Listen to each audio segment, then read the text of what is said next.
Unfinished business. It's 2 words.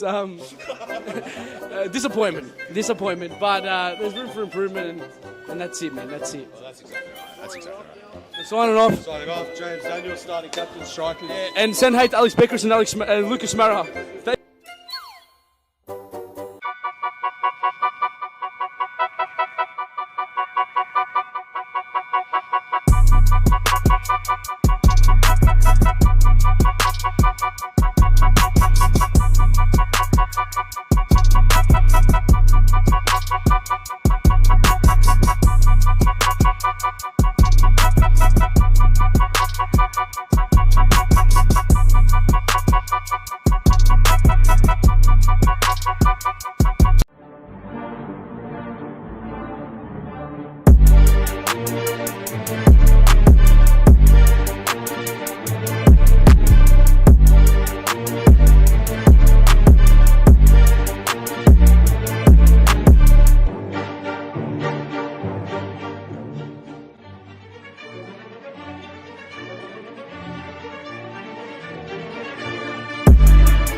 We're the Champ Hunters Div 1 Tuesdays.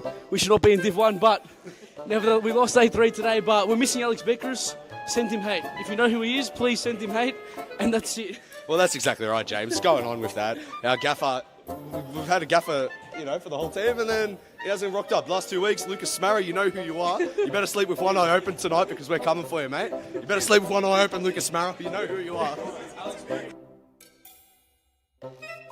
I brought the boys over. We're all former NPL players. If State League want to sign us, we thought we...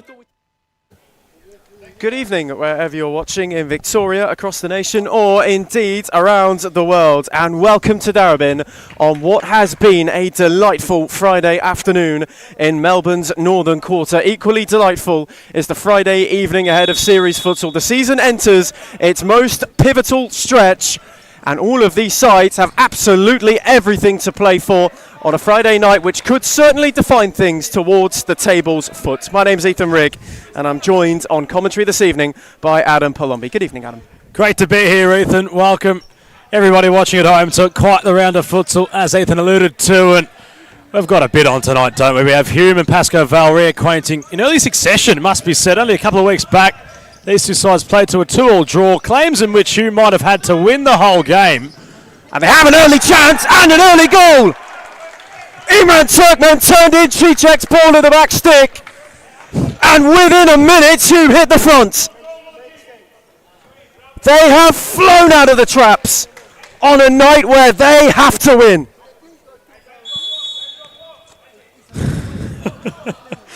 Well, you think back to the last time these two sides played, like we're trying to flush out, Ethan.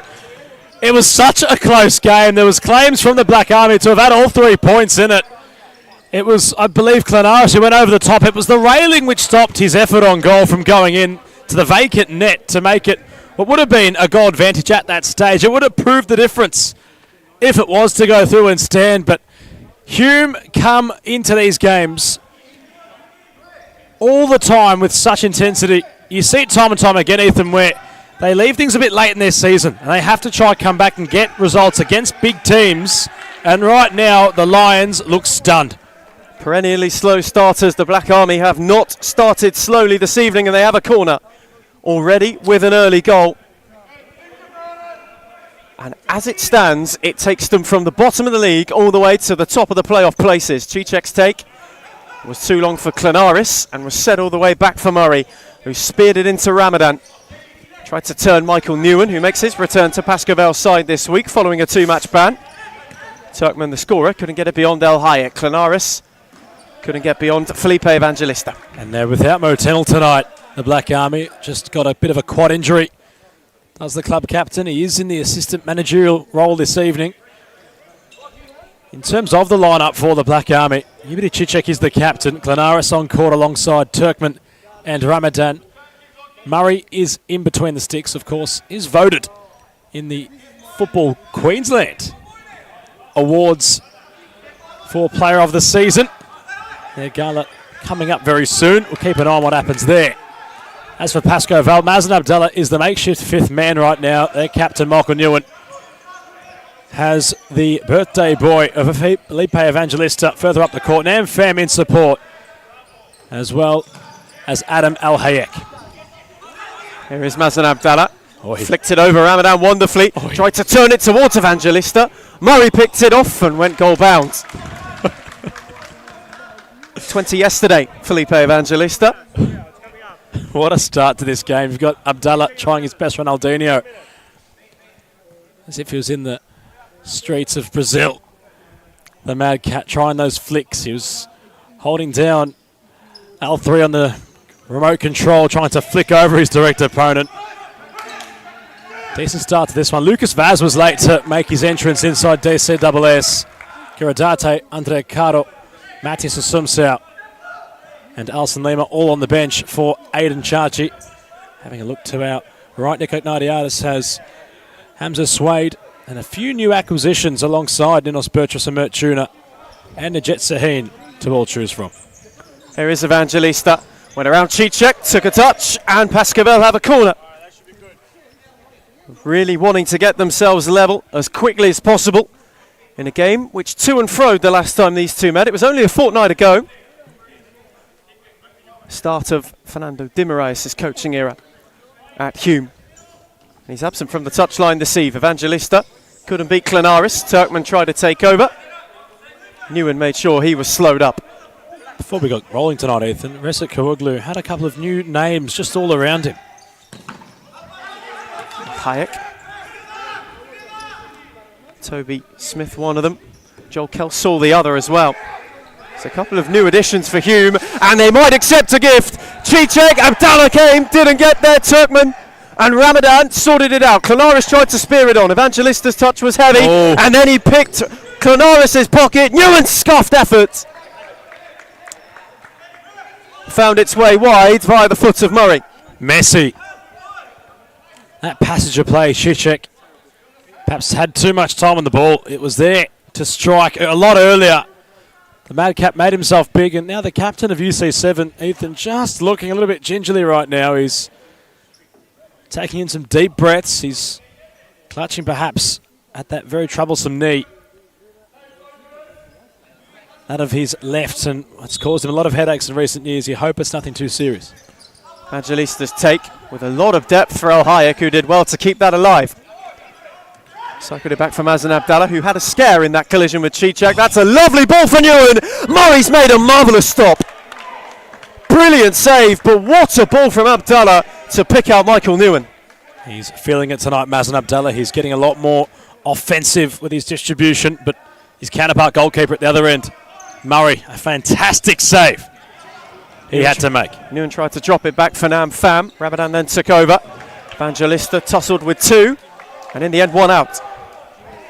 That might be a bit of a glimpse as to why Gab Murray is really hot property in Queensland at the moment. Newen down the line for Caro, who's just been instated. Murray with more work to do. His save only as far as El Hayek. Caro again wanted a central ball. Nobody was there apart from Kulchuglu, who took over and had to clear his lines. And the result of this opening clash for tonight's round really sets the precedent for its final game of the round, considering the Northern Phoenix lock horns with Thornbury. Both sides locked at 5th and 6th respectively on the table. Thornbury with a couple of points And a game in hand, of course, over Phoenix and Hume. There's Al Hayek twisting and turning and smashing Pascoe Vale level. Al Hayek roars as the Lions find theirs, and it's 1-1.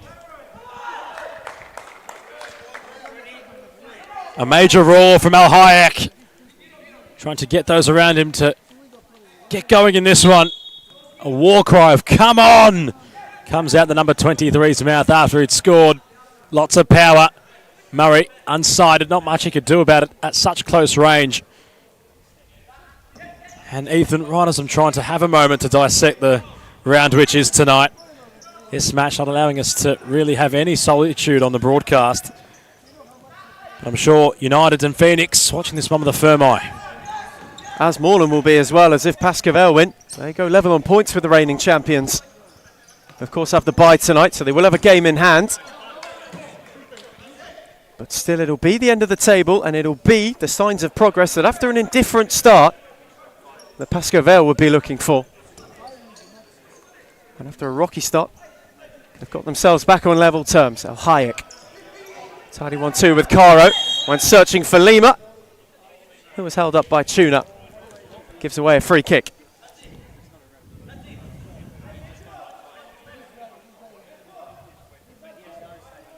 They have a good record in this game as well, Pascoe Vale. Hume have only won 2 of 7 in the last 2 calendar years.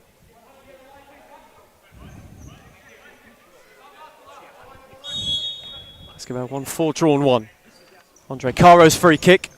Fitzroy, Chuglu in the way. Al Hayek on for Newen, who couldn't find Lima.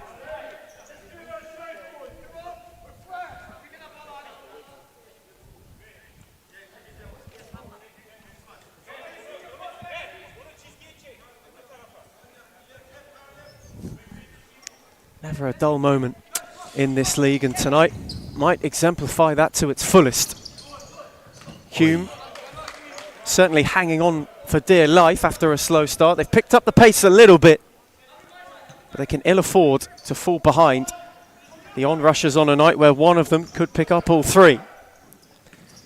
Pascoe Vale with some experience now, Ethan, just trying to calm the game down. You can see the leadership from Alison Lima. Defensively, Cardle trying to have his input on the match as well. No Kevin Lamb tonight for the Mighty Lions. He's resided next to Albion Chachi on the far side of DCSS. Al Hayek couldn't thread it through to Lima. Tuna took over and gave Murray one that was a bit hospital. And one which he got away with just about. Right in the nick of time was he able to clear, just as Alison Lima was lurking. And Not wrong, Ethan. He got away with that big time. He certainly was lucky to have just enough on the ball back for the goalkeeper. Could have been a real disaster from Mert Tuna. And last time these two teams met as well, Hume were the recipient of an early gift to get themselves ahead. Pascoe Vale nearly had the favour returned to them on that occasion. Oh, and Sahin wasn't far away. Whipped wondrously, but too much too late and wide of the far post. Abdallah was not sighted at all. Went through a string of bodies. Might have been in trouble had it been on target. Andre Caro. A subs out. Michael Newen. Caro. Pascoe Vale just taking the sting out of the situation. Wanting to draw the Hume press. Caro got it back from Newen. Went to clip it towards Lima, who was lurking. Tuna nodded it on for Kulchoglu. Sahin, whose return was tidy. Kulchoglu with fizz. And no one was there to apply a finishing touch. Some South pre-game just talking about how, although he might have a bit of illness at the minute, he's well and truly here tonight trying to put in a shift. For Pascoe Vale could be a true case of Michael Jordan. Flu season. Tight performance required from a Some South. He is to rise to the occasion and I'll try to ignore the flu, I suppose, Ethan. It's not easy. It's been going around recently. It's taking no prisoners. Keep an eye on how that might impact his performance. Newen. And here is a Some South. Slid it into Caro. Gave it back to him. Just sorted his feet out, then found Lima. It's a good challenge from Tuna, who lunged into perfection. It's a matchup to keep a real eye on between Lima and Tuna. It's boiled over in previous years, looking very, well, amicable right now, but I'm sure no love lost between the two. Sumpsal just wanted Newen to drift, and he's now got many a yard, and Abdullah's found him with a smashing ball. Newen wanted Caro. Smith did well, and now he's on the charge the other way. Sumpsal got a good leg in.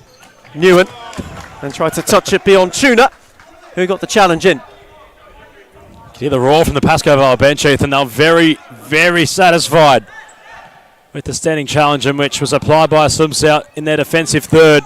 The transition to find Newen from Abdallah. Superb. Caro tried to thread it. Wasn't able to find a Sumpsal, but does win a corner.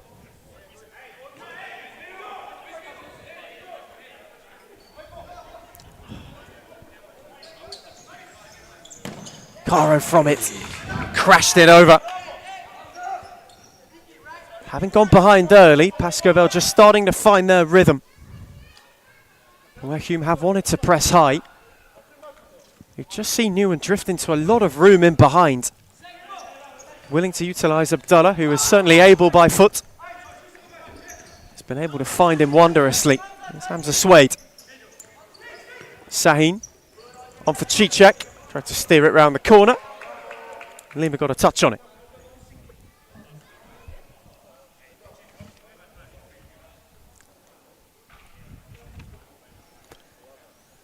And this, of course, the penultimate game against the top three that Hume have to play. They've only got Moreland once more, so their run home is more favourable than the two around them, and that perhaps could shape how that pans out for them. Real opportunity to pick up a lot more points. It's Northern Phoenix. Still got Fitzroy to play. Oh, good ball. It's a lovely ball to find Smith from Cicek, who gave it back to him, and Newen was alert to the situation and stifled it out. I like that from Cicek. The diag and then the run on the far lateral side to be in support of the ball in which he'd played initially. It's really causing some headaches defensively for Pascoe Vale. And Ned Sahin's done well to manufacture a corner. Smith's take on a Cicek. Lima quickly across to intervene. Before Lucas Vaz is to enter the playing surface, Ethan, his match last week was probably one of his best he's had this season. You were there, of course, commentating. From your perspective, how was Mr. Vaz? He was delightful. Someone who was able to orchestrate the play terrifically. Got himself a goal as well. It's clear that he is now well and truly showcasing some of his best once again. And whatever time it might have taken to reacclimate to series futsal seems to have expired, and he's taken back to it in truly terrific touch. As was that take from Smith. Well done. And Sahin onto Suede. Switched it for Cicek. Hume trying just to open up Pascoe Vale's setup. Newen went on the press. Cicek wanted Smith again. Sahin happy to keep it calm. Smith just waited on Cicek to open up. He's got a Sumpsal to charge at. Got around him, but not around Lima. And Sumpsal realised there was nowhere to go and was forced all the way home. Michael Newen. Massive reintroduction following his two-match ban. How Pascoe Vale have longed for his return. As Matthias Sumpsal as well. As we've alluded to, has been a bit under the weather recently. Doesn't seem to be moving like it at the moment. Wants to have a go at Smith. Gave it away to Suede. And then left a leg in.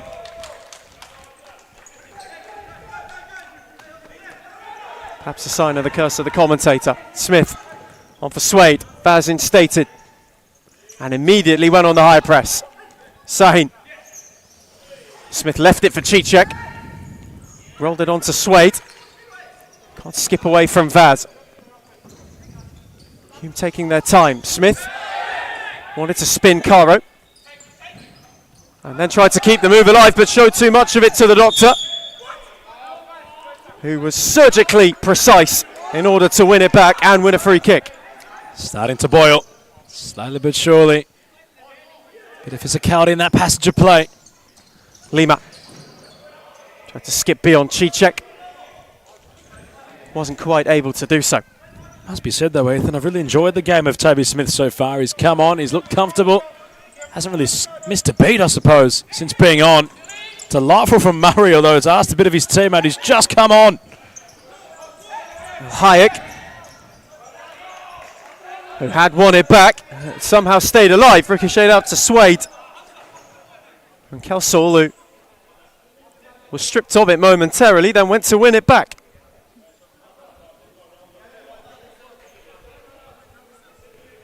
Game has ebbed and flowed in its opening quarter. Andre Caro on for Lucas Vaz, who hit it first time under Murray and in. A moment the young Queenslander would certainly like to forget. Horrifically misfortunate for him, but for Pascoe Vale, Lucas Vaz's early hit pays off. Could say it's been coming. Been chipping away. And Pascoe Vale finally get reward for effort.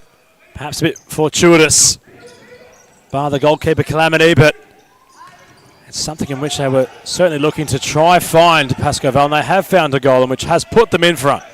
Passos out to Sahin! Oh, it's a belter!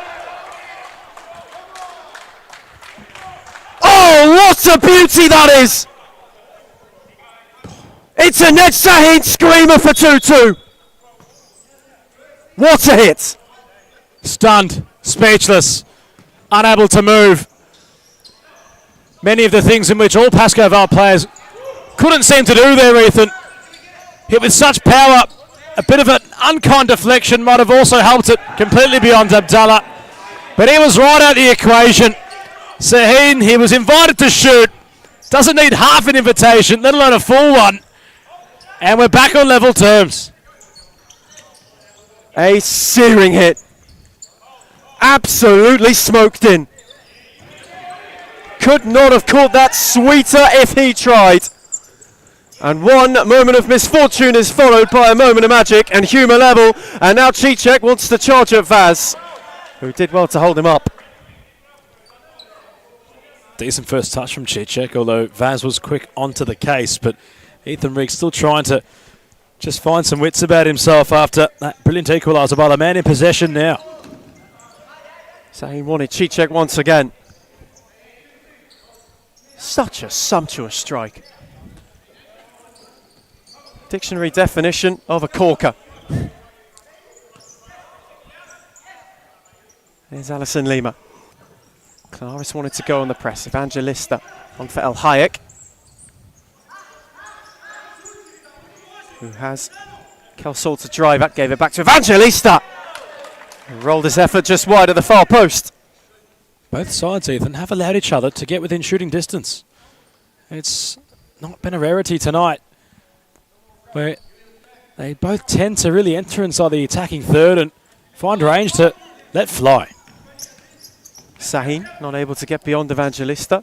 Cycled it to Murray, who threaded it for Cicek. Sahin has another look from range. Abdallah wasn't sure and had to parry for a corner. Sahin's almost conceding that if his players aren't having enough movement, he's just going to strike and try to force the keeper to work. It's happening time and time again, and the dip he's generating on these shots, Ethan, a real headache for the Mad Cat. Cicek got it from Clanaris. They weren't able to make that set play work once again. Pascoe Vale have been alert to the Hume set pieces so far this evening.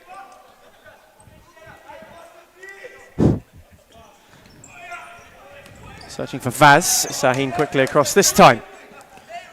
Let's keep an eye on Lucas Vaz. Already has one, and there's more goals for Pascoe Vale this season now than anybody else. He's out on his own. Felipe Evangelista in close company on 5, but Vaz is 6. Means that he is the Lion who's roared loudest. He's been getting in shape. Lucas Vaz, he's put a lot of attention to getting his body into prime playing condition. You can really tell by the way he's moving. Quick, strong. Some may question his senior, but aging like a fine wine, Lucas Vaz. Choglu, pressed by Evangelista. He's able to find an option. having had such a hot few minutes, the game just falls to a bit of a hush. Kelsall search for Ramadan. Now Pham took a tumble. Vaz delicately got out of danger. Evangelista's switch was just behind El Hayek.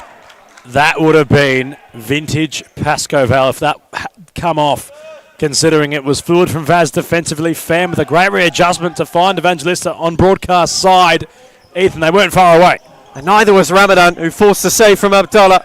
El Hayek dropped it back for Pham. Now Lucas Vaz ran out of room and Clonaris went quickly. Ramadan rolled Pham, and Abdallah made the save. He had an option either way. What a save, but they should have walked that in. Decision making in futsal and e-sport, Ethan, is a major thing, but I don't almost blame Ramadan for taking that on, considering he got around, he'd done the hard work, he was one-on-one. Great goalkeeping. Another terrific save from Mazen Abdallah. He's been in quite terrific touch this season so far. Murray went searching, didn't quite catch it sweetly to find Ramadan. Hume certainly haven't shied away from looking interstate for a goalkeeper. Nick Kirkby made the trip down from WA, put on quite the performance last time these two teams had locked horns. Murray with a big task tonight, Ethan, considering Kirkby was in Team of the Week for his efforts against Pascoe Vale for Hume. Hayek couldn't steer it beyond Ramadan. Interstate shot stoppers have certainly been the theme for the Black Army this season. Can't forget Vaskar Tambis either. They've come from all corners of the country to play down in Hume. Ramadan wasn't able to roll Pham.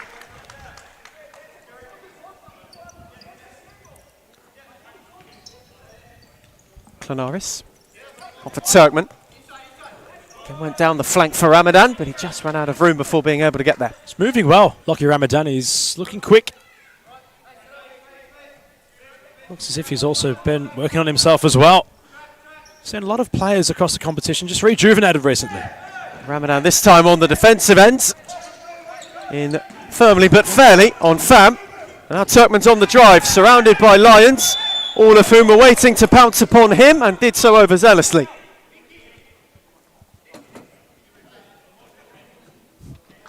Evangelista and Vaz with the same reaction at the same time. It was almost like it was at a FIFA 15 with their old graphics. Just a real sort of, well, a duo. They both combined to react the same way.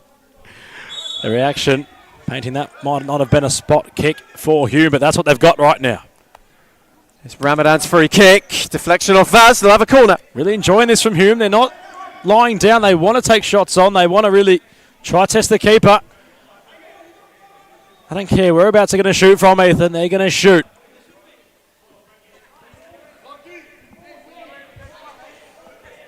Clonaris' corner.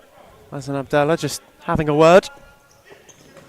Clonaris with fizz into Abdallah. Ramadan nearly on the follow-in. And Pascoe Vale will have a free kick. For an intervention, you would suspect on the keeper, one of the on-runners. A lot of bodies flying about at every set piece so far this evening. Turkman with a good read. Slid it through to Vaz. Evangelista! Stung the palms of Murray, who wanted to go quickly for Turkman. Vaz on the defensive end. Did terrifically well. Abdallah just squeezed it through. Great release from Murray. Fantastic release from the goalkeeper. It looked like it might have been too much initially, but it bounced right into the path of Turkman, and Abdallah had to react quickly. Michael Newen to Vaz. Evangelista. Now Pham, Pascoe Vale again. Patient, persistent. Perhaps two contrasting styles so far. Hume been more direct. Newen wanted to drive at Turkman, couldn't thread it through him.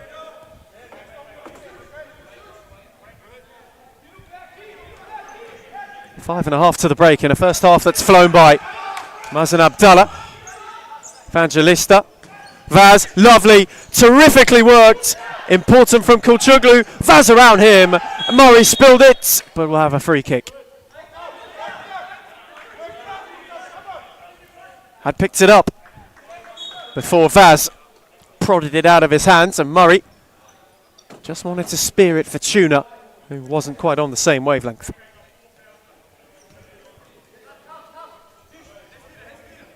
Felipe Evangelista. Quick switch for Newen.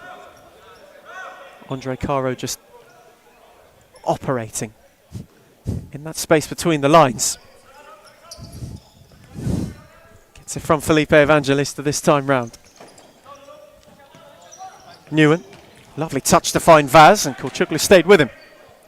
These intricate touches from the Pascoe players we're seeing time and time again in confined spaces, but they're still looking to play futsal the way they want to. Short, sharp and quick. Evangelista on for Caro, around Turkman. Murray made a good save. And had to. As Caro just scythed his way beyond Turkman. He gave it a poke towards the far post. Hume just having to lean back at the minute. Pascoe Vale really trying to make things happen. Abdallah went with too much height for Newen. And Murray wants to go quickly once again. Look for Tuna. Abdallah came across, and Tuna wasn't too happy about that attention. Still isn't. He's still trying to get the attention of the Mad Cat with a big smile on his face now, the man in pink. Tuna not too pleased. Caro turned it on for Newen. These two teams have a history. Certainly no love lost this evening. Michael Newen, Evangelista. Wants to drive and spin his way around Smith. Newen took over and out of hits. That's a brilliant save. Murray had to be elastic and made a marvellous stop. Oh, well, Turkman's still down. The Lions wanted to try infiltrating a quickly taken free kick by the Black Army. 5 fouls is the call now. Pascoe Vale having to tread water very carefully. 4 minutes and 9 seconds to stop clock futsal. They have to be very methodical with how they apply a challenge.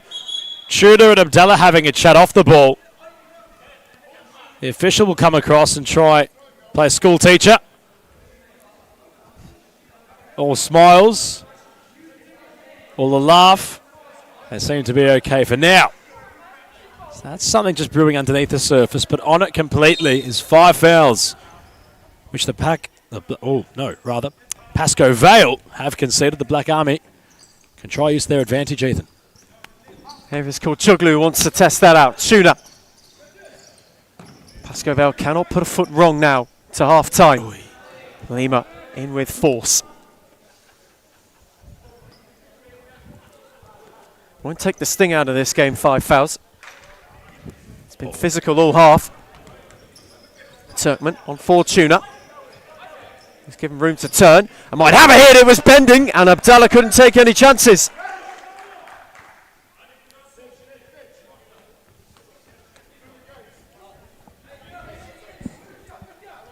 Struck sweetly and was just whipping its way towards the far post before the Mad Cat stuck out a paw.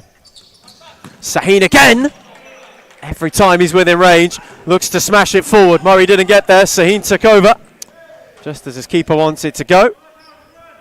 Rather crashed it out of play. Doesn't like the boards. Edge Sahin took some time in getting ready.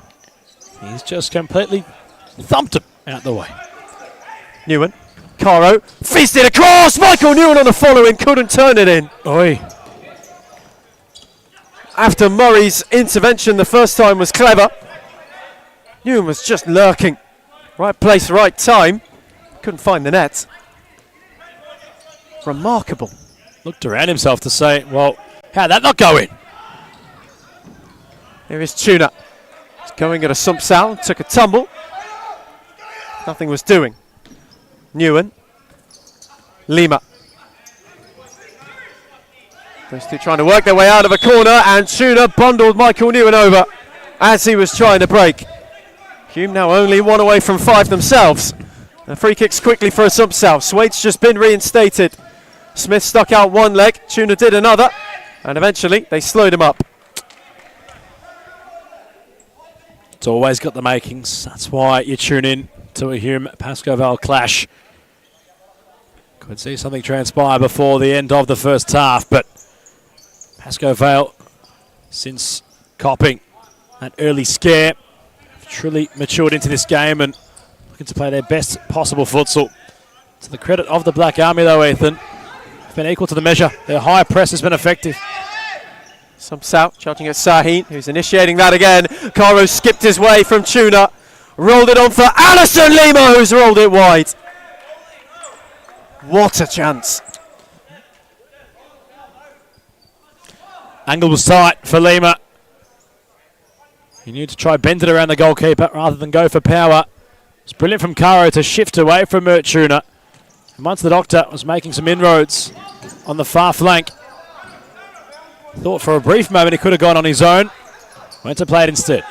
And here is Lima once again. Newen had absolutely charged forward, instead recycled it to Caro. Newen with a tidy ball for a Sumsau. Smith with a sharp spin, and now Caro's 2-on-1, and he played the situation to perfection. Tuna all by himself, and considering he hasn't really dropped back yet, Murdy's work rate's letting him down right now, but if he was to be threaded through there, Ethan, you'd back him to score. Michael Newen. Caro, again not around Smith, and Swade then took over. Just as Toby Smith was looking to get on the charge, and we have a timeout. Hume wants to readdress the troops. Merely a minute and a half from the break as we got a timeout for the first time this evening. It's Hume 2, Pascoe Vale 2. Take our talents of futsalers, and Well, that's exactly right. it's absolutely fantastic. And the place is an institution, so we thought we might as well. And that's that. That's exactly right, James. That's it. It's not hard, it's just that we're struggling to find our feet. I think the lack of fitness is really affecting our team. Joining halfway through the season wasn't most ideal, but you know what? We've come across a couple of wins, and we're doing decent within the team. You know, there's a lot of politics within the team and problems here and there. And you know, when you got families paying 7, 8, 9 grand, it's not on. But yeah, well, that's exactly right. Well, you know, for Social League Div 1, we thought this would be all right, but it's a much higher standard than we thought, and we're not quite equipped for it, but we're working on that. Yeah, we definitely are. Yeah, we're working on it. We're improving the arsenal, and we'll get there. We'll get there day by day. We'll adjust. Unfinished business. It's 2 words. Disappointment. But there's room for improvement, and that's it, man. That's it. Well, that's exactly right. That's exactly right. Signing off. Signing off, James Daniel, starting captain, striker. Yeah, and send hate to Alex Beckers and Lucas Mara. Return from timeout for the first time tonight. These two, as they were at the end of it all last time, at 2 apiece and inseparable. Hamza Swade wanting to change that. We've already seen one stunner from Sahin this evening. And Hume perhaps looking for a late push to the break.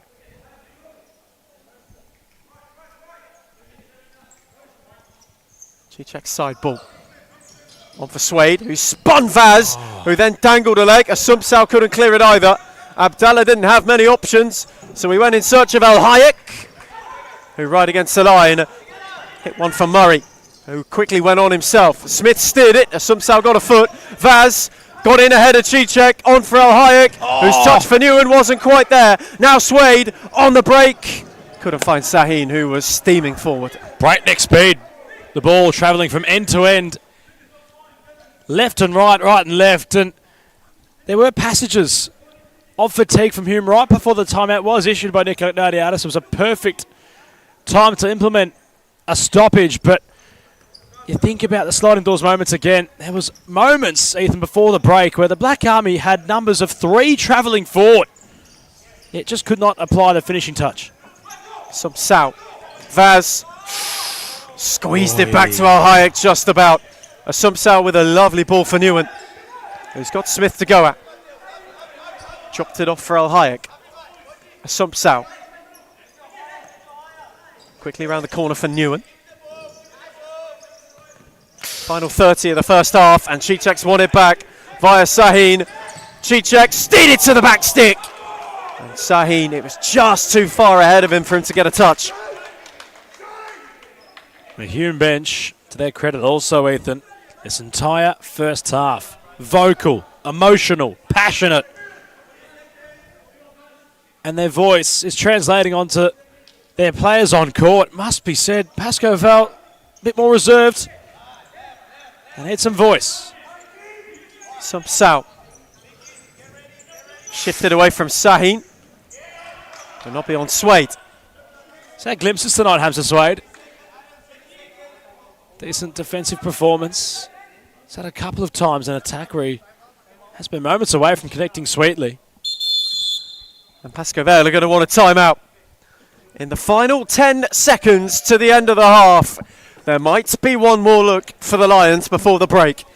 It stays as Hume 2, Pascoe Vale 2.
We return from timeout.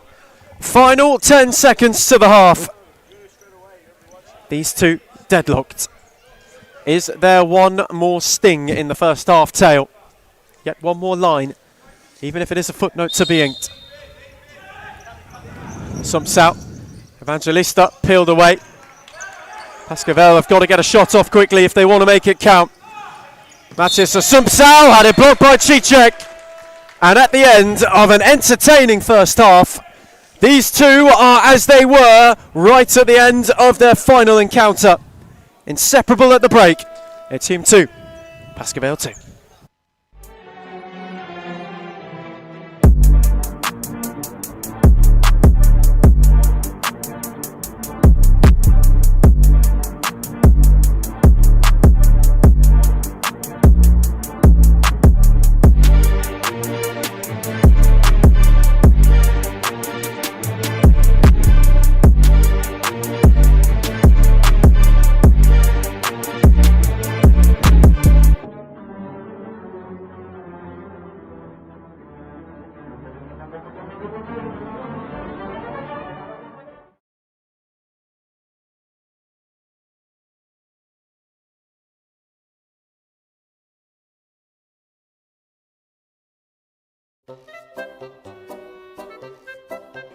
We're the Champ Hunters Div 1 Tuesdays. We should not be in Div 1, but nevertheless, we lost 8-3 today, but we're missing Alex Beckers.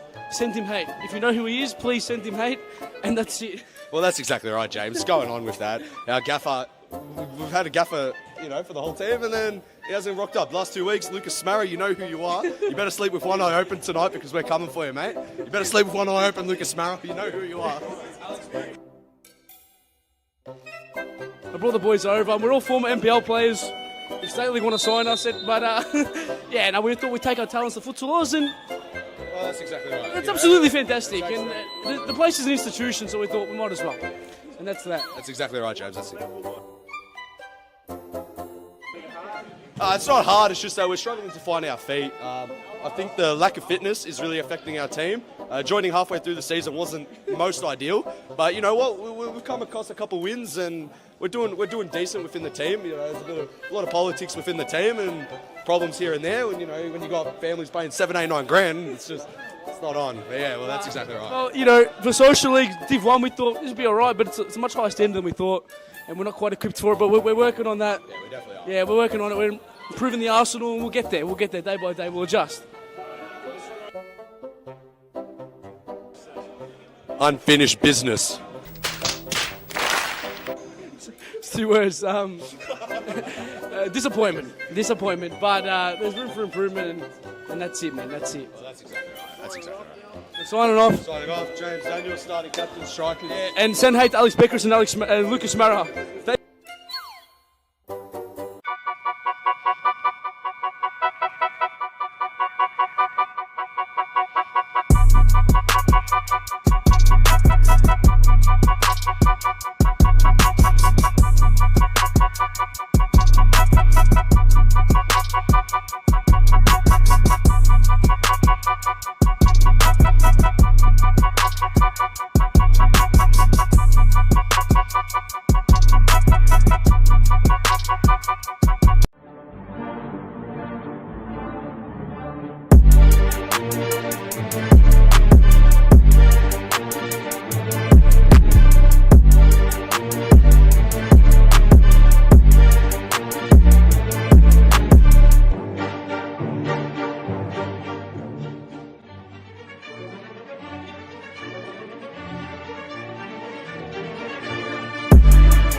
We return from half-time. Both of these two sides yet to be separated on a night where both need all three. They can ill afford to split them one apiece, as they did last time round.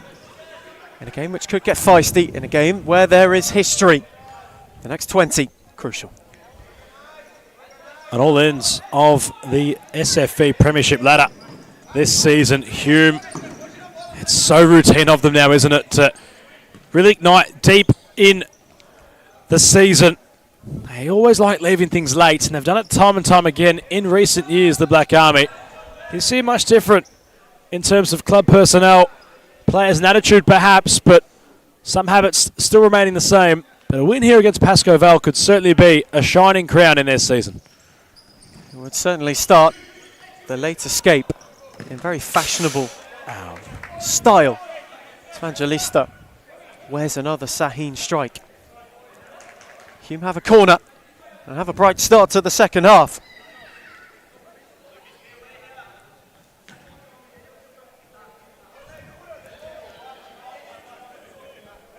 Cicek's take. He's waiting on the runners. Turkman the first to peel. Instead only found Al Hayek. Evangelista's touch was heavy. Al Hayek. Oh, wonderful from Evangelista. Steve Vaccaro, brilliant from Murray. But what a terrific move from Pascoe Vale. Al Hayek at the front of it all. His pass for Evangelista just put the recent birthday boy at a bit of a disadvantage within himself because his first touch let him down, but Al Hayek, Ethan, in that passage, as well as in this one, that was most recent, really showcasing electricity. Evangelista returned the favour on that occasion. Found him with a sweet switch. Stummy dummies for Caro. Vaz came back to Caro at a hurtling pace. Caro in that passage of play, Ethan, just had to really throw a boot at it, couldn't connect sweetly. If he had gone for placement, Murray was committed to the near post. Of course, difficult while on the run, but anything the doctor can do, no one else really can. Canaris this time has lost it to Caro, who went for a poke at the near post of Murray and only found the side netting. A couple of quick fire looks for the doctor. That's a tidy touch for Canaris. He didn't catch it sweetly. Maybe not the layoff Cicek had intended. However, it found its way there. Canaris came onto it. Certainly gave it a hit. It wasn't one which would trouble Abdallah. Andre Caro. waiting on any kind of movement. Goes for El Hayek, who went down the line for Evangelista, who's wanting to spin, sets it back for Vaz, who's dancing at Taheen and steering it off the post and off Murray for a corner.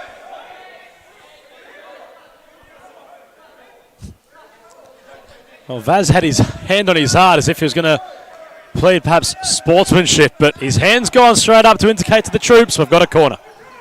One which he takes quickly. Klanaris got a touch. Taheen only as far as Evangelista. Steered it over. You could certainly see there, though, that the Queenslander in between the sticks for Hume was not best pleased about that. Gab Murray protested his innocence from second one. Doesn't protest often, Gab Murray, so really value the times he does. Certainly might have felt he was hard done by there, the man in blue for Hume. He's been under some pressure tonight, really. Pascoe Vale have a lot of fluent attackers in their arsenal. Decent shots on them. Murray's been busy, as has Abdallah. Well, Hayek switched it for Evangelista. Andre Caro had Turkman to try and charge at. El Hayek, Caro. Hume again with the high press, and it's proved relatively effective so far this eve. El Hayek that time with a cool touch found Caro.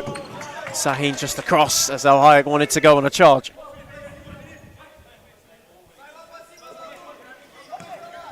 Hume flew out the blocks in the first minute. Pascoe Vale have had a more subdued ascendancy. Ball from Vaz couldn't find El Hayek. Hume just sitting back, trying to absorb some pressure, not break their defensive shape, really make Pascoe Vale try overplay things, and it's exactly what happened there for the Mighty Lions. If they were to get a goal, and if they were to win the game tonight, Hume, their first win over Pascoe Vale since May, they'd beat them in the season prior. They haven't had such fortune since the start of winter. They're hoping spring certainly sees much more of a blossoming of 3 points. That's a tidy turn from Evangelista! And a good save from Murray down low before being crashed away by Taheen. It's a wrestle there between Chawuglu and Evangelista. Rolling foul the call, but once Evangelista showcased the razzle-dazzle to get beyond Chawuglu, it was, well, unconventional the way the Hume number 6 was trying to get frontal position back.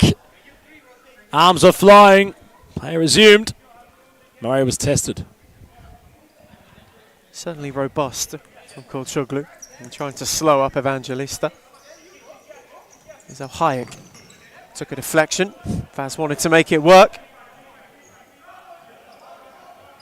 And Murray will be able to restart things.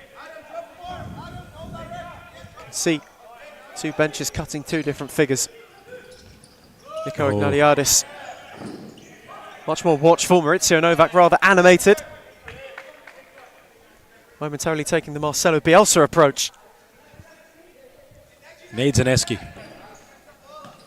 Caro, Vaz, again wanting to twist and turn his way from Chawuglu. El Hayek, Evangelista.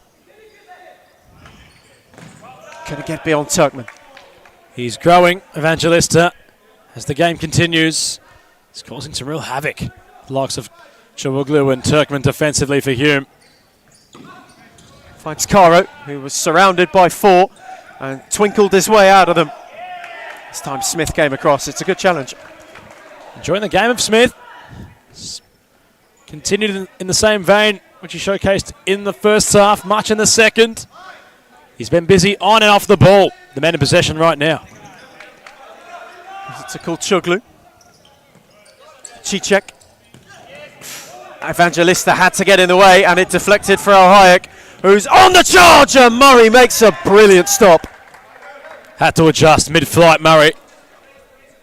He knew that for power, he had to go for a dive to make sure it went over the crossbar. Well interpreted. Oh, well read, rather, from the keeper. Great interpretation. Evangelista was found from Caro's corner. Just couldn't steer it through. It's been a figure of the evening. Set pieces haven't been the most fruitful from either side so far tonight. They've been kept out quite well.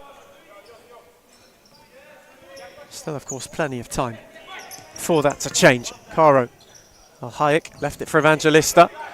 Cut out by Smith, who had two with him. Tried to thread it for Turkman. Just had a fraction too much pace. Abdallah's ball was a good one to find Evangelista, who couldn't tiptoe his way around two, but managed to keep it alive and win it back.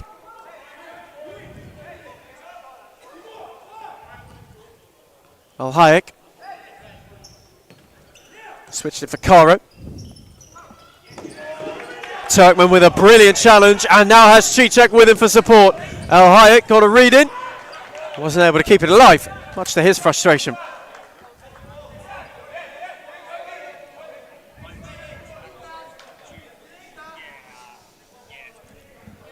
Hume just having a couple of looks on the break. Smith has dropped short. Cicek finds him, fizzed across for Kulchoglu. And on cue, Pascoe Vale haven't done it yet this game, but there it is. Mighty Lions with 3 changes simultaneously. Michael Newman's first second half minutes. Similarly for Matis Assumpção, who's got Cicek to try and dance at. Hayek, who's hardly missed a beat this evening. Newen couldn't steer it round Suede. A lot of the play is going through Hayek, and you just question his gas tank, considering, of course, he had the full outdoor season, had injuries plagued throughout it, but on the court it's a lot different. A lot of short bursts of sprinting at your full capacity. Just to wonder, as the game goes on, the fatigue levels which could set in. Smith, switch for Cicek. Oh, lovely return as well. Hayek got in ahead of Smith and then was happy to see him out. Smith just looks so lively this evening. Even on that occasion, wasn't willing to give up on it, wanted to get round the blind side of Hayek. A real sort of street footballer about him with Smith. Wants to take the game on, has that arrogance almost to want to compete, shy away from no challenge. He's got a real almost springing step tonight to be a thorn in his opponent's side. Having grown into this game, could perhaps be the game breaker, or it could be for Cicek, who Assumpção gifted it to, and then made amends with a magnificent slide. Great recovery, had to. Assumpção hasn't looked on it tonight. The frustration showcased on the Pascoe Vale bench. Aiden Charchi with a firm smash of the water bottle to the ground, but a decent rekindle from Assumpção at the expense of a Hume corner. Smith's take. Out for Cicek. Oh, crashed it into Kulchoglu. And the second time. Friendly fire from the Black Army boys.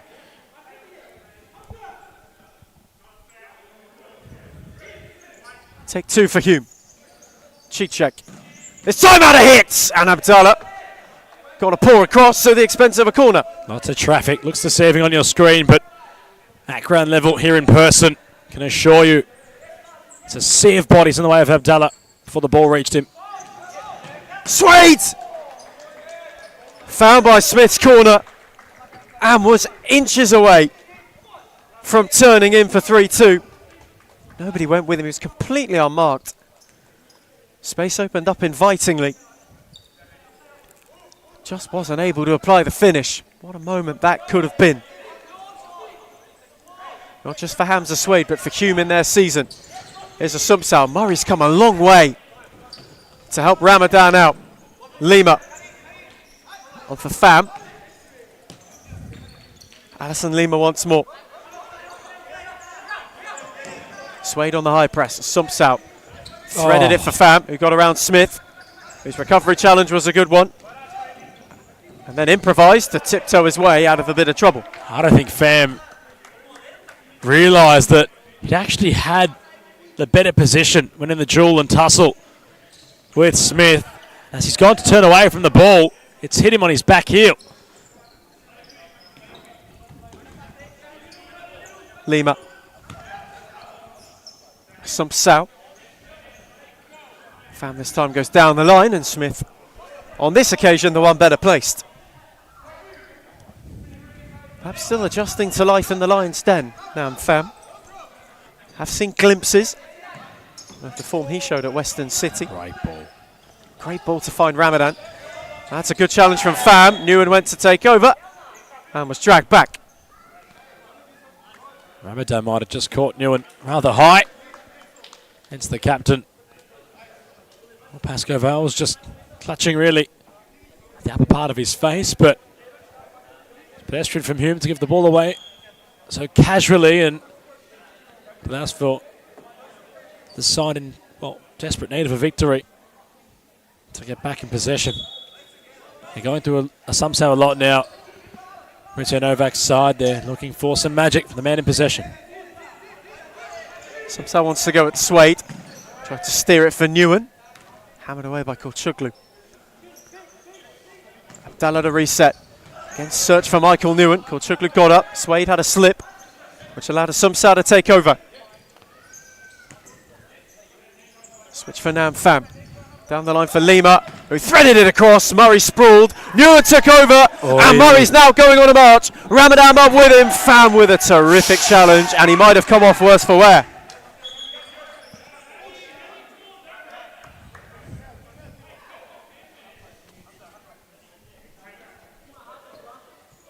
Well, Murray wanted to go from coast to coast. It was like he was at the final 100 metres of the Cox Plate. So desperate, so quick. So much pace to be sprite off his line. And Nam Pham had to put his body on the line. He's wearing it now, the number 3 for the Lions. He hobbles off. Pain really circulating in his right ankle. Body on the line. Well, it had to be, Ethan, considering that Ramadan was in support of Murray. It's well done, the Pascoe Vale number 3, but it could be at the expense of his night being over. We obviously hope it's just a rolled ankle for Nam Pham, who had to make the challenge, as we've alluded to. Otherwise, it could have been a scarier sight. So Sumsau set it back for Vaz, and Murray got across to make a good save.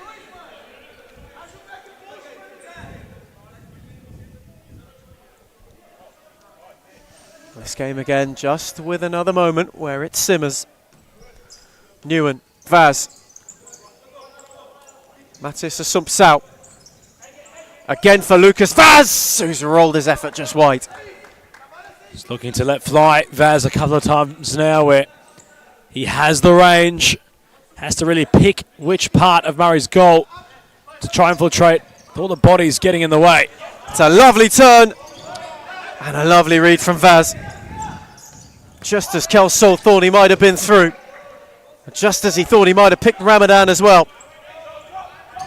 Abdallah searching for Vaz. And Sahin got up. It's been locking down tonight. Nedge Sahin. Lots of headers, lots of clearances. Getting in front of his opponent time and time again. Pascoe Vale slowly running out of answers. Sumsau. On for Lucas Vaz. Pascoe Vale again just probing to find an opening. Vaz back for a Sumsau. Michael Newen twisting, turning, lost out to Ramadan, who's got Kelsall up with him. Ramadan wanted to roll it to him, but a Sumsau again read it well, and then got a foot in to steer it on to Lucas Vaz, whose ball to the back post had no on-runners. Well, Mo Temel issues a timeout card to the 4th official. The Black Army nearly having a moment to infiltrate at one end, but it was Matis Sumsau defensively again, Ethan. Just transitioning the ball forward for Pascoe Vale, who nearly found something. Although, we'll have to see what happens upon the resumption of play. Game opening up at either end, but as we go to timeout for the first time in the second half, it's still 2-2.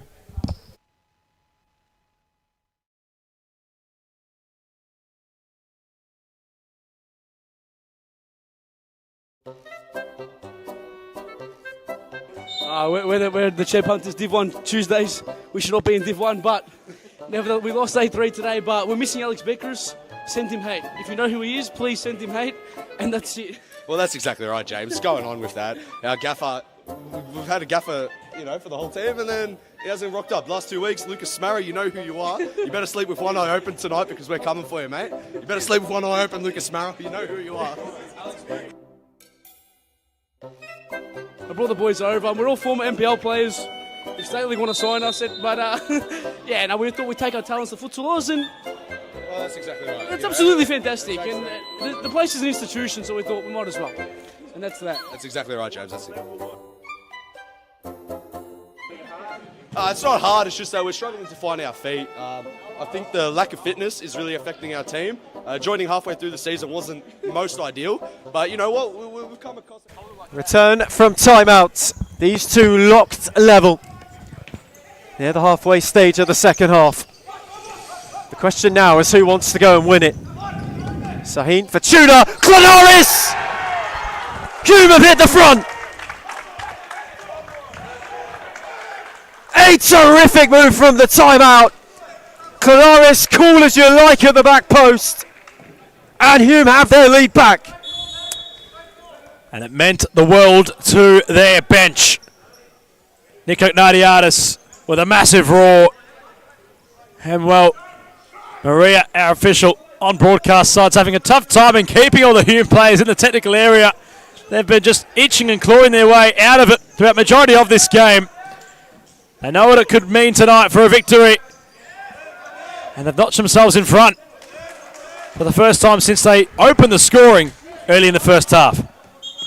Right since the very first minute. And they're continuing with this real staunch defensive approach. Wouldn't put it past Hume to not concede from here, considering they've made it so difficult tonight for the Lions to really penetrate from this distance. Lucas Vaz wanted to thread it. Tuna was in hot retreat. Got through to a sumps out. Lima worked a yard. What a save from Murray. Razor sharp reactions from Murray. It opened up for Lima. They're expecting a pass or a turn, but Lima went direct. Forced the save. Sumps out. He's taking his time to tango with Tuna. Sumps out. Showed too much of it to him, and Tuna just got a leg in. Lucas Vaz. Andre Cutro getting ready. Hume holding firm. Sumps out, squeezed it through to Newen, whose touch was heavy, and Sahin shut the door on him.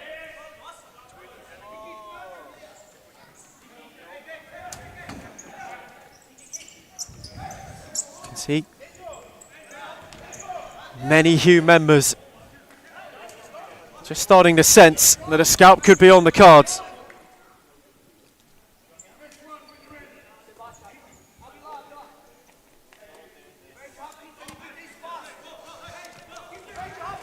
Vaz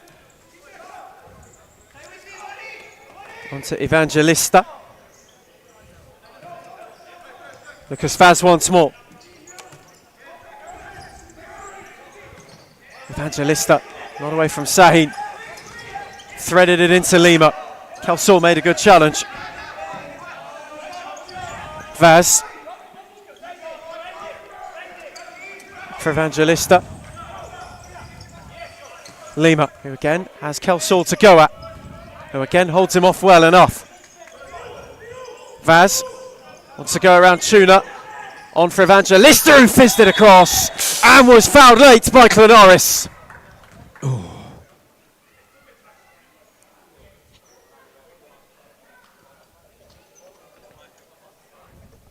the meantime of that, Kelsall comes to take a breather, having been involved a bit in that defensive build-up. What have you made of him tonight? He's looked all right. He's come on. He's played his role well. He's been lively down the wing. He's had the chance to backtrack and do something with the ball at his feet. I'm rather happy if I was Nico Gnardiadis. He's gotten the most out of the Hume number 11. Each time he's come on, he's looked promising. Andre Caro has a free kick. Pascoe Vale now chasing the game. Can they perhaps land a leveller?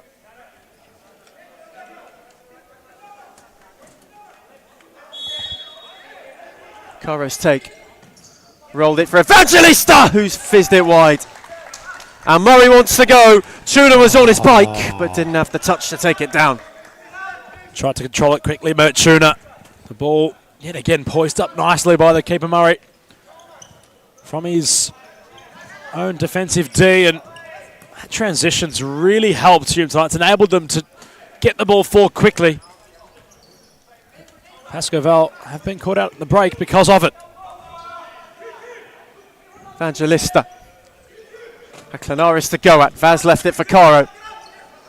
Now Lucas Vaz. Lovely ball for Lima, who steered it back for Caro. Tiptoeing! Magnificent! Oh, it's a brilliant finish from Caro, who had to be incisive and decisive and has drilled Pascoe Vale level.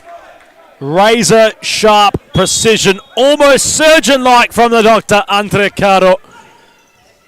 The ball was kind to him. It looked as if it might have gotten away from him at one stage, but he was there to adjust his feet in the nick of time. Off the post and in Murray, nothing that he could have done to keep the ball out. There's one way to equalise in fashion. It was personified through the man in possession right now of Andre Caro. Brilliant finish, 3-3. Here's Vaz, who's quickly on for El Hayek, who was quick to be reinstated once the score got level. Turkman stuck a foot in. And wasn't too happy about the attention being given. Hume just now have to call their own jets, considering it was Pascoe Vale in the first half who had 5 fouls conceded. Hume with 3. 8 minutes of stop clock futsal ahead of them. Could prove the difference if they're not safe with their challenges. El Hayek. Tuna stuck a leg in. Ricochet to Clanaris, who tried to thread it through again. It's where they've been so dangerous. With the room in behind, catching Pascoe Vale in transition. Vaz onto Evangelista. El Hayek. Vaz once more. Again, Pascoe Vale just taking some time. Caro. Evangelista went loftily for Vaz, who made it work, but only found Murray. Tuna. On for Sahin. Evangelista hot on his heels and got a foot in. Murray doesn't want to worry about picking it up. One of the other keepers able by foot. That's for certain. Turkman's touch was a bit loose. 7 minutes in a 6-goal thriller, and perhaps the 7th goal might be the winner, but you just never know. One team chasing the top 2, the other wanting to kickstart the late escape. 2 projects. One of steady progress back towards where they want to be, and one currently a story of survival. Looking to push themselves further up the promised land. Turkman couldn't thread it through. Vaz got across.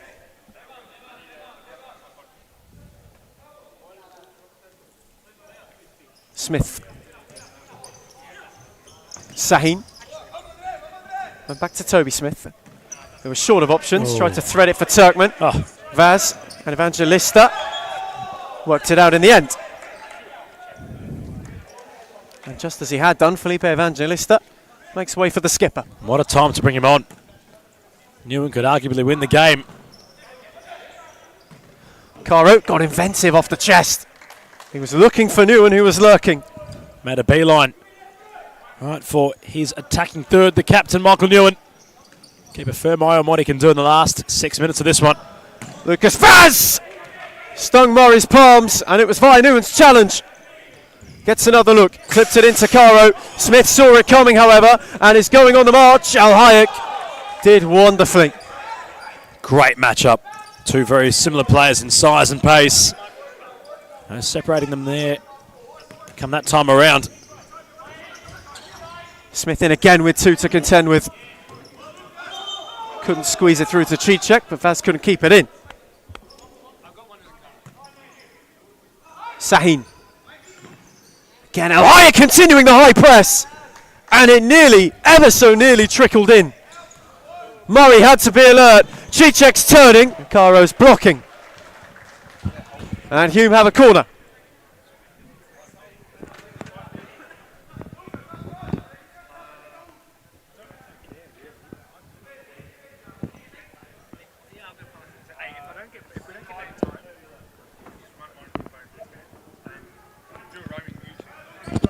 Smith's take, wanted Cicek, out to Sahin! And Vaz quickly across to make the block.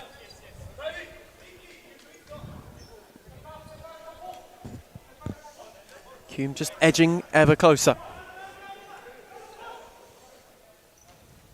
Smith, Cicek, sumps out, read the move all the way. My prediction is there's one more goal in this game. Not sure which side will get it, but it won't end a stalemate like it did last time. Has to be a winner tonight. In the comments, let us know your thoughts, but there's no way these sides enter full time and they weren't separated.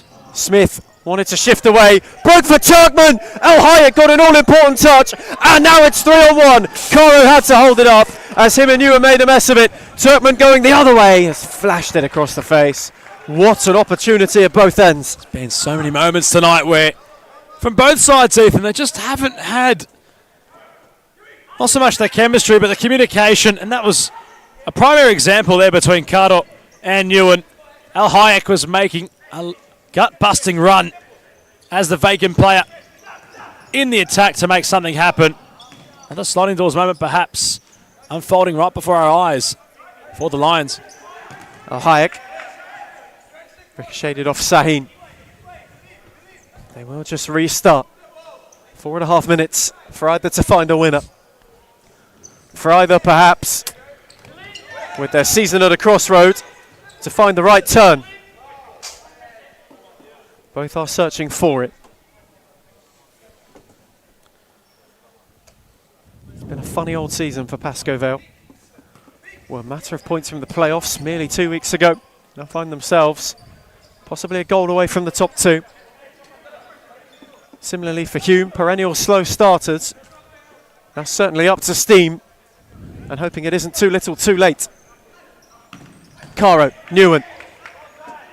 Cleared back to Alhaya, who had to sort his feet out as Cicek was lurking. Abdallah went on an adventure and has now been found. Newen peeled. Oh. Abdallah found him. And Kulchuglu got across.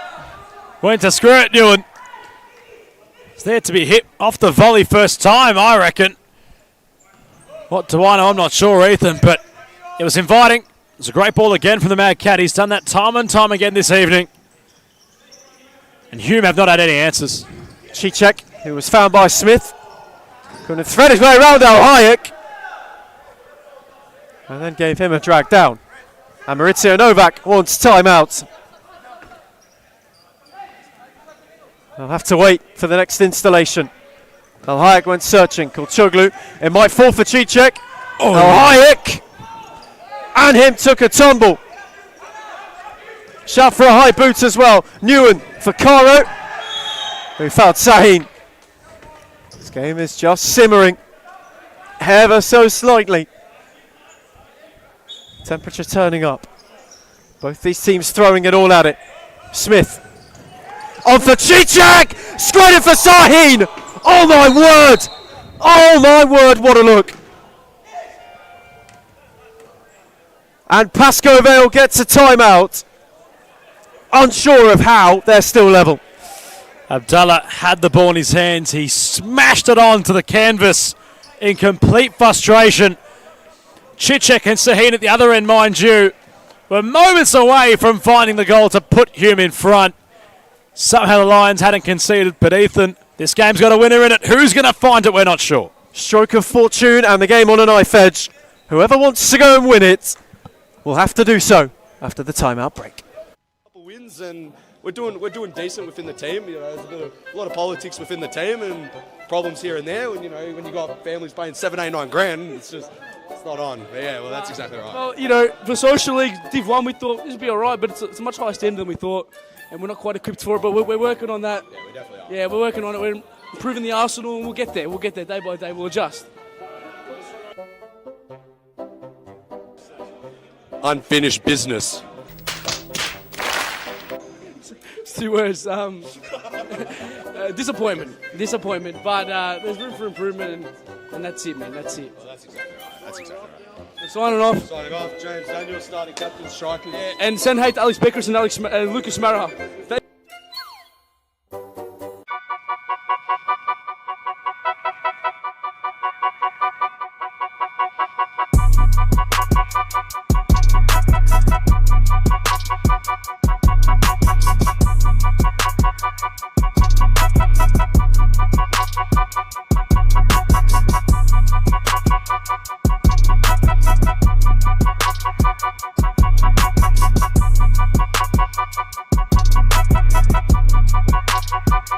Man who was momentarily fifth have to make way ever so quickly. Vaz read it well. Back for Abdallah. Newen just taking a breather until things settle. 2:48 to find a winner. Caro. The last time Pascoe Vale went fifth against Hume, it proved fruitful late on. Ritzo Novak certainly hoping that Lightning can strike twice. Vaz, Evangelista. Back for Lucas Vaz. Sumpsal had a yard, and Smith picked his pocket and had a golden moment to perhaps enshrine himself in Hume folklore. Instead, they roll on. Vaz, Evangelista. Oh, Sumpsal! There's your game breaker! And he has thumped it in. At the end of a sweeping Pascoe Vale move, they might have their salvation. Flu season, Matthias Sumpsal could barely stand up before the game started. He's been defensively sound throughout the entirety of it. He pops up late. He was unmarked in the box. The overload worked superbly well for the Lions. And the number 10 was there to finish.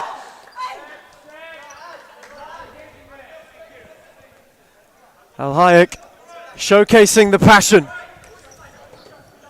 Pascoe Vale, who only led for a matter of seconds this evening, now perhaps have hit the front at the most important time to do so. Korchoglu was wrestled by a Sumpsal and wins a free kick. Although that might be his night all done. It's quite the shift from the man who was bedridden only days ago.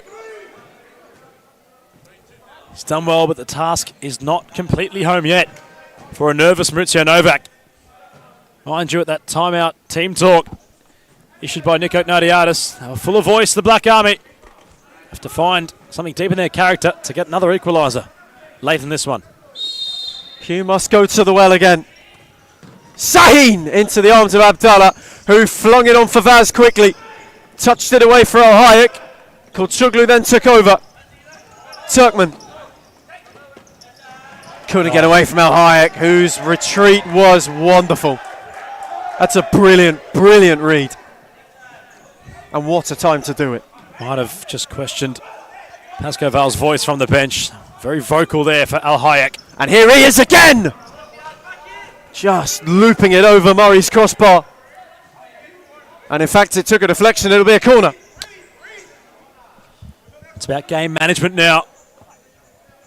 For the side in front. They've got the ball. 90 seconds. Can they see it out? Al Hayek. Caro. Vaz, so you get the feeling. Might want to just soak up as many seconds as possible. That time, however, couldn't steer it beyond Sahin. Korchoglu. Is there perhaps one last Hail Mary for Hume? Al Hayek kept it alive! And then just as he went to hit it, it crossed the line. Not sure about the commentator who might have questioned the tank of Al Hayek. He's been running at full steam for a lot of this contest. Deep in it. He's still moving like he's been fresh on the park. Sahin. Turkman. Hume have gone 5th. Murray. His net is vacant. They have to find a way. Here is Murray. Not beyond Vaz.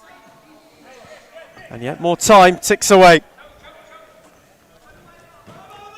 It is now or it is never. Hume hunting, searching, preying on a goal that would give them parity. Sahin, Klenaris, Turkman, Cicek, Murray!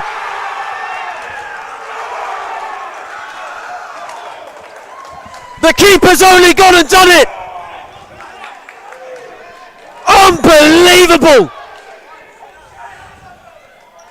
And where his stops have been vital at one, his most important moments may have just come at the other end. Buckle up. 30 seconds left. Marquinhos with the fly kit on. Assumption back on the court. The Lions will roll the dice as hard as they can. Here we go then. Maybe a look. Nguyen! What a save! Evangelista Dwight! And it's a corner, which has been taken too quickly. 11 seconds left. Assumption looked at the clock as he strolled back on. Hume moments away from a famous result. Evangelista. Lucas Vaz, what a save! Oh, what a save! He's loving it, Murray. Got the fist bumps going and everything. He's been huge tonight for Hume. Another look. One more look. Caro fizzed away. Cicek might take over. And his touch let him down. They might have had time. 1 second. It's all on this.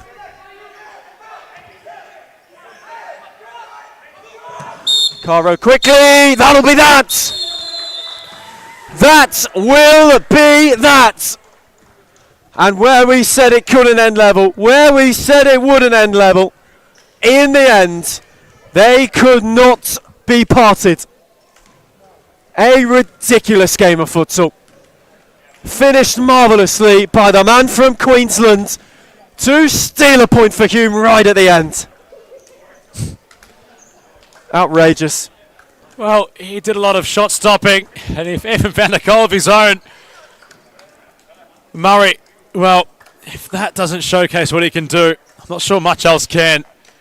Offensively, defensively, a complete performance from the goalkeeper, who's full of smiles at the moment. We'll have a chat to him post-match, but for Hume, it's fantastic. For the Lions, it's not so much the same. And the body language showcased by their players and manager alike right now speaks volumes.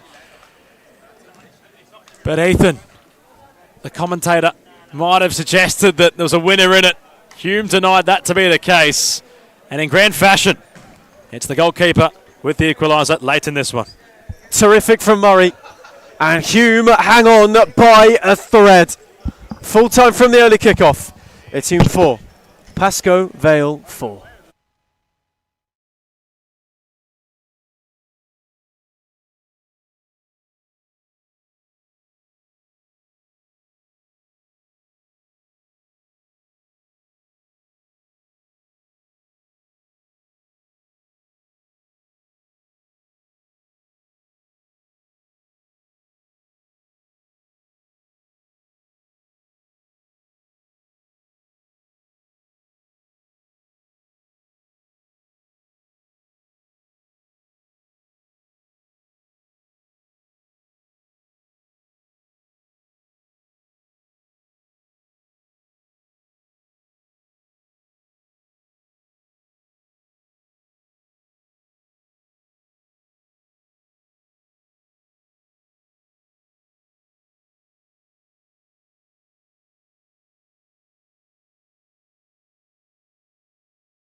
Match day 2's here.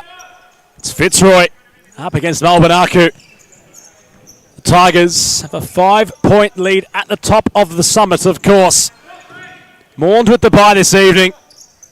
So that exactly won't be the case. If they are to win against Aku, the side in yellow, they'll have an 8-point lead and grip on the title. So we're steering firmly into the second half of the second season in 2025. Very young, very fresh. Underdog psychosis-esque side of those in Aqua. Spearheaded by a man that personifies quality in abundance at a young age of Marcus Fernandez.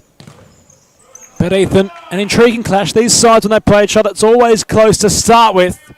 Of course, Fitzroy showcasing their experience to pull away as the game progresses. Fitzroy, the masters of managing the game late on against the Melbourne Aku side, who like to start quick, and if they are to do so again tonight, it would only put them within 4 wins of the title. In terms of personnel, for both sides on court, Campagna's gone a fair way all on his own! Blink and you'll miss him. Campagna from one side of the court to the other within a blink of an eye. And Josh Allen, by no stretch of your imagination, is slow. Campagna putting on the afterburners. It's like lightning from Enzo Campagna. It's a wonderful run. It's been a great start for Aku. And Aaron Hughes caught into action early. It's Fernandez with the snapshot effort. Their high press, Ethans, just earning Kumu's side the ball further up the court. And it's the 2 top scorers as well. Enzo Campagna and Marcus Fernandez getting involved early, which is what they'd want. You get the high press and you win the ball further up. It gives those guys the room to do the damage. Connor Irwin with Corey Swall. Quick segue into the lineup this evening for Melbourne Aku on court. Will Griggs the goalkeeper. Enzo Campagna joins Connor Irwin, Marcus Fernandez and Noah Marr, who's in the pivot right now. For the Tigers, Josh Allen, Elias Parthamos, Corey Swall, Gerard Nepomuceno and Aaron Yu. Line up for Jimmy Sufis' side. Stacked benches aplenty to our left and right, Ethan, but the main story really is that of Corey Swall for Fitzroy. Played in the NPL Men's Victoria Final, which was a runners-up effort with Dandy City. Looked at home, of course, on the pitch, but on the futsal court, that's where I believe he applies his best trade. It's always great to see him. He's in possession now, Corey. Vino Nepomuceno. Fitzroy now, after having a couple of early scares, just wanting to slow the game down and build some possession. Parthamos takes it on. Grigg had to spill. He'll concede a corner. That's a good hit from Parthamos. We've seen tonight that having a go from range, catching the keeper out, is certainly the theme of the evening. And I sense that might be the first of long-range cannon bombardment. Well, it fell to Corey Swall. Just opted to throw a boot at it.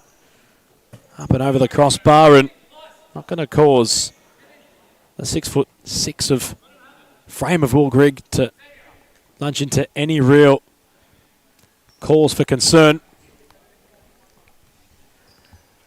Not sure where Will Grigg's come from. He's usually on fire, but Lucas Grigg, the man in between the sticks. I was about to say, we've had a Northern Ireland international grace us here in Darebin, but Lucas Grigg's had a bit to do already so far this evening. Just for you to touch on Corey Swall, no stranger to the net on the futsal court. Found the net for the Futsal Roos as well in the most recent international break. Speaking of international breaks, Australia locking in a friendly with Indonesia. First Saturday of November, the Jakarta will be the place in which expects more than 17,000 people in attendance. The squad's not released for the public yet, but upon firm speculation, many SFV players will feature. As Fernandez might be one-on-one against Aaron Yu. Parthamos was backtracking. The man in pink was saving. Real early promise signs from Aku, who get another corner. And it's a good recovery from Parthamos. You can so easily let Fernandez go on his own. Yu does well just to hold his ground and close the angle. They force him into one area, and he makes a good save in the end, but they just waste the set play. As Swall shifting central, Parthamos Receiving wide. Irwin takes charge. Makeshift 2 against 2. Parthamos wins the ball mid-court. Stepping across was Noamar, of course. Francis Marr with the red mist descending on him yet again this season. Was sent off last week, Ethan. A match you were there broadcasting live. What was it? It was 2 yellow cards. Another head loss from quite the player for Aku. Moment of madness again from Francis Marr. And it's something that they can ill afford to have if they are to continue their push towards the top 3 this season, because a win tonight not only throws a spanner in the title works, but it puts them back 3rd.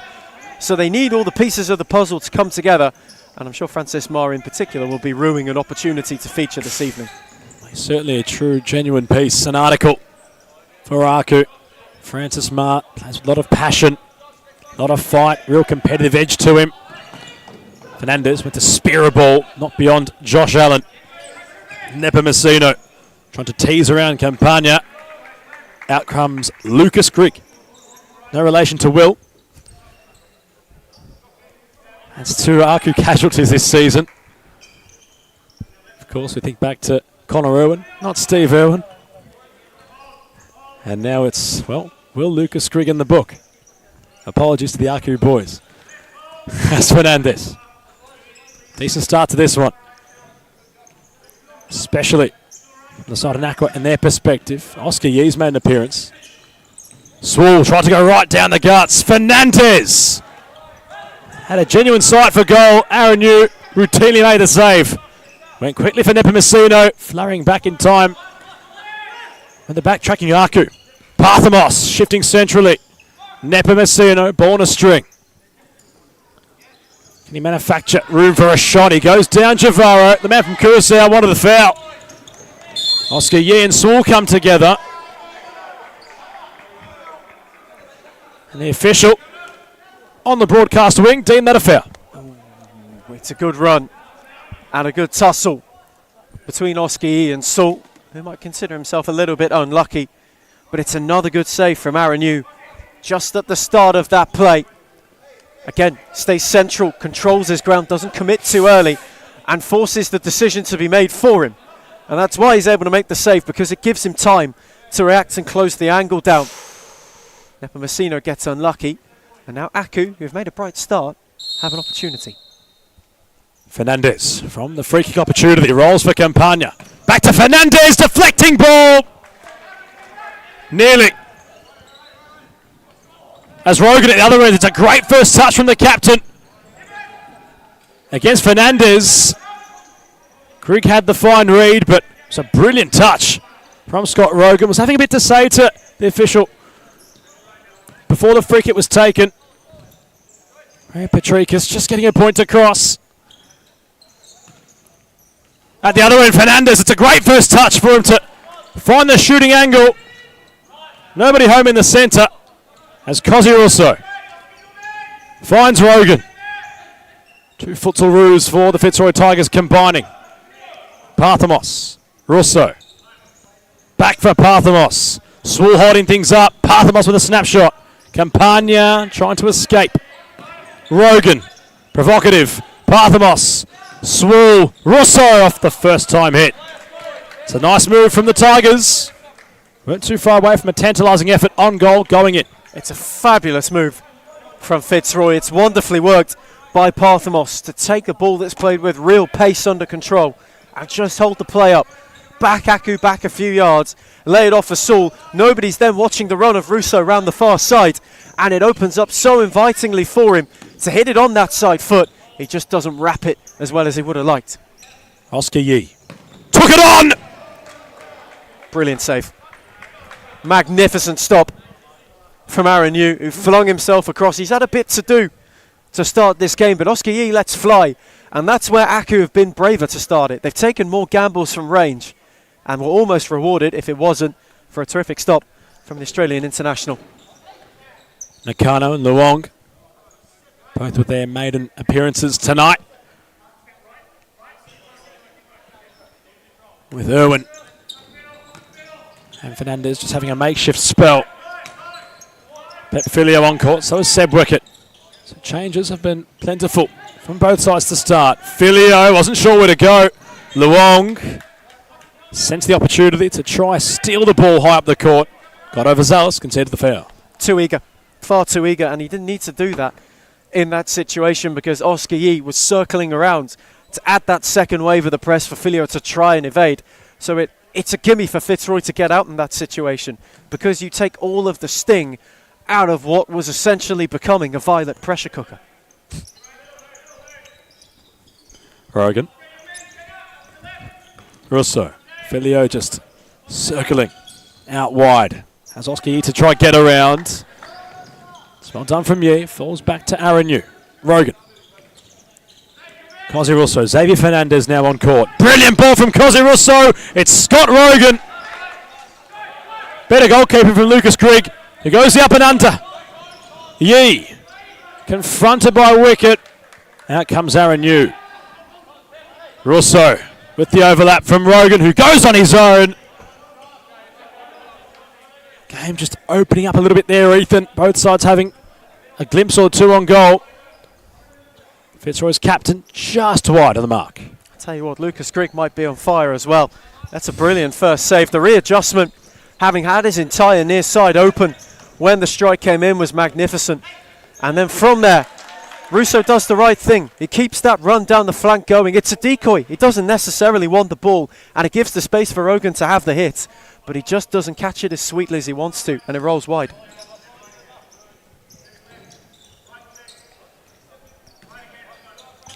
Yee. Xavier Fernandez. He's confined. Wicket done just enough to have play recycled with Fitzroy. Russo rolls it for Wicket. Bit too much mayo on it. Aku just trying to absorb at the moment. Refine their composure. Fitzroy just nullifying that early couple of threats in which might have been experienced, certainly from Aaron Yu's perspective. A couple of real genuine glimpses on goal from Kuimu's men. It was Fernandez with a duo of chances. Since then, Fitzroy just tucking in a bit deeper, trying to work the ball forward from their defensive half, although Russo, not as far as Luong, had his Yee on for the pass, gets around Filio Yee, the angle got tight, he was not sure what to do. Rogan, sidestepping his way into his offensive half. Central ball, Nakano done just enough, couldn't clear. Filio tried to combine with Russo, getting a bit too congested, as direct as you can get, and play would just falter now for Aku. But it's not the worst idea for Fitzroy to try and really crowd that area because it then opens up the space on the flanks. You saw Rogan and Filio had a yard if it was able to get out of that tight congested area, and that's where Russo drops in and can be so handy. Because he's got such a quick turn of pace, he's able, if just to work a yard from his man, to spin and play it out to the flanks. It's what they're trying to do when it gets really tight in that area. But at the moment, Aku are holding firm. The one thing that they might just be a bit worried about is that it seems to now be wave on wave of Fitzroy attacks. They can't sit too deep. Filio onto his right, deflecting ball, had Grigg guessing. Corner.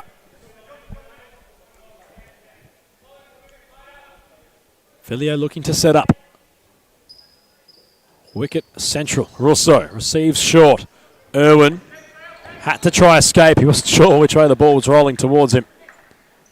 And will settle for a side ball to be conceded.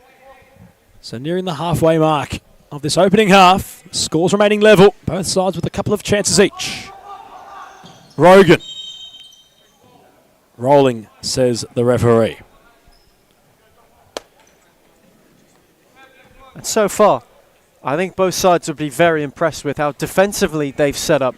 The only question marks will be from Fitzroy's side of things for Jimmy Soufas. How do they go about being more clinical? Fernandez, bit pedestrian. Filio to try make them pay. Couldn't get genuine purchase on the ball. And literally just as I was about to say it, for Aku, how do they take risks without giving away golden opportunities in order just to wrestle back some of the momentum that Fitzroy have stolen? Speaking of Fitzroy, On comes Sakawal Jaron and Christian Peluso against his former employer. And just as we mentioned in Hume, we've had a glimpse to our left. He's not in the building tonight. You almost assume Hume is here, considering we haven't seen him not in the past. Rogan trying to go through them all. Fernandez from does just enough. He sits down Rogan. Irwin now. Thought about the shot initially. Well, Jaron will go by himself. Sakawal Jaron. That's the explosivity in which Saka has within his game, Ethan. He can just have the strength to hold off an opponent and wind up to shoot with real power. And that is exactly the situation where he thrives. When he's able to win the ball back with room to roam into on the break and unleash a strike with real venom, either from range or close in. He knows when to pull the trigger, which is the main thing. On that occasion, he wasn't far away. But that is why, just when the game starts to approach that halfway stage, if the deadlock hasn't been broken, it's something different. It's an X factor that you look to bring on, because just like that, he can go and he can change the game. Here's Peluso. First touches for CP. Rogan, Peluso. Well, Jaron.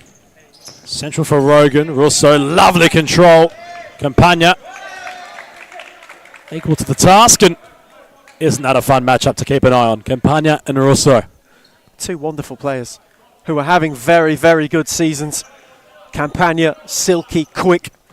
And you saw Russo there being able to work intricately in tight spaces. And that's what I was talking about earlier when I said that Fitzroy were trying to open up the space on the flanks, and, well, that matchup might just got a bit more feisty. Keep your eyes peeled on broadcast side. That's simmering. Peluso across the face. Campagna had to flick up and over. Was facing the ball. Had to take the risk. Will plead his case to Maria Petrikis that Russo had a fair amount of his jersey when they came together at the other end. That was a terrific flick from Campagna. It's a good readjustment. Because he's facing the ball, it's so easy for that to divert the wrong way. Well, Jaron loves a volley. Heads it on. Noah Marr clutching at his jaw. Think back to when Jaron had scored off the volley. It was against Moreland a couple of rounds ago now. It equalised, I believe, for the Tigers. It was Cooper who opened the scoring that night in some style, but Saka, stylist of his own. Peluso trying to wind up on his right. Campagna. 2 against 2, although the backtrack was there from Peluso. Fitzroy back in numbers. Fernandez up and over for Marr. It was a bright idea. Execution just lacking. It's not the worst idea to try and use Marr's height there up against Rogan. But what I really love from Campagna, he just wants to turn and go straight away. But when doing so, when he realises he's out of options, he keeps it simple. Well, Jaron thought he'd try something from a rather difficult angle with elevation. Tight encounter for your middle match of the round. Well, considering all the contests tonight were relatively even on paper, real question mark on what's to come between Northern Phoenix and Thornbury. Fernandez. That was propping up Ethan. He wasn't really sure what to do with it. And via the deflection, Aaron New had to adjust quickly. That's a delightful save. Because of that deflection, it takes some of the sting out of it, but it gives it an uncertain trajectory. Aaron New readjusts fantastically in midair as well. But for Fernandez, that little flick just to set the shot up is luscious. And he hits it sweetly as well. But on that occasion, they got the two bodies back to just take a bit of the sting out of the strike and allow Aaron New to make that save. Irwin from the corner. Marr. You dropping very uncharacteristically. Rare fumble from the man in pink. Corner again. Irwin. Across the face of goal, Peluso. Pivotal intervention. He had to react quickly. Peluso to prevent any danger. And I tell you what, Ethan, if he wasn't there, There was a vacant Aku shirt waiting to pounce. Noah Marr was going to be on hand to turn it in. It's a good touch from Peluso. A small element of risk, but he eliminated that well and made a very good clearance. So Jaron, big slide from Irwin. Jaron had turned goal side. He was away from his direct opponent. Irwin had to rekindle him. What a recovery. Big slide from the number 4. And now Fernandez gets around Swarth and Nutmeg. Twisting and turning still Fernandez. Which way is he going to go? He wasn't sure. Rogan and Swool had to be back in a hurry. Rogan. Bouncing ball for Wild Jaron. Nice control. DCSS at a makeshift standstill. Swool, Allen. Back to Corey Swool. Rogan. Swool awaiting the movement. Allen. Well, Jaron coming central, playing decoy. Swool. Itching closer and closer forward. Can they find the angle to let fly the Tigers? Aku setting up nicely behind the ball, although Swool found that opening. And Grigg had to adjust, and the clearance had to be made quickly at the expense of another Fitzroy corner. That's good patience from Fitzroy. So many times you could see them try and try again to cause an opening, but they just kept alive to it and earned themselves a corner where they might have tried to force it beforehand. So it's very good patience. It's just deciding to understand that they're going to have to take time to break down an Aku defence, which has been very well organised so far. Fernandez, Campagna. Don't believe Enzo's had a break yet in this first half. Irwin tried the provocative. Allen cuts it off. Fitzroy have the numbers momentarily. Well, Jaron for Corey Swool. The cutback. Will make it the cut forward. It was played in front of Scott Rogan, perhaps too much. And that was the moment where the Tigers had pried open Aku but could not find the finishing touch. And it's a brilliant ball from Sakawal Jaron to start the whole move. Plays it straight into the path of Saul, and he already knows that Rogan will be darting. It just has too much pace to find him, but that's the difference. One team played it patiently, the other had tried to force it. Irwin wanted to play and try and thread a ball through that wasn't exactly on, and they nearly got punished for it. Of course, Thornbury and Northern Phoenix, a real relegation 6-pointer to close out the round. Might just be your match of the round as well, considering all at stake for both sides. Campagna. Thought about going central. Oscar Yee, bit deeper. Rogan cuts it off. Campagna on for the pass. Here comes Flash. Tried going the switch while in motion. We'll have to settle for a side ball.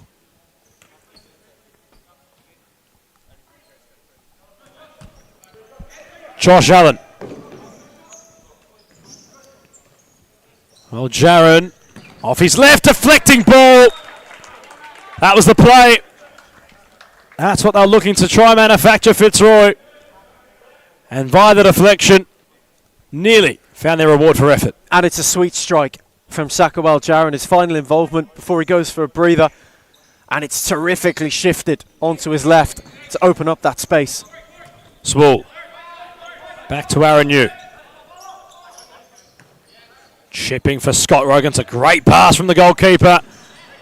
This time the cutback for Parthamos was well read by Luong.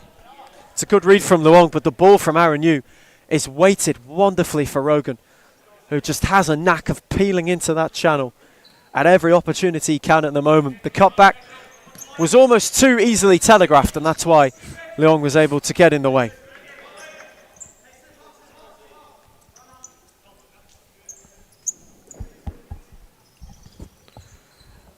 Rogan. Real chess match this first half has proven to be. From Parthamos, Rogan, back to EP. Nepomuceno holding things up, turning onto his right, then left. Chipping ball for Swool, Rogan. Try going direct for Parthamos, who's come a fair way, keeps the ball alive somehow. Aku really making Fitzroy work for half an angle on goal. And this is the organisation defensively that's been so good. They know when to drop into a compact block And when they're just allowed to be a little bit more open and not give the likes of, well, Jarin, Nepomuceno and Parthamos the room to have a hit, it's been that ability of when to close and when to sit that's made this such a tight contest, and it's made Fitzroy have to be a lot more intricate. And so far, although they've created looks, they haven't created anything clean cut. They're trying desperately there. They're both of the Futsal Fitzroy duo of Swall and Rogan. To flick over the top, Rogan had the angle right up against him. So hopeful that someone was at the end of that looping ball, which he centred across the face of Lucas Griggs' goal. Xavier Fernandez, Luong. Nakano with some movement centrally. Swall's quick on the case. Luong had to be brave. Nakano trying to sort things out. Concedes possession. Swall, Nepomuceno. Twisting, turning, Javaro, Nepomuceno scores! Barely needs half, a couple of inches. Does Javaro Nepomuceno. Once he organised his footwork, he was there to provide the finish beyond Lucas Grigg. Drilled in low, drilled in hard. The placement, perfect. Fitzroy, a goal to the good finally. And it's dizzying, it's poetic, and it's beautiful from Nepomuceno. The way he's just able to shift ever so easily. The channel to his left is closed. Akira where it's his favourite side, and it's just that sharp little shift onto his right, and it gives him a yard to get the easiest of finishes beyond Lucas Grigg. Russo tried it across the face of goal. Grigg adjusted. And what Aku can ill afford to do now, having been so good for majority of this first half defensively, is switch off in the final few minutes to half time, because they're up against a side who are hungry for it. They know it's an opportunity to go 8 clear at the top of the tree this evening, and at the moment it's panning out that way, but the longer Aku can keep this an arm wrestle, the longer they have the chance of nabbing an equaliser. Luong. Fernandez. Of course, the game does continue. Ethan Aku exerting a lot of energy and just trying to keep up, I suppose, with the intensity of the Tigers. As it continues, the next few minutes of the match, pivotal. Can't seem to concede. They have to try and get themselves back on level terms. Because Fitzroy right now are humming. Nepomuceno, the ball was bobbling cruelly, and by the time it reached him, went out of play. That is one of the matchups that they want to get immediately, and it's why, again, Russo drops in, because he's got the ability and the nimbleness to work in that tight space and to move it wide for Nepomuceno, which gives him a one-on-one. And it's exactly what Javaro wants in that situation, the room to be able to go and drive at somebody. And the ability to create that is what is posing such a potent threat. And Nepomuceno's found on his own. The results usually always negative for the opposition. Completely positive for the Tigers. Such a clinical player. Nepomuceno is on hold-up duty at the moment. Russo. Parthamos. Wicket lurking at the back stick. Russo. Parthamos.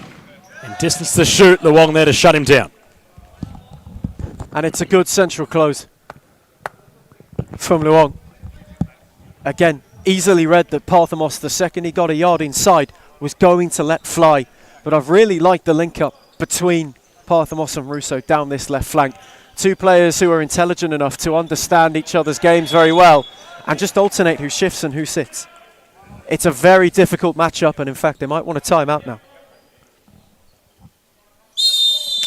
And that's exactly what they'll get. The side that hit the front late in the first half, courtesy of Javaro Nepomuceno.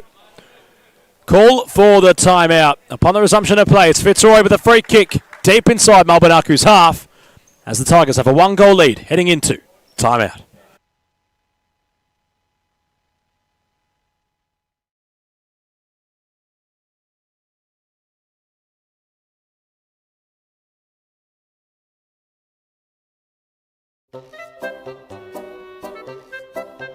We're the Chip Hunters Div 1 Tuesdays. We should not be in Div 1, but nevertheless, we lost 8-3 today, but we're missing Alex Vickers.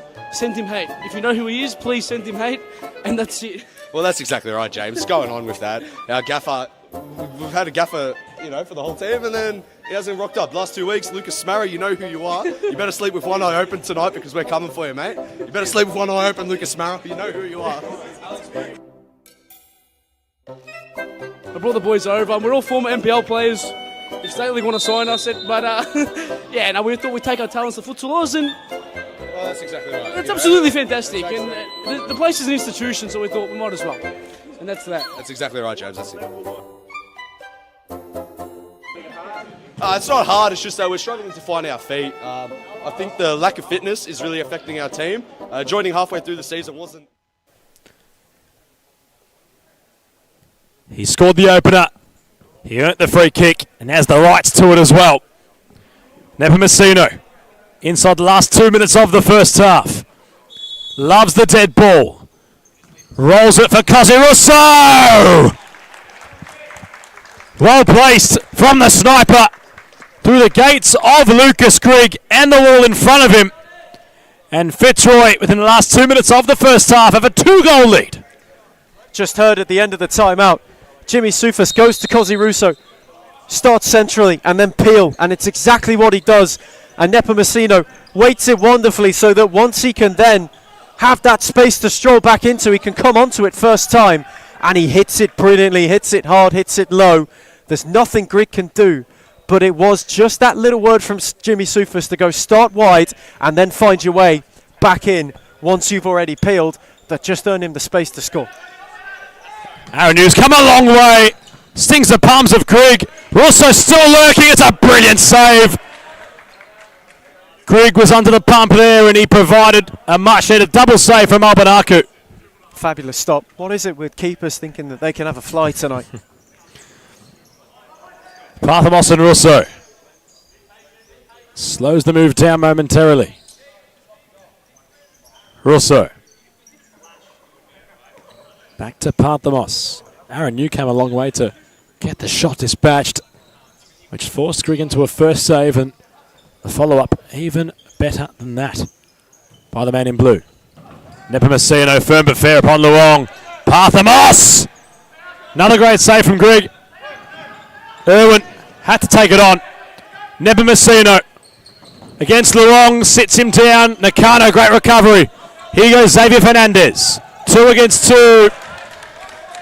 Fernandez wasn't sure how to get around the man mountain. Novelised Parthamos, who forced him wide and out of play. Parthamos did well. He just suffocated the space for Fernandez to move into. He doesn't give him a yard, which then he's thinking, all right, I've got no options. I've got to go for home. And the angle's so tight, as was that effort, that he's just not able to work something, unlike Connor Owen.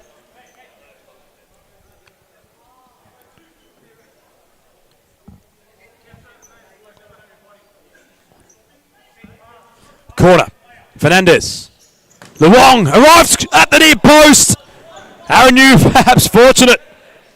He did just enough to prevent the ball from sliding in beyond him. Pedestrian, of all people. The pass from Cosy Russo. Is there something late? Perhaps from Aku. They've certainly been in this game. It's taken Fitzroy to be methodical to pick them apart. Real test of Aku's character come the second half. How can they come back into this one? Time will tell, but right now it's all Fitzroy. Russo. Parthamos onto his right. Still with the ball somehow.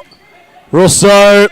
Nepomuceno for Seb. Wicket went for power and blazed over the crossbar. And it's silky from Parthamos. The move just to keep the ball is delightful. He's surrounded by 3 of them, but the footwork is so sharp.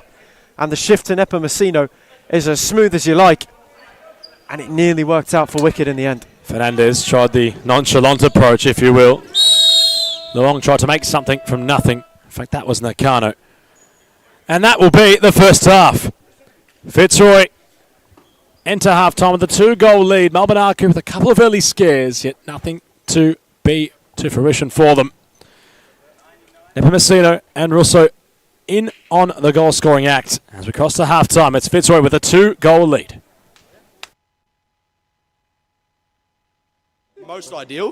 But you know what? We've come across a couple wins, and we're doing decent within the team. You know, there's a lot of politics within the team and problems here and there. And you know, when you got families paying 7, 8, 9 grand, it's not on. But yeah, well, that's exactly right. Well, you know, for Social League Div 1, we thought this would be all right, but it's a much higher standard than we thought, and we're not quite equipped for it, but we're working on that. Yeah, we definitely are. Yeah, we're working on it. We're improving the arsenal, and we'll get there. We'll get there day by day. We'll adjust.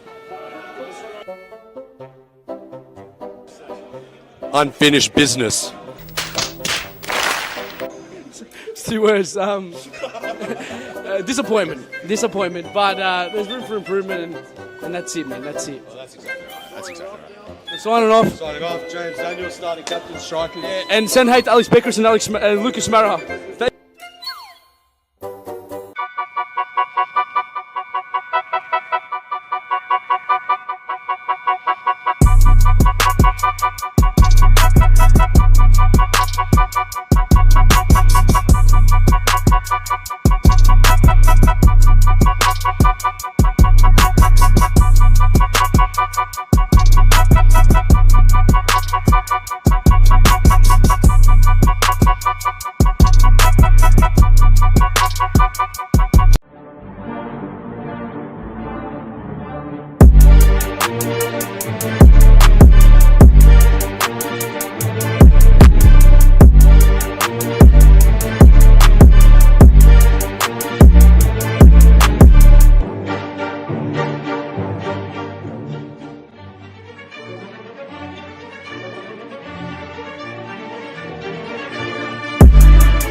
We return from half-time. The league leaders currently in a strong position as they look to march on. 4 wins.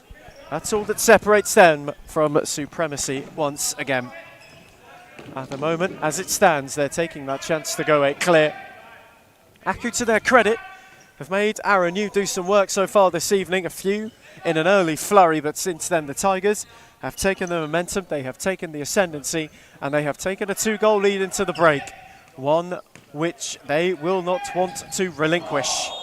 And have an early free kick via an Enzo Campagna handball. Well, Campagna will start to be outspoken in this second half. Fitzroy, it's been a one-way stream at the minute. Flowing down their direction, and the goals might continue. Aku firmly on the back foot. While Jarin and Rogan, the 2 over it. First free kick of the second half. Saka, while Jarin! Oi! Rattled it. Absolutely rattled it against the outside of the frame. It's thunderous. The frame of the goal completely moved. It's like a gunshot almost from old Jarin off his boot. Smashed by Saka. And it was ever so nearly sensational. Irwin wanted to thread it for Noamar. Wasn't quite able to find him. This would make it 18 unbeaten for Fitzroy. It stands at 17 right now. It would be the longest run, the longest string of unbeaten since they had 39 of their own. They went a whole calendar year without losing a game. Before that was broken. From January 2024 all the way to February 2025, they did not know the taste of defeat. And at the moment, they are on a run to match that.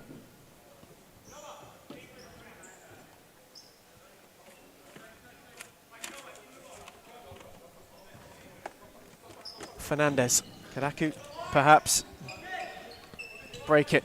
Noamar trying to thread his way through.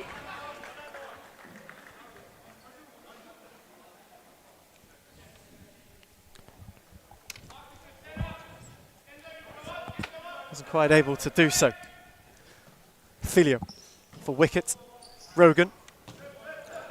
While Jarin went with loft and went against the railing, on which Filio did control firmly. And how menacing the railing was on court 5 here a couple of weeks ago. Certainly was a menace for the Black Army upon their clash with Pascoe Vale, but here tonight, not so much the same. Alku will have to really now dig deep. They have scored against Fitzroy this season in their last clash. But that being said, it's exactly where the Tigers want it to be. The game firmly on their terms. Instead of potent, it's been professional so far from Fitzroy. Here's Pep Filio.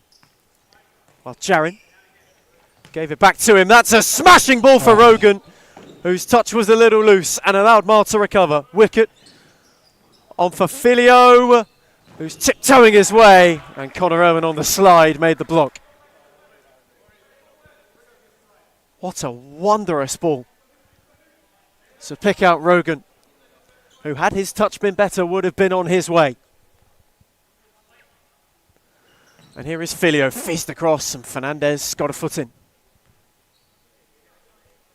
Important to clear the lines. Fitzroy just probing. Wanting to find a fantastic start to the second half.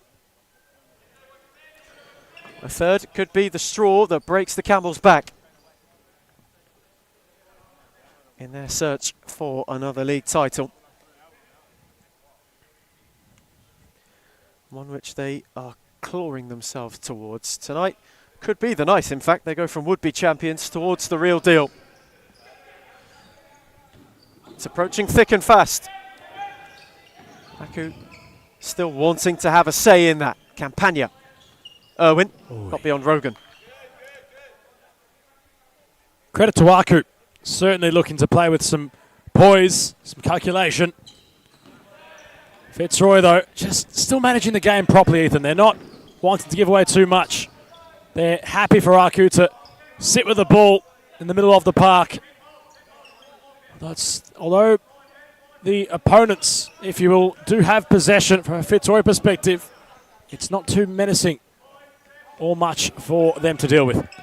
Campagna tried to thread it for Owen. It was picked off by Wicket. On for Filio, whose return was tidy, and Wicket, with the angle tightening, had a drive which was just wide.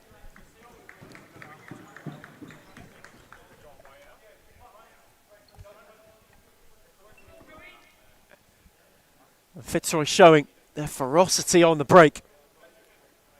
Filio happy to sit off and play conductor at the second phase.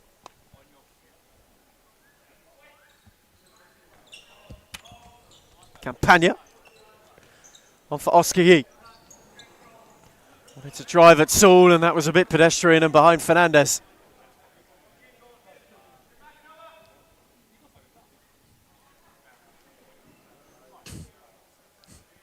Fitzroy still turning the screw, trying to find a third. Jarin, Filio switched it for Rogan, who had a yards. Greg had to parry, and Marr mashed it away. The body language of Aku just starting to speak a story in itself as some froth dust just sprinkles off the roof when Noah Marr's clearance had hit. Froth mop called upon by Mary Patricus. We're not sure where the mop is, but in the brief passage, the play which will stop Ethan. Where now for Aku? How can they try to get back in this game? How can they try lift themselves up and say, well, we know we're against the side who's sitting first on the ladder at the moment. How do we make a statement and get back into this game? How do we really mix up the season and try spoil the title ambitions of Fitzroy? It's about bravery. At this point in the game, they've played pretty futsal tonight at times, but they need to have that guile going forward, which has been lacking since the early exchanges when they made Aaron Hume make that flurry of saves. And as the froth mop's called upon, they just get to have a moment, but they need to throw the kitchen sink at it now. You're 2 behind with a quarter of an hour to go. Now is the time to start making those inroads and just to be a bit braver, because it's not just the title race that hinges on it. It's their own hopes of a top 3 finish. Well, Campagna and Fernandez just having a chat, seeing if they can try any tricks of the trade of futsal upon a side who know them all. Rogan with some instruction towards Peluso, who out of the 4 other players he's sharing the court with, perhaps the most junior.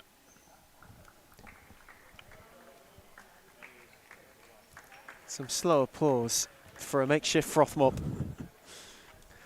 Joshua Fusco just making sure that the court can clear and play can resume. Just to go back on that, not only are they close to 3rd, they have to be cautious because 5th is only 4 points down the road, with an opportunity to become 1 if it stays this way by the end of tonight. So it is a real seesaw of a season. It is the crossroad. And they will now look to make sure they make the right turn to steer themselves to safety, but also not to shorten and not to dilute the strides they've taken this season. They will have to climb a real mountain to do so. And it's Josh Allen, who's wriggled away from 2 wonderfully. Meccano forced him back. Christian Peluso. Sewell. Allen. Oh, on the switch for Peluso. It's a lovely ball as well. Rogan. Peluso just darted momentarily and kept the move going. Sewell. Rogan. On for Josh Allen. Corey Sewell once more. Down the line for Peluso, who just held the space. Sewell probing. Oscar E in the way. And just on the live ladder, we're having a look at how things have unfolded since the Hume clash. Black Army off the bottom of the table. Sitting in 6th, 8 games played, of course, but have the 5 points to speak of. Lovely ball from Rogan. Allen took over and poked his effort wide of the far post, but what a delightful dink over the top from Scott Rogan to find him. And Allen unlucky not to steer it in.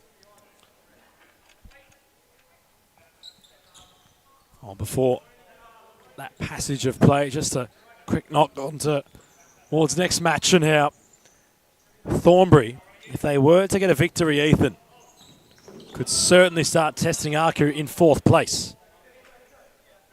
1 point the difference. If United are to beat Phoenix, who you really feel are in need of a win, would put Hume back into last place. Campagna on the poke. Just again, as the table plot thickens, Enzo Campagna was on the charge to drag one back, and it needed a good save. In the end from Aaron Yu. Luong's corner. Out for Oski. Luong's return as Saul was steaming towards it. Allen As Rogan makes way, Fitzroy happy to run the changes. Christian Peluso, who started his Fitzroy career with a hat-trick against his former club, his former employers. And as Allen's retreat, as Parthamos played it.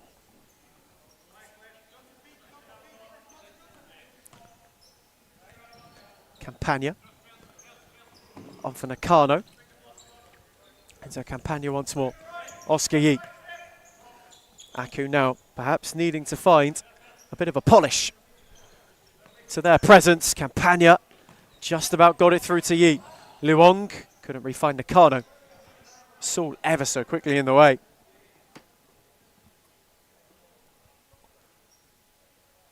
Fitzroy hunting. Yet another league title. Saul cut it out. Nearly dropped for Luong. Peluso in retreat. Best place to make the challenge.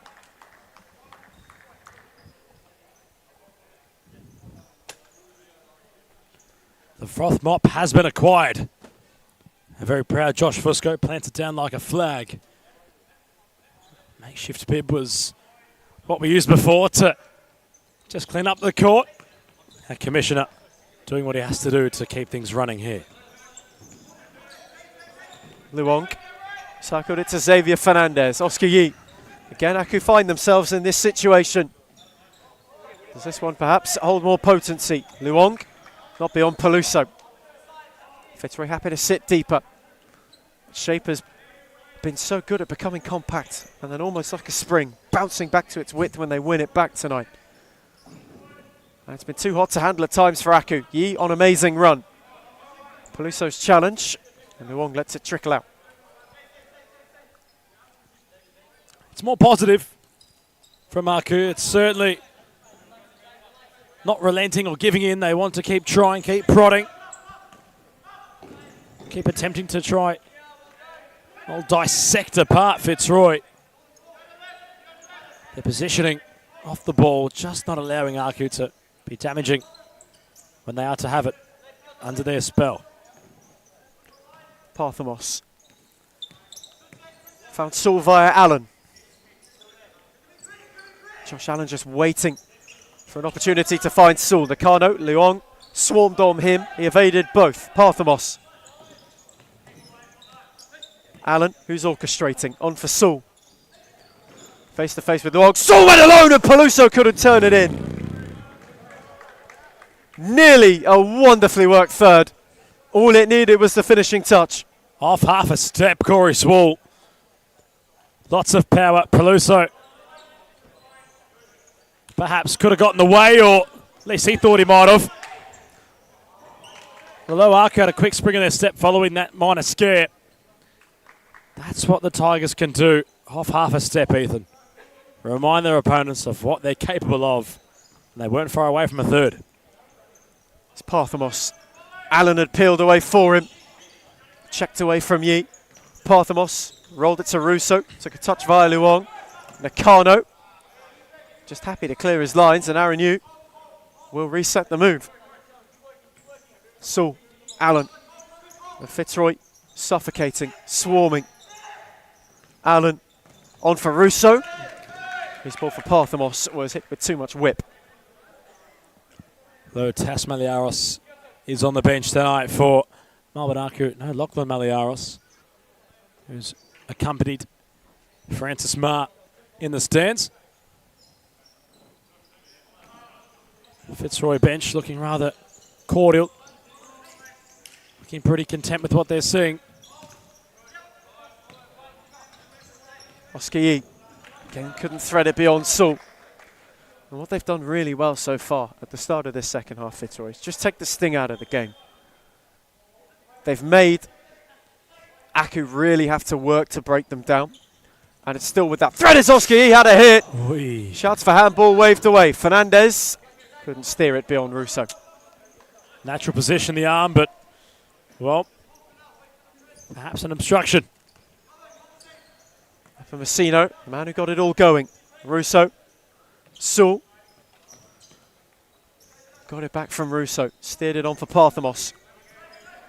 Fitzroy again just drawing Aku in an attempt to play through. Nepomuceno. He on the press. Nakano's turn now. Saul's got some space. Lofted for Nepomuceno. And Xavier Fernandez across, fired it away. You respect that. You appreciate the idea of just taking it on the volley. No need to cut back. Let fly within vicinity to shoot. Nepomuceno has the license to do so. Saul, Russo, intricate. Grigg with a great save. Luong stayed with it the whole way.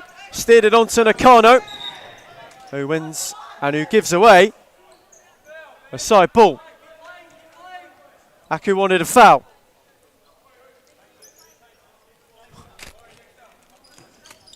Taken quickly. Nepomuceno couldn't turn. Nakano could.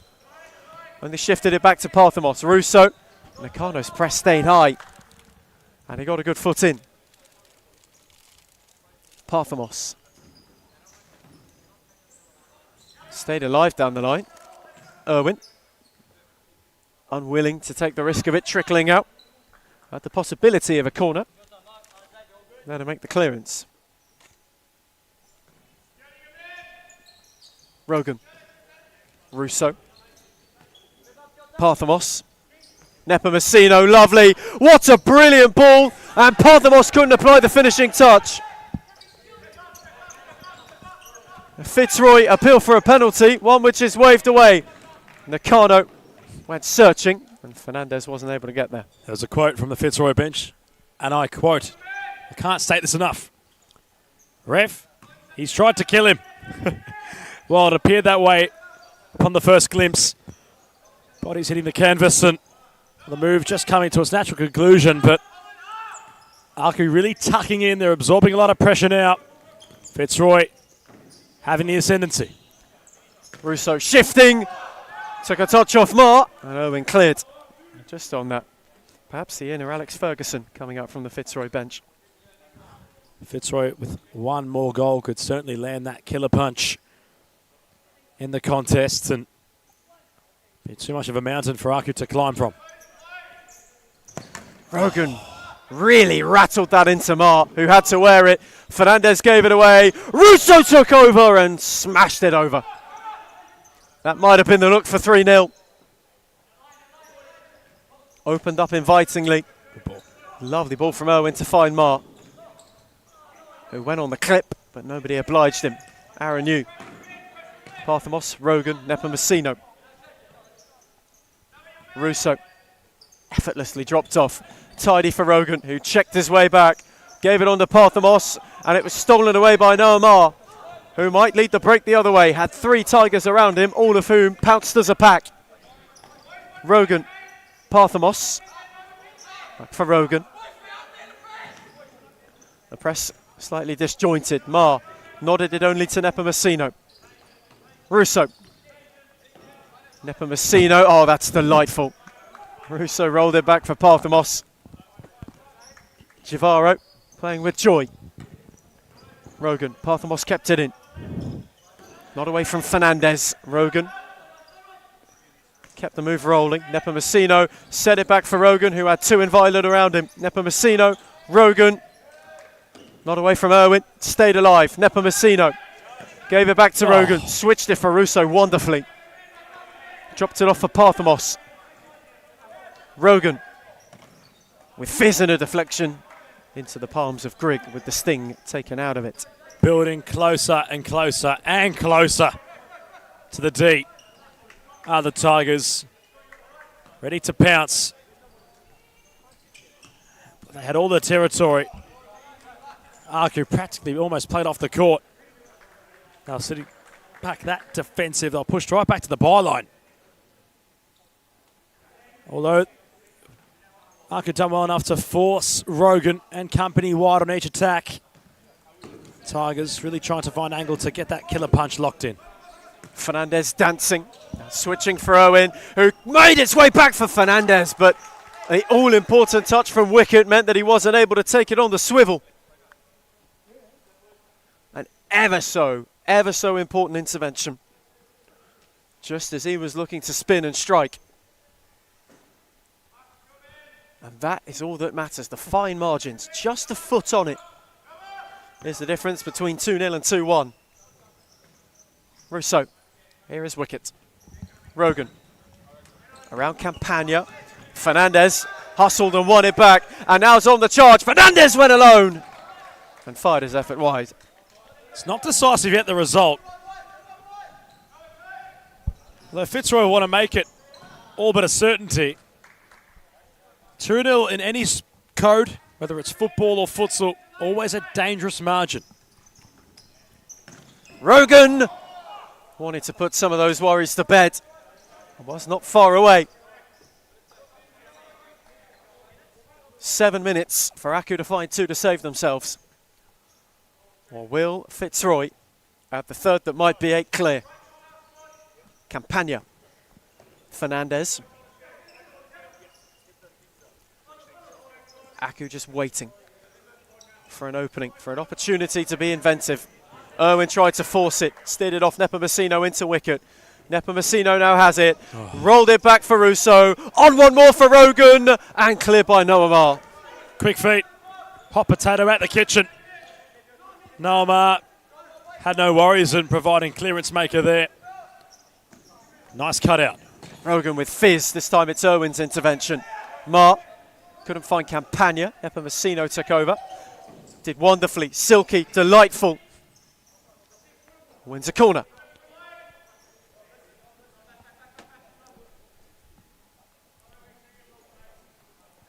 Rogan to take. For Russo! Sliced it as he went to hit it. But my word, the second it dropped, you knew what was coming. It's all about timing. And Russo, by his own standards, might feel as if he could have done a bit better on that one. Irwin. Campagna shifting away from 1, from 2! And steered his effort just wide at the crucial moment. Perhaps Aku have spent the last chunk of this game, Ethan, just managing themselves, trying to wait for the right moment to pounce with all their energy. Last couple of minutes, they've really started to lift. And Campagna's on the charge. On for Fernandez. Campagna took a tumble. Rogan in the way. Fernandez, wicket this time, the one to block. Could be the late stint to the end.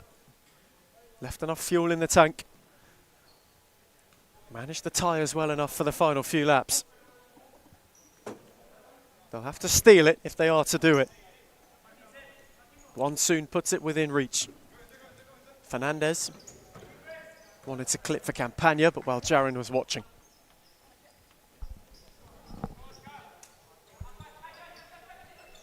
Well, Jaron's peeled completely away. Also have to remember the fresh legs in which Fitzroy have off the bench. Well, Jaron was a step ahead of his direct opponent in Fernandez there, who's trying to commit further forward with that focus of pulling Aku back within a goal's reach. But in doing so, Ethan, it was Jaron who just dragged away. Aaron, you hadn't seen him in time and went short, but got to keep your eye on the pace of Jaron as he looks to exploit perhaps a more offensive-minded Fernandez or Yi in Aku's defensive half. And that's the difference and where the danger's presented. But also, Fernandez and Campagna are the 2 to watch now. They've hardly had a minute off. So their legs just might be starting to show a bit. And it gives Jaron a yard where he can be so deadly. That's a good ball from Fernandez, though, to find Yi, who's around Saul. Kept it alive. Rolled it back for Fernandez, who went around Jaron. Fisted across! And nearly got the finishing touch. Aku on the high press. Dangerously close to 2-1. Hume for Rogan, who just dropped off. Saul tried to steer it for Jaron. Campagna cut it out. Noamar on for Oski, whose touch was heavy. Nearly invited danger. Ma, ever so cool, flicked it for Fernandez. And Aku worked themselves out of danger quite well. Fernandez. Happy to hold it up. Waited on a runner. Oski. Campagna just peeled. While Jaron with him. Ma, Fernandez. Through the legs of Rogan, but only to Jaron, who went over the top. It fell for him again. Saka Jaron, not beyond Campagna, who's picked his pocket and is charging away and winning a free kick. No complaints, really, from the offender. Campagna and pivotal in those moments. Arku want to issue a timeout. I know they've just had a bit more possession. A few more crucial match moments in the last 2 or 3 minutes of stop clock futsal, and a timeout has been issued, dare I say, at the right time. Perhaps a set play to halve the deficit. It might be now or never for Aku when we come back. But as we cross to a timeout, it's Fitzroy 2, Aku 0.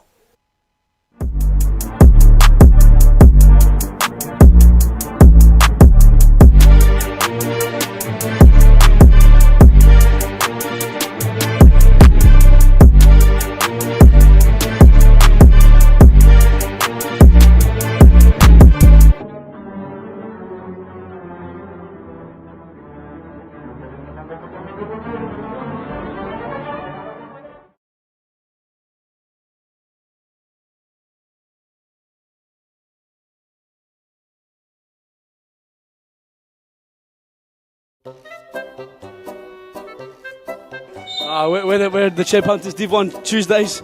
We should not be in Div 1, but nevertheless, we lost 8-3 today, but we're missing Alex Beckers.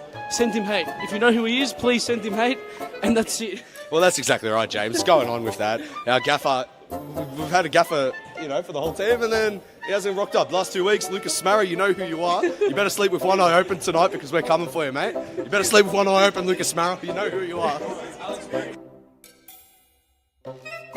I brought the boys over, and we're all former NPL players.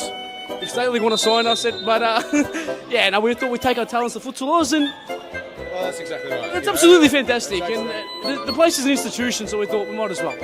And that's that. That's exactly right, James. That's it. It's not hard. It's just The final run to the finish. Can Aku find two to pull off a real shock? It wouldn't just throw a spanner. It would throw the whole lot in the title works if they were. Marcus Fernandez in the fly, fifth man being prepped. Oski wins a corner. And now it is enacted. Here we go. On comes Marcus Fernandez, the fifth man. Aku maybe leaving this late intentionally. Let's see what they've got up their sleeves. Campagna for Noamar. Just trying to shuffle Fitzroy around. It's a very stagnant shape at the moment. Campagna. For Mar once more. This time down the line for Yi. Fizzed it across. Aaron Yu as an open net. And Fernandez did well not to encroach.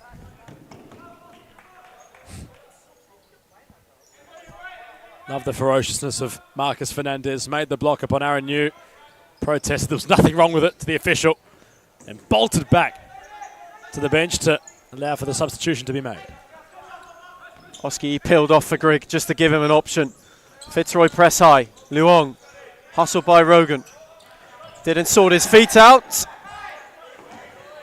And Scott Rogan just about didn't foul him.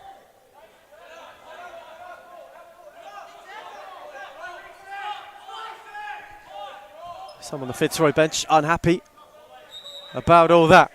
And in fact, it's a side ball, not a free kick. Just as Luong wanted to get going. Oski Yi. Campagna. Fernandez holding the width right now. Holding that flank to himself. Noamar. Campagna.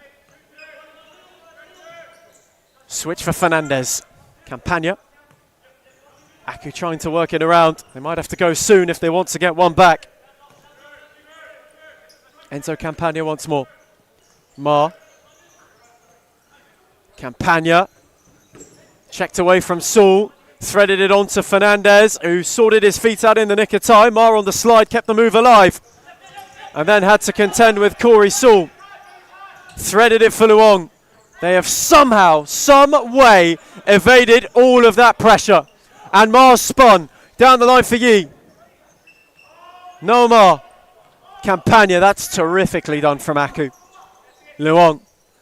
Fernandez. Rogan had to make the block. Got to give them credit. Although this game hasn't really had many moments since the goals were scored from Fitzroy, Aku haven't just laid down and thought we might as well just try a score. They've been methodical, they've been calculated, they've had a real identity in this game. although they might not walk away with anything, they have kept Fitzroy at this point in time in the match guessing still and tucking in to defend. Full credit to Aku. This is certainly going to be a lesson, not so much a loss. Campagna. Oski, he had a momentary look before Russo closed the door on him. Campagna once more. Fernandez. Campagna had a hit, took a deflection. That's a brilliant save. And Yi on the slide was denied. Yu on for Saul. Fernandez still out there. And thankfully, it will not be a moment to forget, although Campagna was put under immediate pressure. Fernandez just wanted to go. Can't blame him for such. Believe that there's something left in the tank for Aku to show the last 90 seconds of this one. Saul gave it back to Allen. Fitzroy happy to take the timeout, take the sting out. And Fernandez, a makeshift goalkeeper right now. Allen went with Loft. Saul, superb take, and Mar with a good read. Saul not letting him out.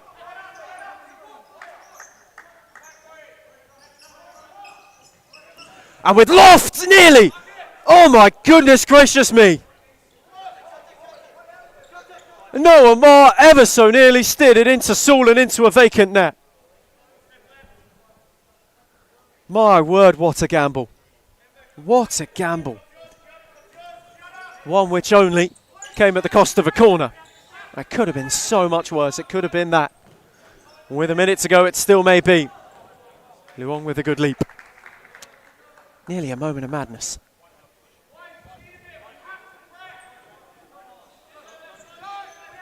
Russo. Rogan. Steered it to Saul. Not around Mar. Might they get one? No, Mar! You made a good save. And Rogan read it best on the rebound. Happy to just clear his lines. That might have been their look. Valiant they have been tonight, Aku. Certainly night and day compared to their last performance against Fitzroy. On the scoreboard at least, and a respectable loss. That's not over yet. There might be some real late drama. Hume left it late, of course, against Pascoe Vale. You can never say never in futsal. Campagna. Back for Noah Mar. And a hit! Oh, it's a beauty! Oh, what a goal! Wow! You can never say never in this sport. And Noah Mar has given a pulse for Aku deep in this one. Shielding from Rogan. Campagna, not for Nakano. And they want timeout. Right as Noah Mar scored a screamer. Aku have half the deficit, and with not long to go, have the faintest of glimpses. Fitzroy go to timeouts, and they're 2-1 ahead in the final minute. So we're struggling to find our feet. I think the lack of fitness is really affecting our team. Joining halfway through the season wasn't most ideal, but you know what? We've come across a couple wins, and we're doing decent within the team. You know, there's a lot of politics within the team and problems here and there. When when you got families paying $7, $8, $9 grand, it's not on. But yeah, well, that's exactly right. Well, you know, for Social League Div 1, we thought this would be all right, but it's a much higher standard than we thought, and we're not quite equipped for it, but we're working on that. Yeah, we definitely are. Yeah, we're working on it. We're improving the arsenal, and we'll get there. We'll get there day by day. We'll adjust. Unfinished business. It's 2 words. Disappointment. But there's room for improvement, and that's it, man. That's it. We return from timeout in the dying embers, and all of a sudden it's a 1-goal game. 30 seconds. From 8 clear, or a shocking pair of points dropped. Allen. They'll have a look. They will have a look. We've got the ball back. Fernandez full of belief. This could be it. Nakano on for Campagna. They can't afford for it to break down. Now or never for Aku. Mar. Campagna. Fernandez. Fizzed across and cleared off the line. Campagna lurking. Russo rolling. Saul wanted to smash it. Nakano. Mar again. They'll have 5 a corner. seconds. They will have.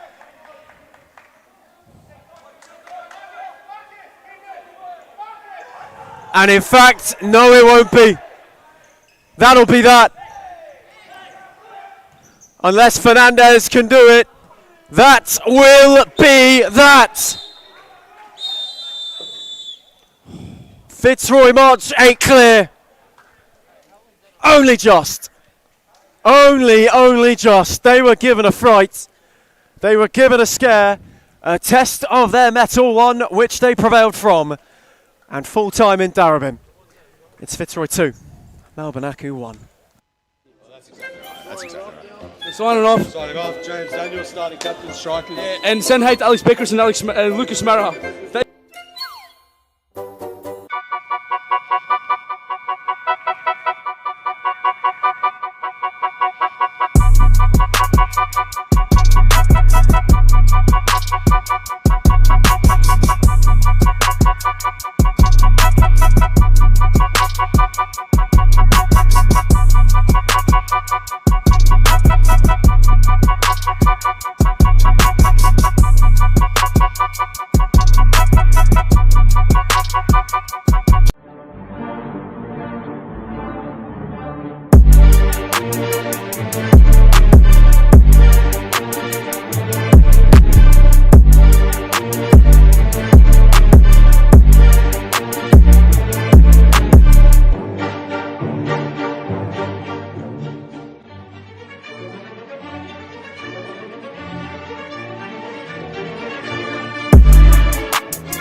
We're the Chip Hunters Div 1 Tuesdays. We should not be in Div 1, but nevertheless, we lost 8-3 today, but we're missing Alex Beckers.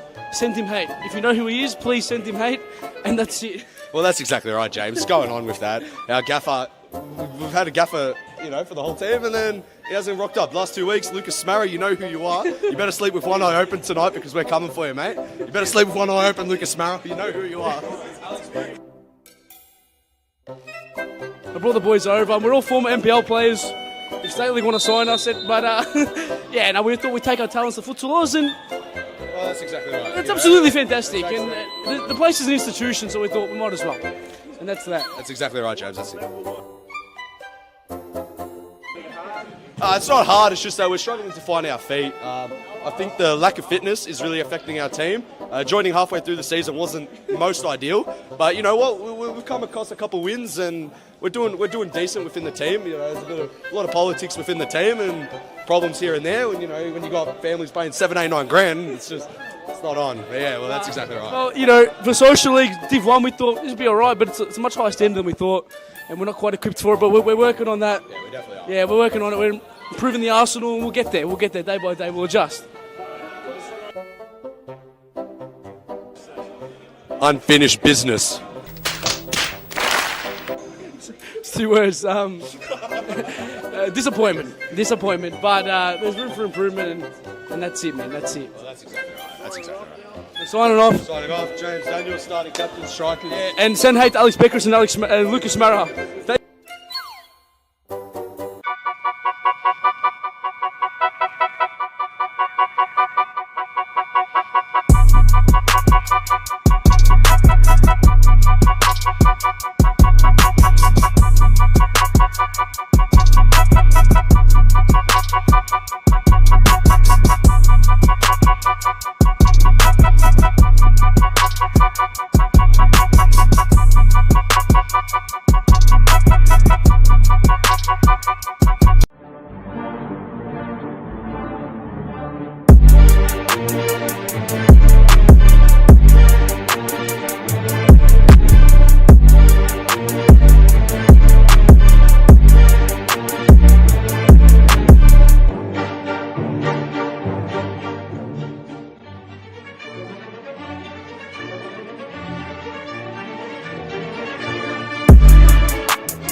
We're the Chip Hunters Div 1 Tuesdays. We should not be in Div 1, but nevertheless, we lost 8-3 today, but we're missing Alex Beckers.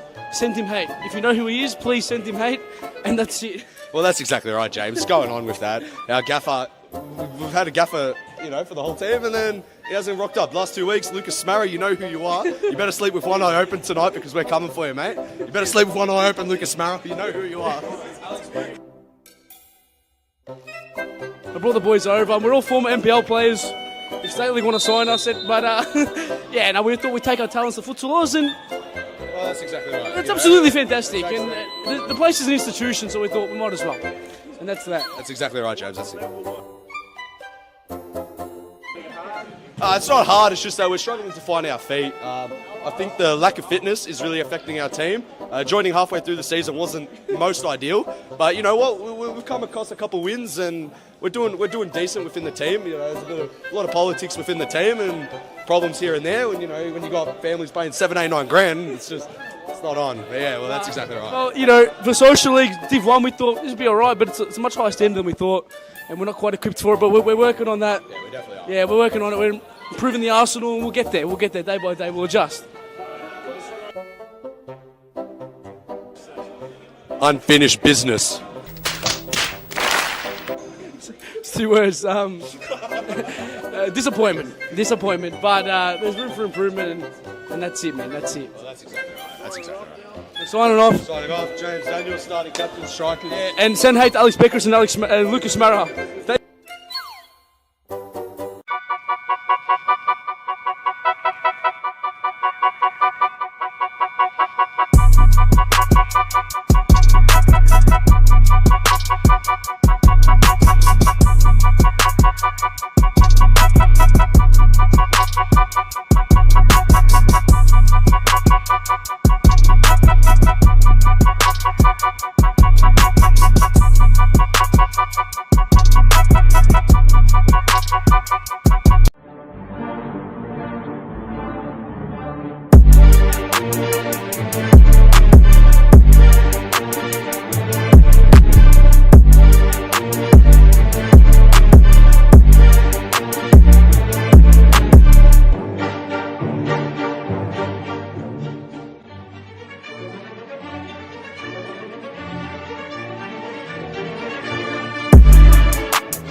For the final time tonight, and it may be the most important piece of the relegation puzzle for these sides. When they met only a fortnight ago, Phoenix were 3 up, as you can recall. They ended up losing that game 5-4, and it's put them in some trouble against Stormbury. Despite having the head-to-head ledger in their favour, the one that counts as the series one, and at the moment the Hounds are up 1-0. It's an important intervention from Jackson Georgie for both of these sides. Out in Palombi, it is a proper 6-pointer. And it started absolutely out the gate, flying once the green light went on. Both sides crashing out, having chances at both ends. It was Ty Lewis who had his palm stung by Powley's vacant foot. At the other end, very quickly, Fateh was tested. Corner for Northern Phoenix. Very deep ball. Dealt with, worked with by Ryan Henderson. Ethan Rigg, we have to just tell the audience of these two sides and who's on the court right now. We'll start with the Northern Phoenix. Ty Lewis is in between the sticks. Giovanni Stellatano lines up alongside that of Ryan Henderson, the number 99 of Jera Blyanski. With Jonathan Sapina all in support. For United, Mo Fateh's the goalkeeper. Marrero, Paoli, Traslavenia, and the captain, Georgie. They're all on court at the minute for Dama Georgie's side. A plentiful lineup on both benches. You expect fireworks in this one. A real relegation six-pointer. One which has started at such a fast pace as well. Neither side afforded a second to breathe. You sense the importance of tonight for both of these sides, and both have got full benches. Chris Rose, the backup keeper for Phoenix, Anthony Brown, Lucas Hogan. Liam Zacharias starting from the bench as well as Sivan Oraha. And for Thornbury, the Hounds have also got a stacked substitutes bench. Armand Dawood, Julian Charbot, Josh Loretta, Ryan Bruce, Jovan Pili, the backup keeper, Justin Lee, all rounding out who are on the substitutes for Thornbury. Quick correction, of course, it's Sivan Oraha. He's the number 99 for the Phoenix. He's got the man bun on and, well, he's ready to go. The commentator's having a makeshift blue in the booth, but we're all good now. As these two sides, Ethan, are going to have more than a blue. There was such a firm team talk before this one got inflated between those in lily white. Georgie's getting their message across. All players arm in arm before kickoff. Tyler Lewis, on the other hand, spoke a whole different story. Had his hoodie on, wasn't warming up, wasn't training, was getting really in the zone. And you'd expect a big game from the man in blue tonight for his side. These two, my apologies, these two really, really know each other well. A lot of championship history. Now on the main stage, they have to scrap it out for survival. Where they were looking at one end of the table only 6 months ago, now they are staring down the barrel of the other in the division above. Jonathan Sapina onto Stellitano, superbly worked, and Sapina smashed it over.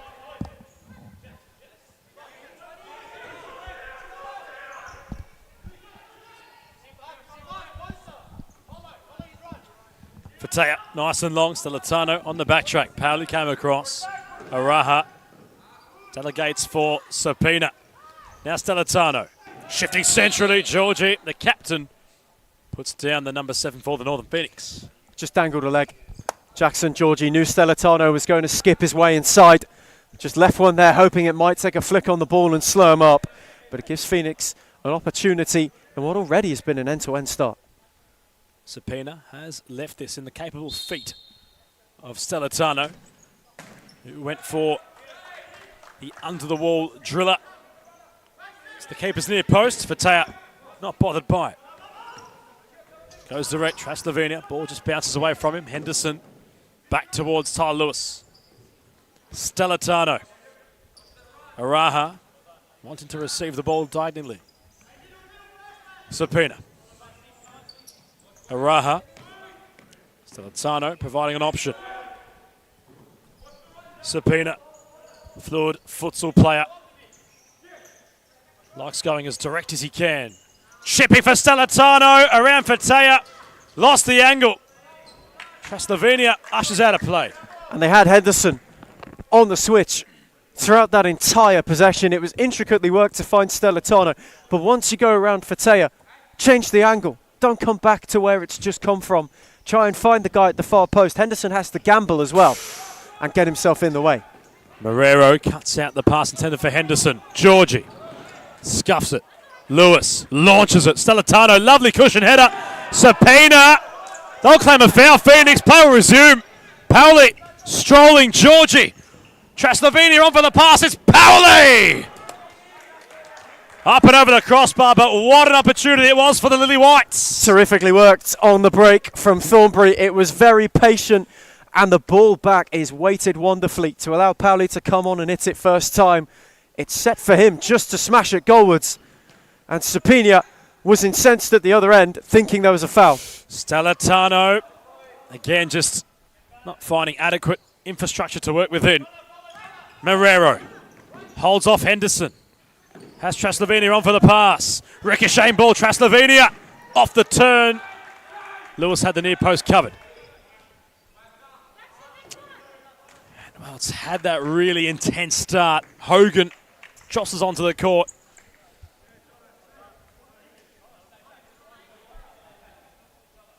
And so does Justin Lee. Both sides calling for early intervention from the bench.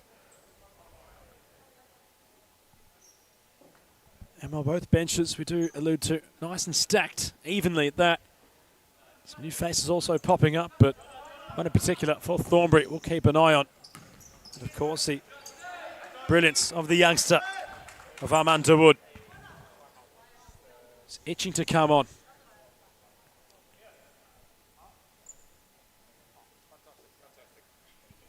And I'm going to enjoy the pause here, I think, considering tonight's not going to have much of one, especially in this clash. We can't understate it. It's going to live up to the billing. It's billed as our main event of tonight. Henderson and Stellitano coming together. Traslovenia organises his feet nicely. Marrero. Pauli, 3 points. So crucial to both these sides. More the side in black and teal, who currently, as of that Hume draw to Pascoe Vale, sit last on the SFV Premiership ladder of Season 2 this year. They do, and Phoenix need to get themselves out of a troubled situation. They could have avoided it had they held on to the position they had when the last time these two teams met. They were 3 goals up before Thornbury came back miraculously before the Lily Whites tonight. A win takes them within a point of Aku in 4th. So there is everything to play for, and it could steer them towards being the forerunners in that relegation playoff position. And you can feel the caginess in this building. Every time there's silence, you could hear a pin drop. Everything hinges on every single kick of the ball right now. Lauretta enters for the first time for Thornbury. Sapina was practically playing on one leg a couple of weeks ago for Phoenix. Stellitano, Sapina. Back to Stellitano. Lee with the block. It's terrifically worked. Just out to Sapina, who's so willing to drift into those channels and allow the space for Stellitano to then shift centrally. They understand it's where he does his best work. But the important piece here is having Hogan and Henderson alongside them means that they've got 2 players who can do the legwork and a lot more of the defensive duty. It frees those 2 up, and that's something that Phoenix have struggled with in recent weeks. Without the availability of either of these 2, it's placed a lot more of the burden on their 2 stars.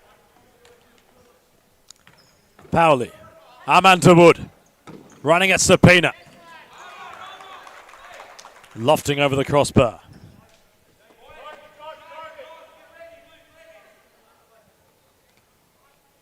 Henderson's had quite a start to this game. His recent move, not his best, but he's trying to cement himself in the pivot. Lurking between that and the fixo. So Pena stuttering on the ball, still has it under his jurisdiction. Stellitano, central. Holds it up well. Gets it back down the line. Trying to shift beyond that of Lee. Side ball for the Italian. And that's where, again, they're so good at being able just to shift the play from side to side. Sapina gives you an excellent presence on the ball. His footwork is so tidy. He gets out of so many tricky situations. And it also frees up Stellitano a lot more as well, because it takes the focus off him. As 2 go to Sapina in a lot of cases, and you will see that as the night goes on. It'll allow that room for Stellitano.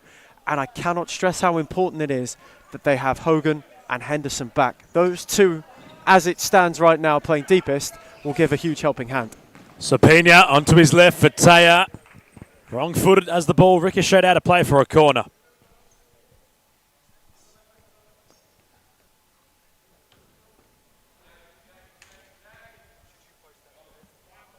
Sapina.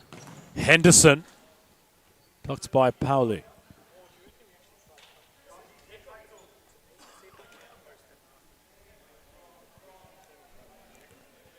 A nervous 6 opening minutes. Henderson, Hogan. They trade possession. Fizzed in for Stellitano. Laretta was physical but fair. Pauli, lovely ball control. Lee, Pauli. Sapina cuts things off. Justin Lee trying to just contain Sapina. Henderson, Hogan. Stellitano with Loretta. And a side ball for the Lily Whites. Just growing in voice from their bench. DeWood combines heavily. Sapina gets around Darman DeWood. Going all the way. Stellitano in support.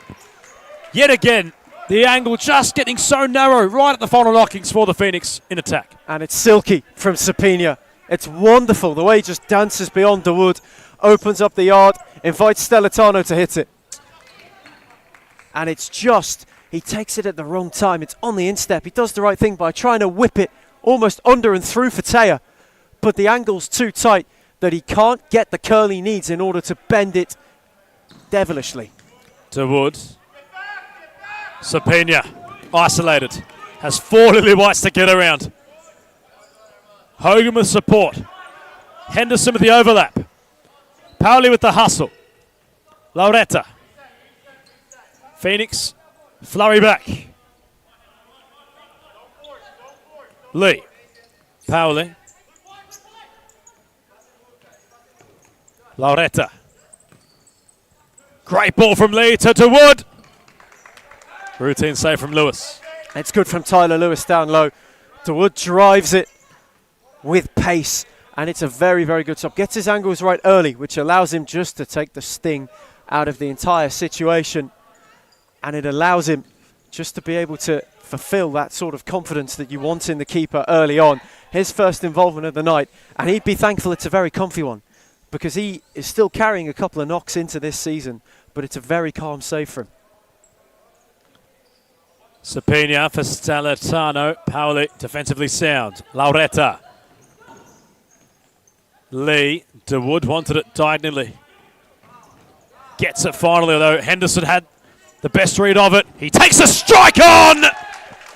And Henderson announces himself into this contest with a drilling effort right into the bottom corner.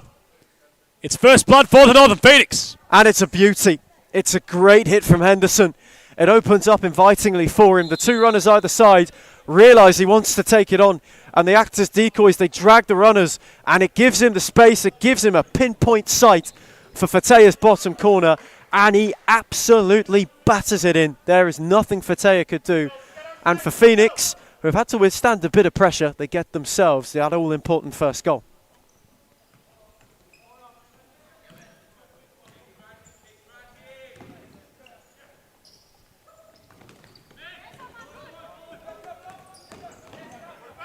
Henderson, the goal scorer, calming things down. Sapina. Kera Polanski on court for the first time tonight, the number 2. As is Bruce. DeWood, lovely ball for Georgie. Bruce has an opportunity. Have Loretta behind him. It was a fantastic ball from Armand DeWood. It was a fantastic passage of play from Thornbury. It's a terrific drive from DeWood. It opens up that whole opportunity as it gives Georgie something to run on and stretches the play, which then allows Bruce to drop in. Loretta just off him, but Henderson in the right place makes a good challenge. Bruce, central. Loretta got a bit congested. Lewis, no look throw right for Henderson. It's a great bit of distribution from the keeper. Belyansky was at the back post, but never found by Henderson. It's inventive from Henderson. Fatea thinks he might be going for a drive towards the other far corner, but instead, although the ball doesn't find him, it stood up well and with pace for Belyansky. And even if he just gets a flick on it, he would have found a way. The Phoenix taking no time to manage the match. They're trailing by a goal. They issue the first time out. In fact, it was Thornbury who have done much of that. Phoenix scoring the first goal courtesy of Henderson as we cross to a timeout break.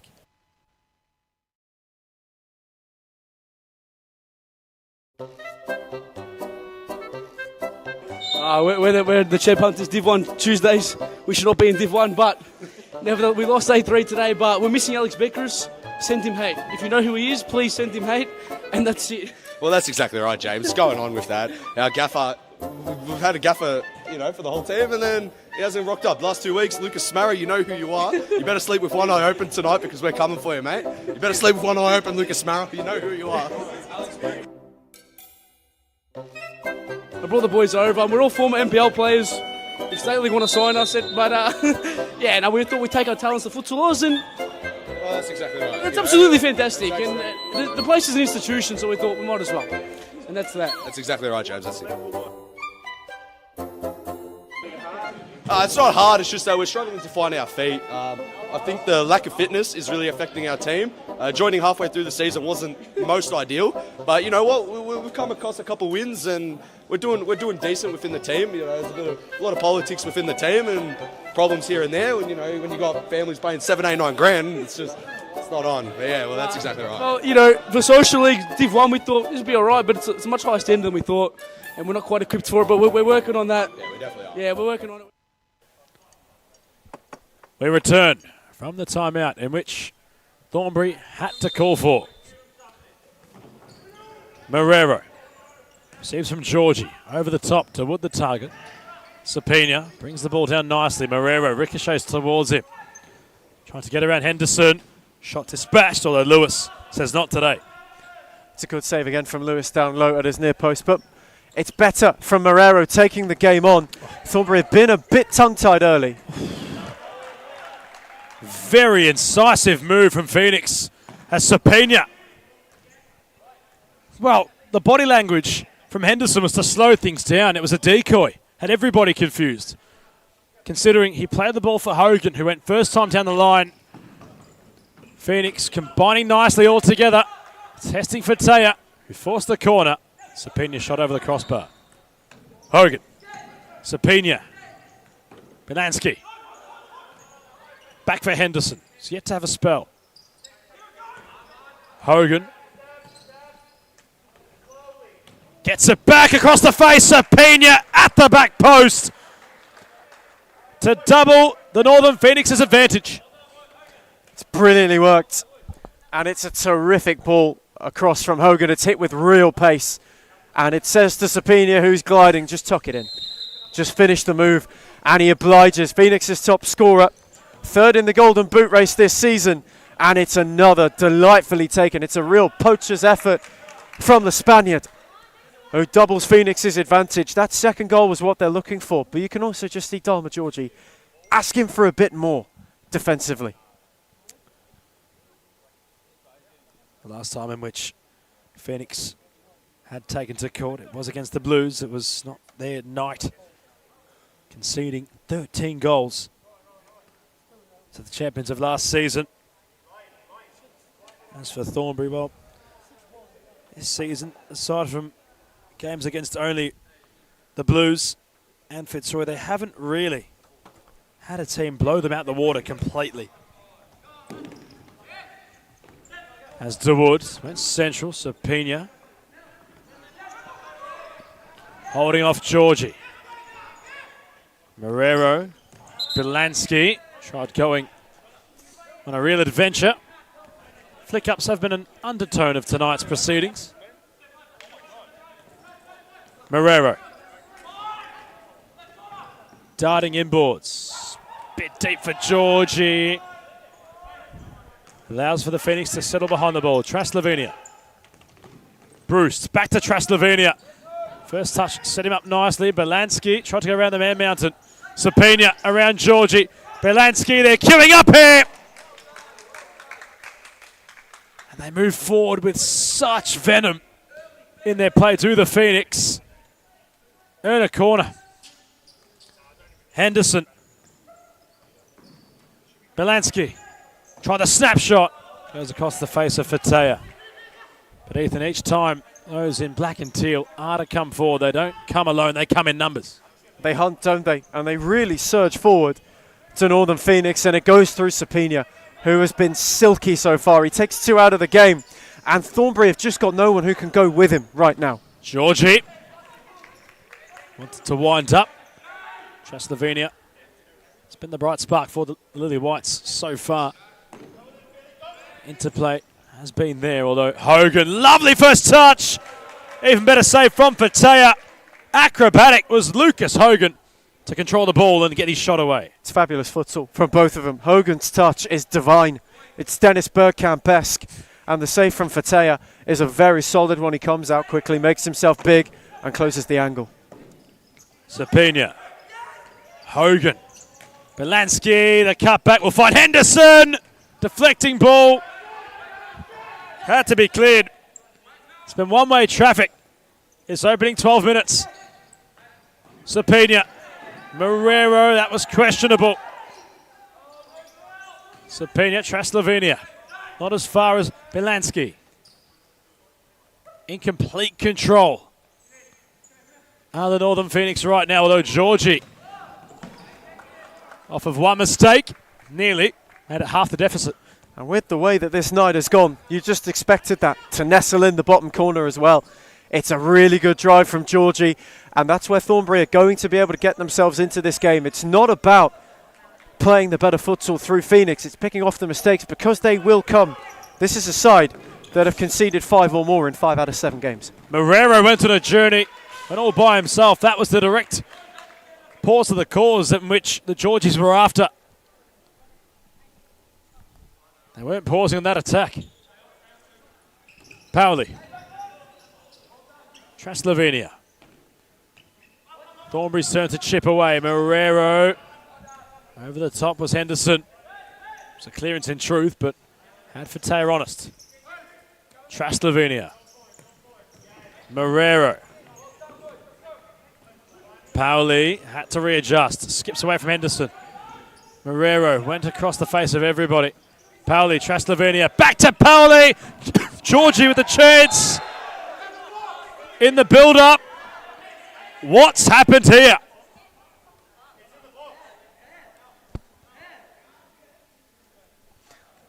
Pauli is getting some treatment, but Thornbury appeals are that might have been in the box. They want a penalty. Once that they ensure that Pauli's well-being is optimal, they will protest for a penalty because he was on the charge to meet it.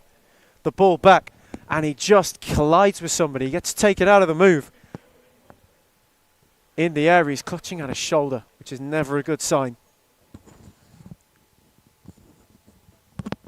Just from the way that it was sat there, you really hope that isn't dislocated. Well, he hit the ground, Ethan. A real thud. Had Pauli. His legs got tangled within each other. And he's clutching right at his right shoulder. Forget what he can do on court, off the court. As well, and the presence he has within, well, the leadership really of Thornbury is something they'll sorely miss if he's not to continue. So, a wounded Lily White. A set-piece opportunity. Now this might just turn the game on its head. United needs something. Cards just starting to stack against them. But what an opportunity this could be from the spot. And it was from set pieces that they got themselves back into the game a fortnight ago. 2 cracking free kicks, one from Pauli, who we hope will be able to continue. Got them back to 3-3 in a game where 5 minutes beforehand they were out. Marrero went for the dink. Asking a lot from that distance to find the execution you need. As it goes over the crossbar.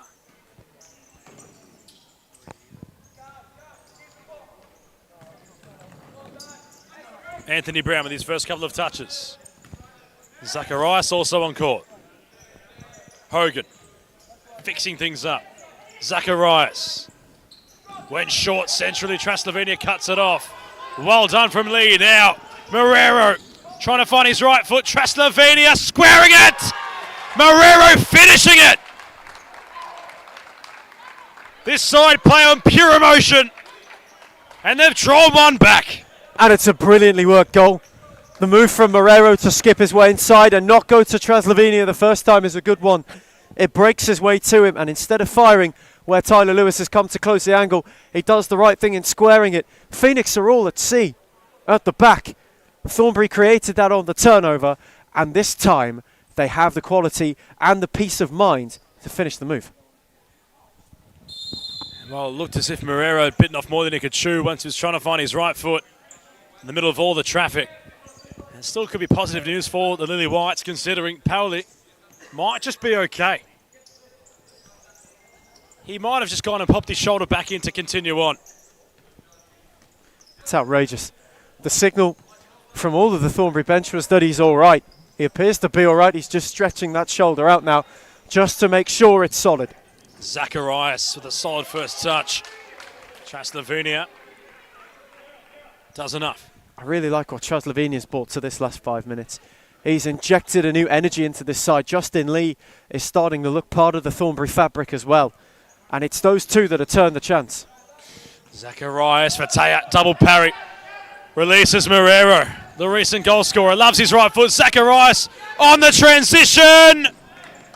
And Belansky had to be a rolling foul, surely, considering Marrero had a fair chunk of Zacharias.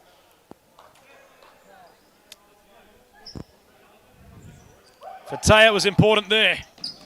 Stellitano, Traslavenia could have got a corner there if he let it go. Just on that, why didn't he shoot? It opened up for Zacharias so invitingly. Polanski had made the run, but it opened up. It's a golden chance. Stellitano flicking, Brown trying. To no success. That time of asking. Fataya with his feet. Bit of a heavy first touch. Marrero. Hogan quick on his tail. Marrero can find Zacharias with his shot. Dispatching Fataya saving. Now Lee. 2 against 2 on this counter charge. Lee going for broke on his own. Comfortable for Lewis. Quick on for Stellitano. Loves to run at defenders. Giovanni Stellitano. Giovanni rather. Showcasing his best Giovanni impersonation perhaps on a futsal court. Loves to run at players. Loves that real direct nature about his game. There's a lot of strength as well for his size. Hogan. Brown. Me? Stellitano. Brilliant ball sliding in towards that of Hogan. Mateo with the fine read. Lauretta. Lots of pace about this game now. Georgie. Lauretta. Back to Georgie. Takes it on. And Lewis doesn't want the game to stop. Zacharias had half opportunity. Traslavenia. Marrero back for Traslavenia. He's gone from one side to the court to the other in a matter of seconds. Marrero with the save. Lewis wants to calm it down. It's at breakneck speed right now. And that's why he wants to calm it down. He just wants to take the sting out of the situation because Fataya's fling at the other end is terrific. The way that he gets the game going immediately straight away, noticing that they've got a break, is fantastic game management from the Thornbury shot stopper. It's brilliantly done. And now Tyler Lewis at the other end, realising that this game is opening up too much and Phoenix are getting caught out more, just calming it down so they can regain their shape. Both sides playing by the double-edged sword. Wanting to try out to each other offensively. Traslavenia. Georgie has half an opportunity. Square for Traslavenia. Brilliant save by Lewis. And will prevent the corner from going through. Vintage goalkeeping. At the other end, it had to be. It simply had to be Hogan. And with the blink of your eyelid, the Northern Phoenix double their advantage, but it all stems from the goalkeeping of the two-time Golden Glove winner of Tyler Lewis. He was huge in that passage of play. Vintage Tyler Lewis, a terrific save. And then just the frame of mind to go straight away for Hogan. He loves that loft. He gets such a good guidance on it. Hogan, brilliantly done. The finish was fantastic. Knew the contact was coming.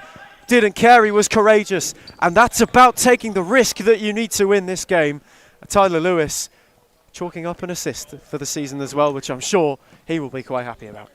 He prevented the ball from going out for a corner. Got up. Centimetre perfect release for Hogan. who had the hard task, really, despite everything, of finishing. He was firmly pressed upon by his opponent. And just as Thornbury were looking to start coming back into this game, the Phoenix find an answer, although Georgie left alone at the other end. Blocked by Henderson. It took too long to get it out of his feet. It was a fraction behind him. And that's why he can't come onto it sweetly. Despite having all that space, he's not able to utilise it. Marrero. Lauretta. Asks a bit of Georgie. He's indicated to his bench that he wants a substitution made quickly. The captain looking for a breather. Sapina. Zacharias. Henderson. Lauretta getting physical. Sapina. Stellatano tried the flick. Marrero wants to go at the other end. And Stellatano will go into the book, but Wayne Marrero just saying to Stellatano, well, here's my jersey if you want to take it off me. Well, a rock and a hard place. Was the Northern Phoenix number 7. He knew that Marrero had the pace to break away. In the book goes Stellatano. It's tactical from Stellatano. Understood that it might come with a yellow card, but it slowed Marrero up and it just allowed Phoenix to get themselves set. Bruce does well to draw a corner.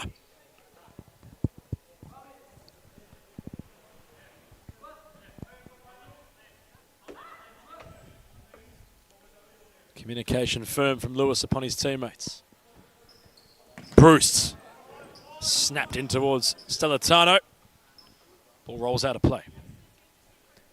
The one thing Phoenix have done really well comparative to the last time these two teams met, they've managed the pace and the tempo of the game better. It was all flooding forward the first time they met, but now this time they have a lot more control on the proceedings, and it's because of the experience they have. Players like Sapina, like Tyler Lewis and Stellatano, who are just happy to calm things down when it's necessary. You don't always have to be going in a fully flooded forward direction, and they recognise that. Henderson. Sapina holding things up.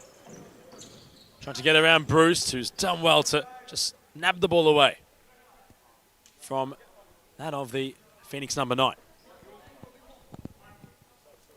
Henderson. Stellatano. Central, Sapina. So much calm and composure on the ball he possesses. Henderson. Stellatano starting again. Sapina. Gio Stellatano. Henderson. Zacharias just starting to linger. The Phoenix looking to now manage the game. 2-goal lead heading into halftime. They have possession in their offensive half. A 3-goal lead could certainly put them in good stead for all 3 points they so desperately need. Zacharias wasn't sure where to go. Marrero gets a corner. Wanted to take quickly, too quickly in fact. Lewis, Sapina. Out of gas for Stellatano deep in this first half. Lauretta trying to impose himself upon Sapina. Stellatano, Zacharias. Henderson! Sheer power. He finds his brace. And the Phoenix find their 4th. And it's brilliant from Henderson. He just hits it with so much venom. It's too hot to handle for Fatea, but that's the difference. Thornbury get one look off the corner and they want to take it in such a hurry. Phoenix are happy to calm it down, take their time, play the possession-based game, and it opens up that opportunity for Henderson by just drawing little pockets of space, one where he can launch into. Marrero is trying to find someone in support. Thornbury can't drop their heads too much considering they've been full of quality in certain patches. The Phoenix managing the game better so far. Henderson has been strong defensively. He's also been showcasing some strong finishing when given the chance. Stellatano, Henderson, not around to Wood. Although the character of Thornbury this season has been tested time and time again. It has shone true. Perhaps in the biggest test they've had so far. We really have to shine brighter. Sapina, lovely. Araha, nearly. DeWood now at the other end, not past Stellatano! Delightful from Stellatano. It's a super read. Telegraphed what DeWood was going to do straight away. Shut the door on him, gave him a glimmer, and then he's unlucky with the strike. Wanted to steer it closer towards Fataya. Got the pace behind it, but just not the placement. And the other thing you can feel is they're missing players like Georgie and like Pauli at the moment. Even the legs that Lee's provided in this game and the energy. It feels like for Thornbury, they're holding out for half-time to regroup. They were 3 goals down last time these two teams played, but it's going to take a more special effort against the Phoenix side, who at the moment are on it. Sapina has been superb. Bruce is trying to just showcase something against him. Their strength, having the defensive prowess. Araha got crafty. Morerio has to go A1 right down the middle. Transylvania was well and truly behind him. 14 seconds left in the half. And that's the difference in this Phoenix side when they've got Henderson and Hogan available. It's that defensive assurance and it's that tireless work rate. Moreiro was instantly swarmed, and it allows Sapina to shift backwards, which stops him at the other end, then feeling like he's stranded too far forward. He's allowed to become that phase 1 player, and it just gives them more of a structure and a better ability to hold the play up. Is there time for something late here? Transylvania, Henderson gets there first, but that'll be half-time. Quite the start for the Northern Phoenix. They broke the deadlock early. Henderson found a couple of goals as Thornbury tried to call themselves back into it. But as we cross the half-time, the Phoenix have a 3-goal advantage. 4-1 the score as we turn for home upon the resumption of play. Improving the Arsenal, and we'll get there. We'll get there day by day. We'll adjust. Unfinished business. It's 2 words. Disappointment. Disappointment. But there's room for improvement, and that's it, man. That's it. Well, that's exactly right. That's exactly right. Signing off. Signing off, James Daniel, starting captain, striker. Yeah, and send hate to Alex Beckers and Lucas Maraha.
We're the Chip Hunters Div 1 Tuesdays. We should not be in Div 1, but nevertheless, we lost 8-3 today, but we're missing Alex Beckers. Send him hate. If you know who he is, please send him hate, and that's it. Well, that's exactly right, James. Going on with that. Our gaffer we've had a gaffer, for the whole team, and then he hasn't rocked up. Last 2 weeks, Lucas Smarry, you know who you are. You better sleep with one eye open tonight because we're coming for you, mate. You better sleep with one eye open, Lucas Smarry. You know who you are. I brought the boys over, and we're all former NPL players. If Stately want to sign us, we thought we'd take our talents to futsalers, and Well, that's exactly right. it's absolutely fantastic. And the place is an institution, so we thought we might as well. And that's that. That's exactly right, James. That's it. It's not hard, it's just that we're struggling to find our feet. I think the lack of fitness is really affecting our team. Joining halfway through the season wasn't most ideal, but you know what? We've come across a couple wins and we're doing decent within the team. There's a lot of politics within the team and problems here and there. When when you got families paying 7, 8, 9 grand, it's not on. But yeah, well, that's exactly right. Well, for Social League Div 1, we thought this would be all right, but it's a much higher standard than we thought, and we're not quite equipped for it, but we're working on that. Yeah, we definitely are. Yeah, we're working on it. We're improving the arsenal, and we'll get there. We'll get there day by day. We'll adjust. Unfinished business. It's 2 words. Disappointment, but there's room for improvement. Return to the final half of the round. It's all to do for Thornbury. Trailing by 3 goals. Phoenix have managed the moments, risen to the occasion, and find themselves 3 goals to the good upon the resumption of play in the second half. We know the last time these two teams met, Phoenix were 3 goals up and Thornbury were able to turn it around for a momentous win in their season. But at the moment, this is a side who have taken the lessons from that game. You can tell that they are managing the match a lot better. It was evident in the first half, and they created much more quality opportunities due to their patience. Stellatano received it from Sapina.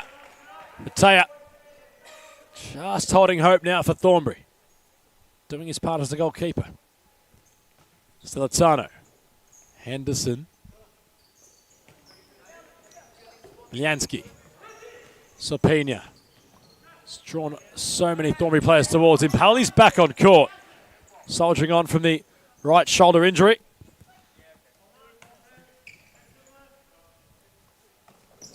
Henderson. Tried the one over the top. Fatea will try something of his own. Georgie. Flicks on. Pauli. Lauretta.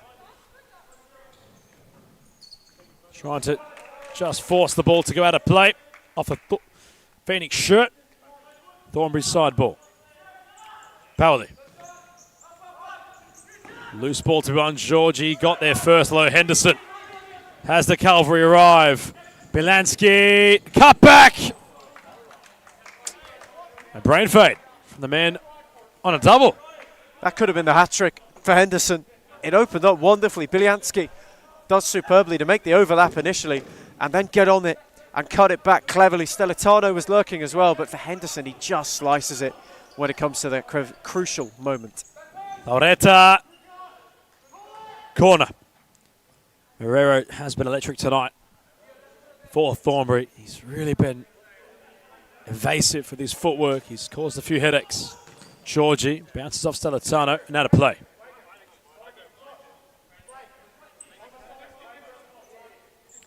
Lee. Marrero. Bilansky. Wins out. Stellatano got a foot onto it for Sapina, who chased to get there and out of court in the end. Sigh of relief from the United bench.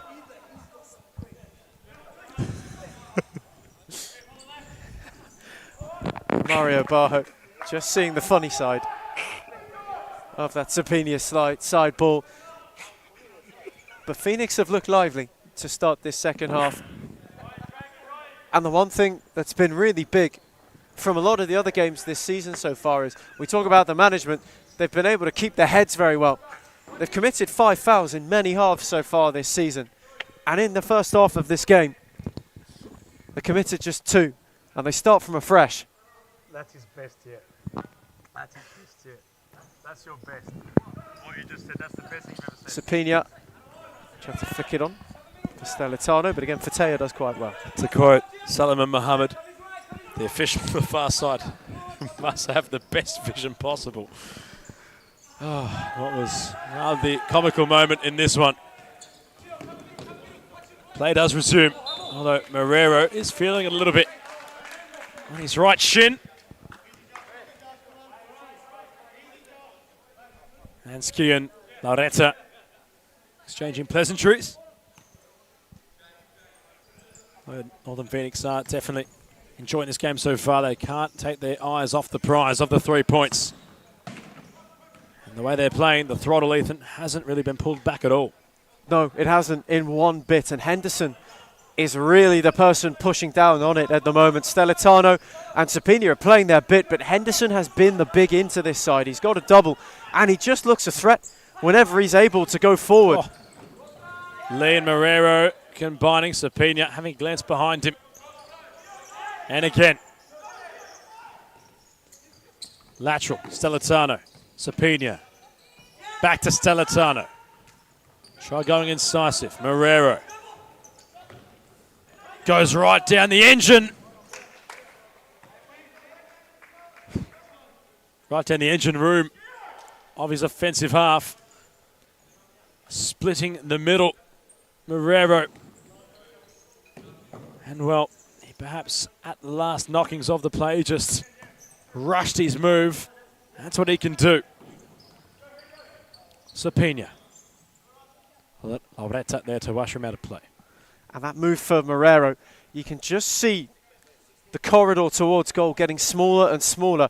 Stellitano was told to go to the ball by Henderson, who then starts coming in from that far side when he's beaten, and it just closes the gap and rushes the shot, and you see the end result.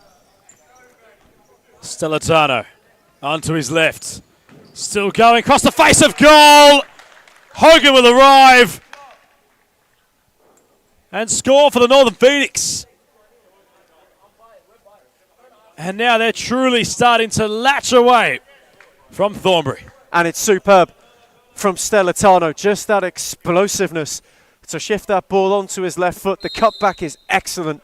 It's into that corridor of uncertainty where Fatea can't really come and claim it. And Hogan drifts across, completely unmarked, and has a tap in at the back stick. It's fabulous futsal from Phoenix, who so far, at the moment, have been deserving of these 5 goals. And it's really a team that's night and day from 2 weeks ago. I know it's mentioned each time they come onto the court, but well, they were mere seconds away from a real upset draw against Fitzroy some rounds ago, where this man introduced himself as best as he could. He's showcasing what he can do. Sapina since then has treated the SFV Premiership course like a playground. It's truly been his kingdom. Marrero goes into the book. You'd assume at least, although I'm sure that's what the Phoenix players were after. Nothing doing for the Lily White.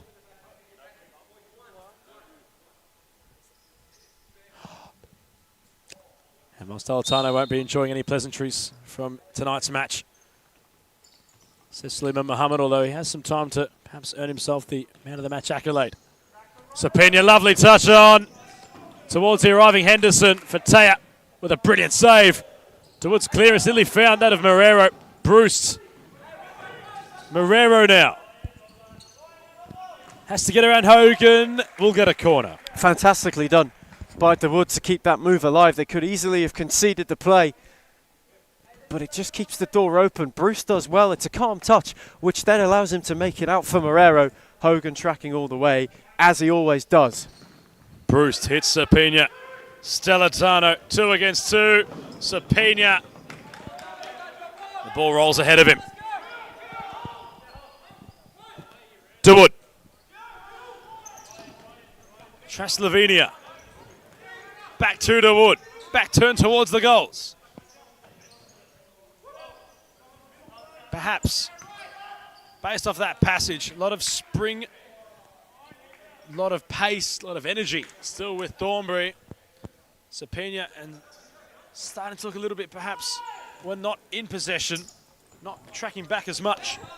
Stellitano much of the same. He's taken a spell on the bench. Your prognosis, Ethan? This is why they have Hogan and Henderson. They're the legwork. in this team. Forget the quality they possess on the ball, which is immense.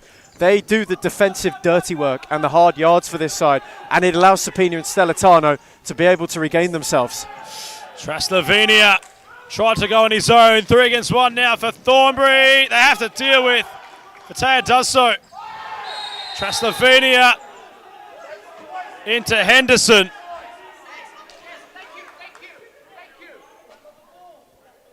Into the book goes Henderson. The Thornbury bench starting to just grow frustrated into this game. And you can see that boil over.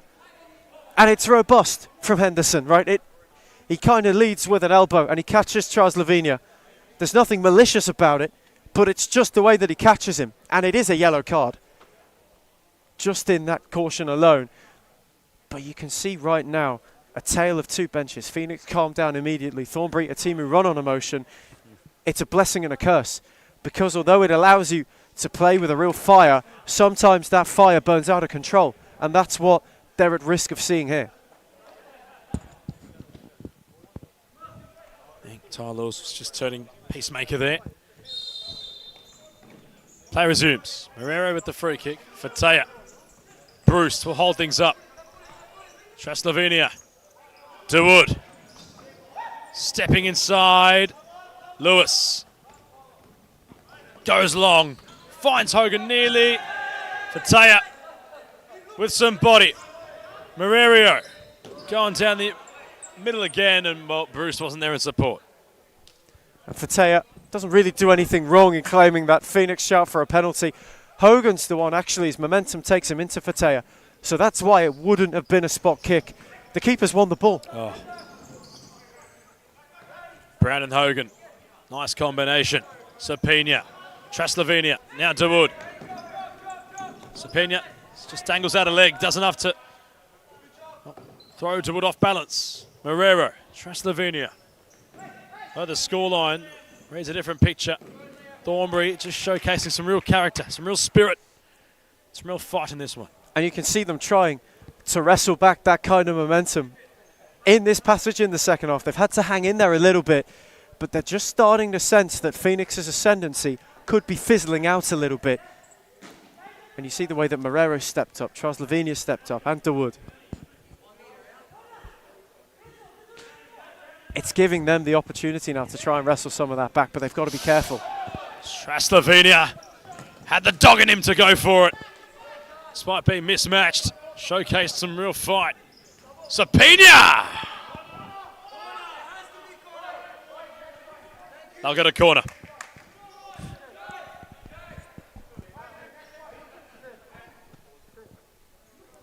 Zacharias. They'll try again. Zacharias and Sapina. DeWood.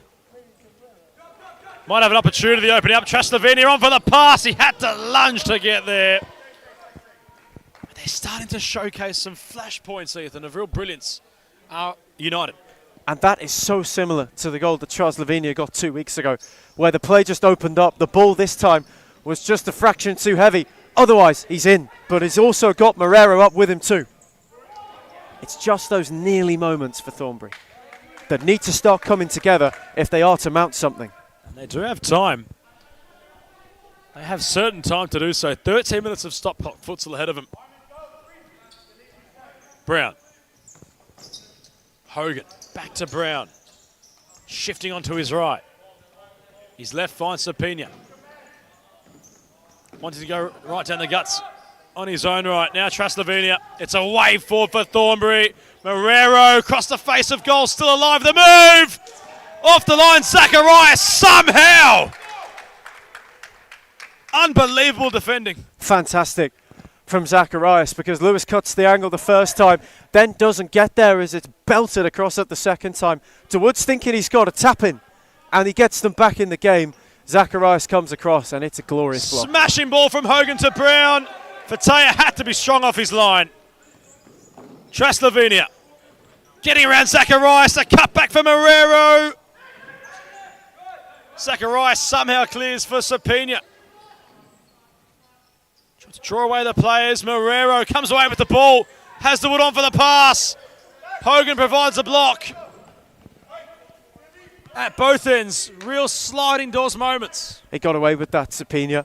Marrero picked his pocket. Hogan read the situation well to come across and stifle it out, but Sapina's blushes were spared by his teammate. Lee. Scoreline nearly irrelevant right now. Thornbury playing with true passion. Hogan with a slide. Cornborough again for United. They can find a quick one in the next 2 minutes. It's certainly on. The comeback, that is. Lee handled the ball. Inadvertent from Justin Lee. It kind of flicks up off a deflection onto him, but it is what it is. And it isn't in a natural position. Lauretta takes Marrero's place. DeWood wins possession. Lauretta trying to just bring the ball forward. DeWood central. Can he find room for a shot? DeWood flick on for Lauretta. Fist inside the box. Hogan had to clear. They're now surging forward in Fords. Other side trailing by 4 goals. Lee. Georgie. Not much was on, so he thought he'd try his luck. It's too much pace. Might have been intended for Loretta as well, but it's hit way too hard. And although they are surging forward, at the moment, Thornbury, they've got to make it count. It has to come to fruition at some point, because even one goal unsettles and unnerves Phoenix, and we've seen how quickly that can change. Araha. Now Lee. Zacharias tracking back. Georgie. DeWood. Araha hot on his tail. Somehow he's come away with the ball. Araha. And has Hogan on for the pass. Fatea getting down low to make the block. That's a good save as well. Fatea did the right thing, held his position and held the nearest angle until the ball gets to Hogan. He knows it's coming first time, but gives himself enough room to sprawl across. Brown with power. Fatea onto the post. Corner again. Araha. Is this the opportunity? Another great save by Fatea. What a turn. What a turn from Araha. That is, to use an outdoor term, a proper number 9's turn and shot. And he forces another fine save. And Fatea keeping his side in this right now, considering the scoreboard being 4 goals in favour to the Phoenix. Thornbury can't afford to concede. Brown saved again. What a save. Magnificent from Moe Fatea. That one was travelling, that one was whipping back, and he just gets a foot on it. It's a fabulous stop. Onto the post. There's just enough the man in pink. Lauretta. Traslovenia. Has to just go right down the middle. Aspen Thornbury's approach for much of tonight. Zacharias had the ball behind him. Hogan trying to make something from nothing. Fatea going quickly, in fact too quickly. Araha latching on. Hogan finds Zacharias, who finds the bottom corner. And that is the difference. From 2 weeks ago to now, Phoenix have withstood all of that pressure. They've ridden out the wave, and then they go and deliver a sucker punch, really, at the other end. Having given up a few chances, having had to work hard to grind it out, they then go and make one of their own count. Bruce, not known for his offensive prowess. Lauretta, no nonsense. Into the goal scorer, Zacharias. And Araha looks a player. He's got very tidy footwork, and he seems to make a lot of right decisions on the ball. He's very intricate in good areas, and they've now got 2 big men who can do that in him and Sapina, which could be quite a tantalising 1-2 punch. Brown showcasing some skill. Araha caught in possession.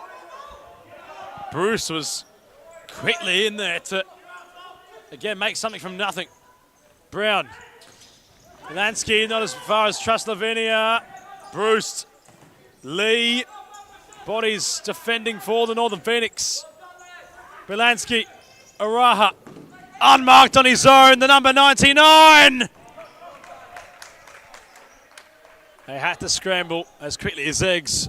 Thornbury to get back in the nick of time. And he just takes too long to pull the trigger. That's the only problem with Araha there. When it opens up, he should smash it first time. And he doesn't. He waits and waits. And not only does that subdue the shot, but then his body weight is going backwards and he's slicing across the ball rather than striking it truly. Zacharias. Bruce with the block. Traslavenia. Lauretta. Lee. 9 minutes and 30 seconds left. 5-goal deficit. Thornbury up against Traslavenia with a slip. Although the scoreline painting a different picture on court, still seems a lot tighter than what it is. It certainly does. There's not any ground being given by either of these two sides at the moment. It has just been about taking your chances, and that is the only difference on the scoreline. Phoenix have created enough to take 6, and Thornbury have just lacked a bit of bravery and a bit of invention, and that's been the theme of their season. Lowest scoring side in the league, and they've been hanging on by a thread a lot of results that they've had. They just need to showcase some bravery. It's a smashing ball from Bruce. Marrero was straight off the bench to put his hand up to say, go over the top. It's fantastic from the big man. And Marrero wasn't far away off the first time volley. The scare factor just lingers. The door, though it's nearly shut, on Thornbury coming back, they're giving themselves every chance possible. As DeWood has an opportunity. Lewis has the save. Very good save. Tyler Lewis. Armand DeWood does the right thing. Marrero's acting as a decoy, opening up that angle for him to try and bend it towards the far post. But Tyler Lewis knows that, and he covers it quickly. Traslavenia, DeWood. Couldn't steer it home. Araha left his man unmarked. And Armand DeWood wasn't far away from steering it beyond Tyler Lewis. 2 in a minute for DeWood, and that one's unfortunate. He just can't readjust in time when it comes to him, Ted. He's sort of on the swivel, and he takes a snapshot. Lansky, lovely control. Bruce getting physical. Zacharias, intelligent to have the ball just roll out of play to be his. Henderson for a real pole driver into the bottom corner. He was not far away at all from the net rippling for his third. And he's such a threat, Henderson, because he just hammers it on a low drive, and that's it again. It has too much pace for Fatea.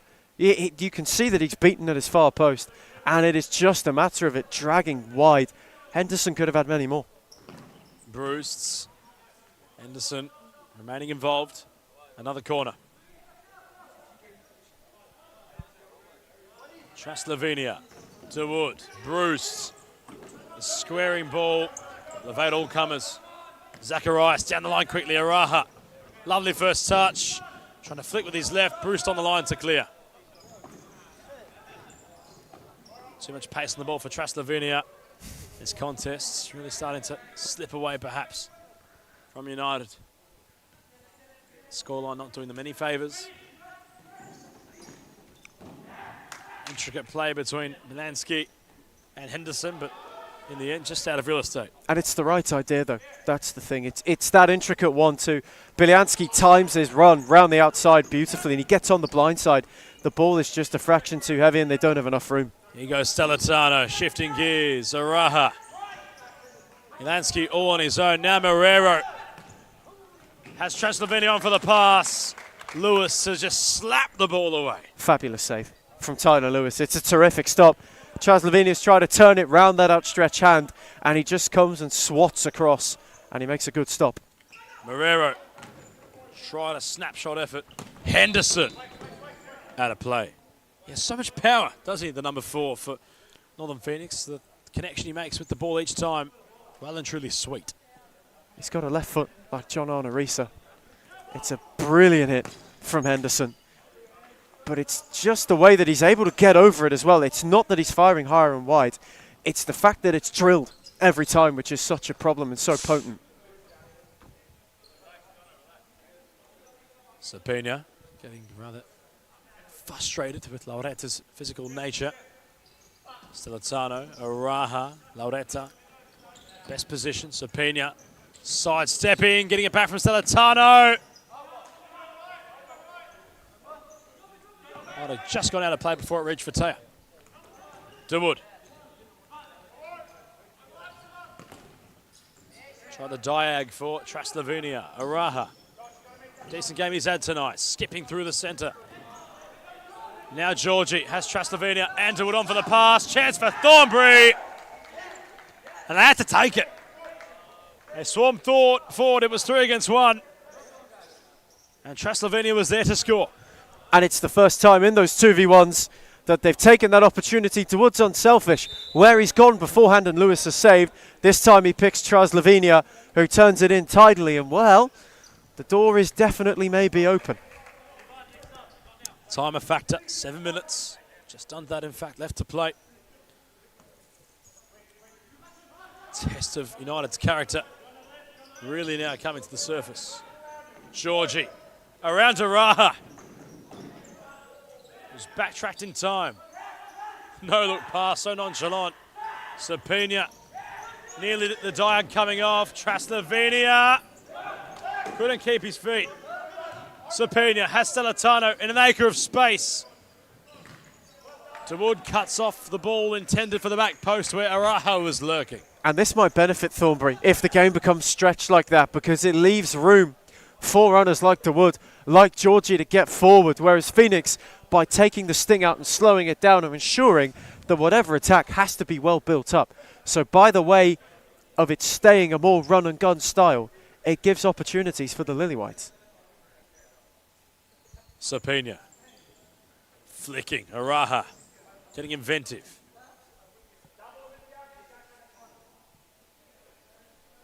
What 2 quick goals would do for United? How is the real question.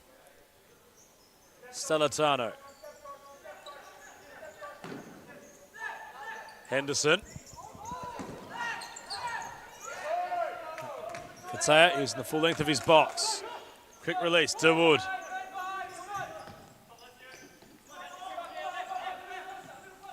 Georgie. Flicking ball for Lee. Finds him somehow. Henderson forced to clear. Bruce reinstated for Georgie. And you can just see that little bit of uncertainty creeping in. It's not alarming, but it's not getting the flicks. It's allowing Lee to get on the end of that loft. That might just give him a snapshot opportunity. Wood somehow has possession. Nearly went all the way. Still Wood. The frame of the goal has moved completely. Crash and bang.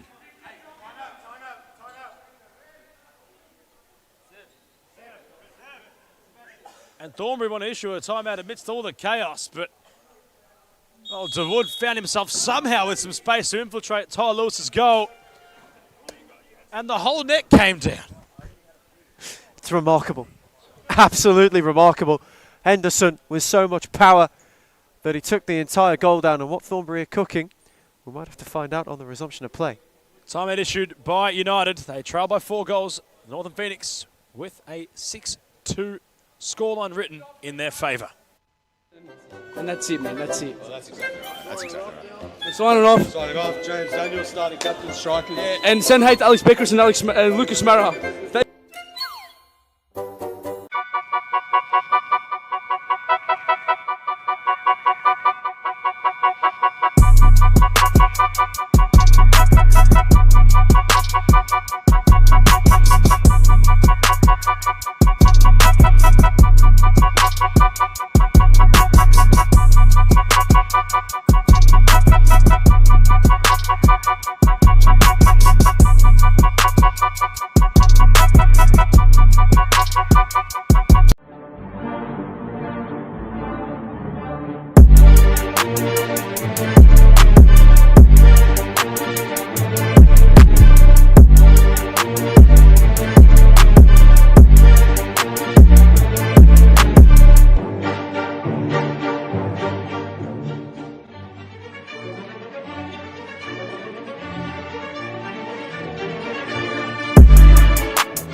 Moreira with the corner.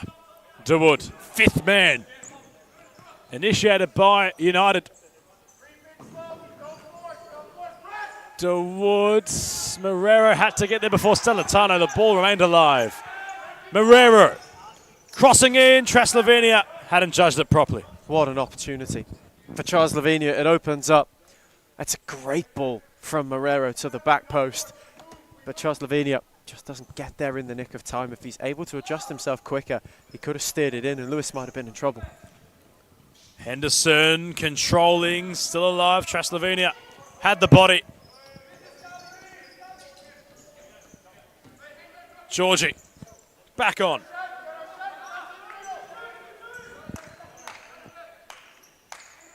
DeWood, Georgie, Lee.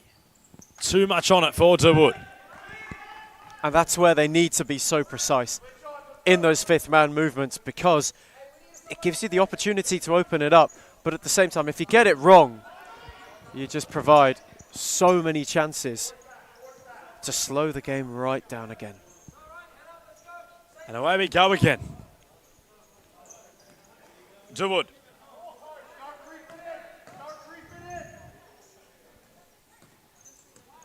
Georgie. Lee. DeWood. Starting to creep in now, those in white. Lee. DeWood. Georgie. Slovenia.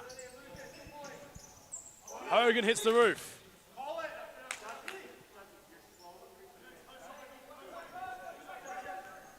Georgie. Lee thought about it. Georgie's asked a bit too much of his teammates. Pedestrian move from the captain. And it's trying to force it in that situation. They realised there could have been an opening and they just went for the kill instead of trying to work another. And that's where it breaks down, and that's where it's so important to just keep you cool. Froth mop needed. Not for the first time tonight. Maybe not for the last time tonight.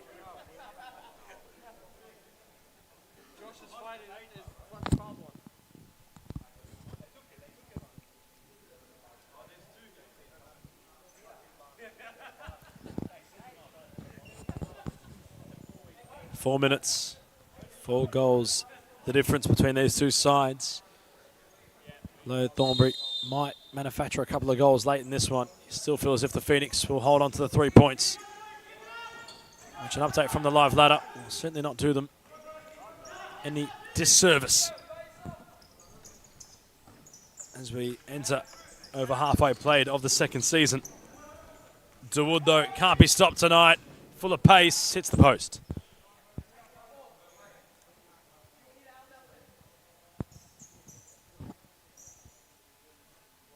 And in terms of the run home, well, a lot to really keep your eye on, as there is usually with the playoff positions. Both these sides don't want to be in the championship next season, I can assure you. Hume, if it remains the same, will relegate back to last. Phoenix in 5th, Thornbury in 6th. Winning tonight, though, Ethan, for the Lily Whites would have put them in 4th. Would have put them within a point of 4th. If they were to win tonight, it would get them right on the tails of Melbourne Aku, and it would have just given them more of a barrier between themselves and the bottom two. It would have separated that into 5 teams looking and 2 teams really battling it out for survival, but it wasn't the case so far.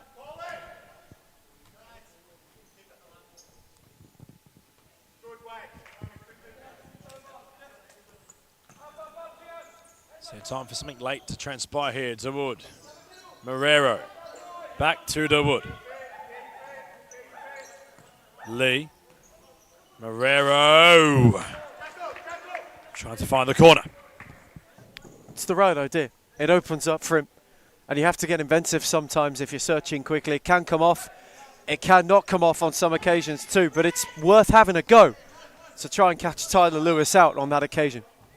But the big thing tonight, Adam, Thornbury will look at this as a chance missed, and Phoenix will look at it as a huge, possibly a season-defining win.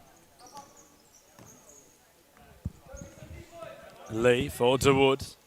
Slovenia, bouncing ball, Henderson. Lee was there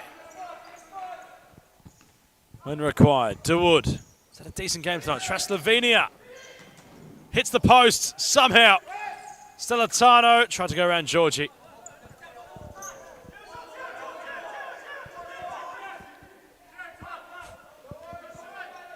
Stellatano can't believe that he's given possession away. Lee, DeWood. Draws a corner.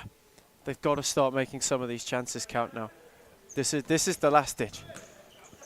Georgie goes behind him. And Stellatano's heavy upon Lee. Well, clock stops for no one. It must be said. Die almost cast. Full respect to Thornbury though for not giving in. Consolation prize is still on the offer. Marrero, DeWood comes across. Gets the shot away. Tests Lewis yet again. Stellatano threw a boot at it. And the one thing for Phoenix, Tyler Lewis has been mega tonight. He's been absolutely fantastic in between the sticks. There's not a lot he could have done about either of the goals. And he's made some crucial saves to stifle out Thornbury. He was so nonchalant. He was so, not to really say nervous, but he was focused. He was ready to go. Though it hadn't really appeared as if, well, physically he had his jumper on before the game had started. Only moments before kickoff, he looked as if he was not selected tonight, Tyler Lewis. But he took his, well, hoodie off and got into action as if he'd been primed and ready. And his performance was arguably one of the best he's showcased this season. A task nearly done for his Phoenix troops. The round nearly finished as Stellatano, it's brilliant! It's fantastic futsal from the Northern Phoenix. And Henderson finds his hat-trick in some style. And it's supreme. It really is supreme from Stellatano. The flick is fanciful and it plays Henderson in wonderfully. And he's been searching for a hat-trick all evening. He's got it, and Northern Phoenix now can start to look a bit further up the table. Plays with such style. That's Stellatano. He wants the ball from Lewis. Thornbury players just colliding within each other. And Georgie will be makeshift goalkeeper. His last 90 seconds. Stellatano. Round to Wood.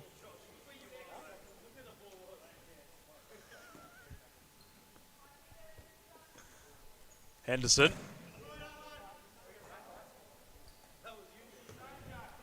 This game just coming to its natural conclusion. Phoenix looking for goal difference perhaps. Hogan, Henderson, Stellatano. Playing with some real swagger. Henderson! Get out of here! Mario Balotelli-esque from Henderson. It's 4 for the number 4. And that's your pick of the bunch. And it's a beauty. What a wonderful goal.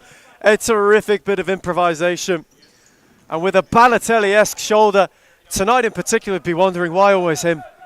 Why always him on the end of it? But that is just as cool as you like. That's a delightful goal. That is Joga Bonito at its finest.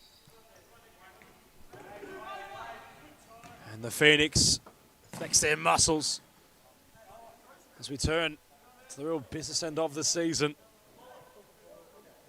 They've made a statement here tonight, really. Thornbury weren't at their worst.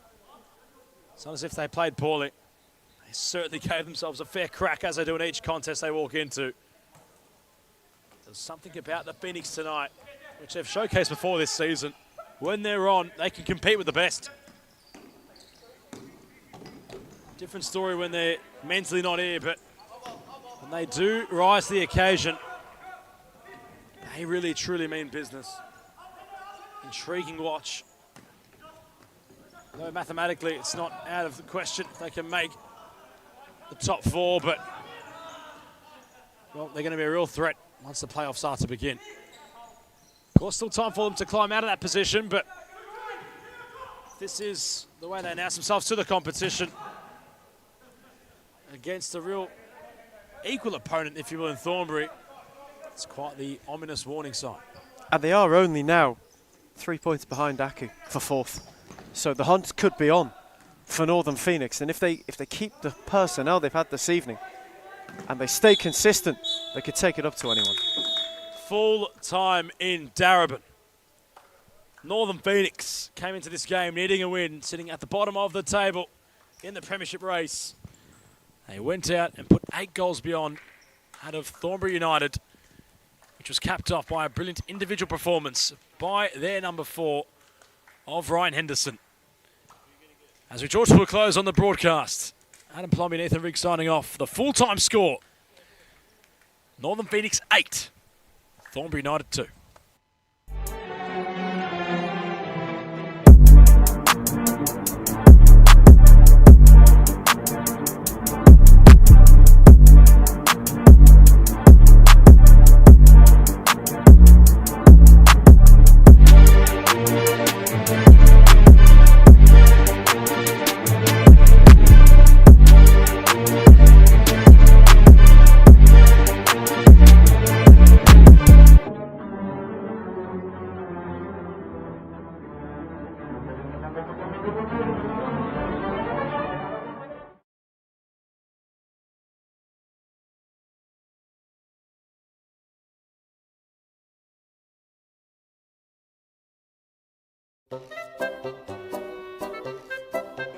We're the Chip Hunters Div 1 Tuesdays. We should not be in Div 1, but nevertheless, we lost 8-3 today, but we're missing Alex Beckers.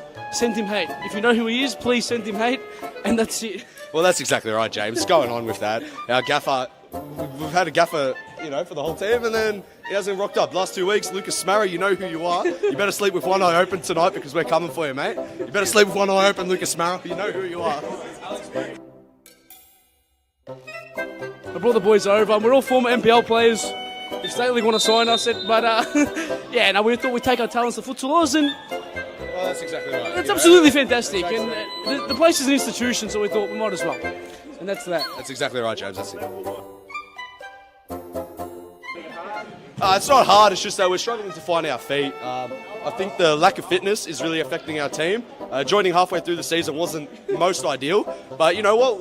We've come across a couple wins and we're doing decent within the team. There's a lot of politics within the team and problems here and there. When when you got families paying 7, 8, 9 grand, it's not on. But yeah, well, that's exactly right. Well, for Social League Div 1, we thought this would be all right, but it's a much higher standard than we thought, and we're not quite equipped for it, but we're working on that. Yeah, we definitely are. Yeah, we're working on it. We're improving the arsenal, and we'll get there. We'll get there day by day. We'll adjust. Unfinished business. It's 2 words. Disappointment. But there's room for improvement, and that's it, man. That's it. Well, that's exactly right. That's exactly right. We're signing off. Signing off, James Daniel, starting captain, strikers. Yeah, and send hate to Alex Beckers and Lucas Mara.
We're the Chip Hunters Div 1 Tuesdays. We should not be in Div 1, but nevertheless, we lost 8-3 today, but we're missing Alex Beckers.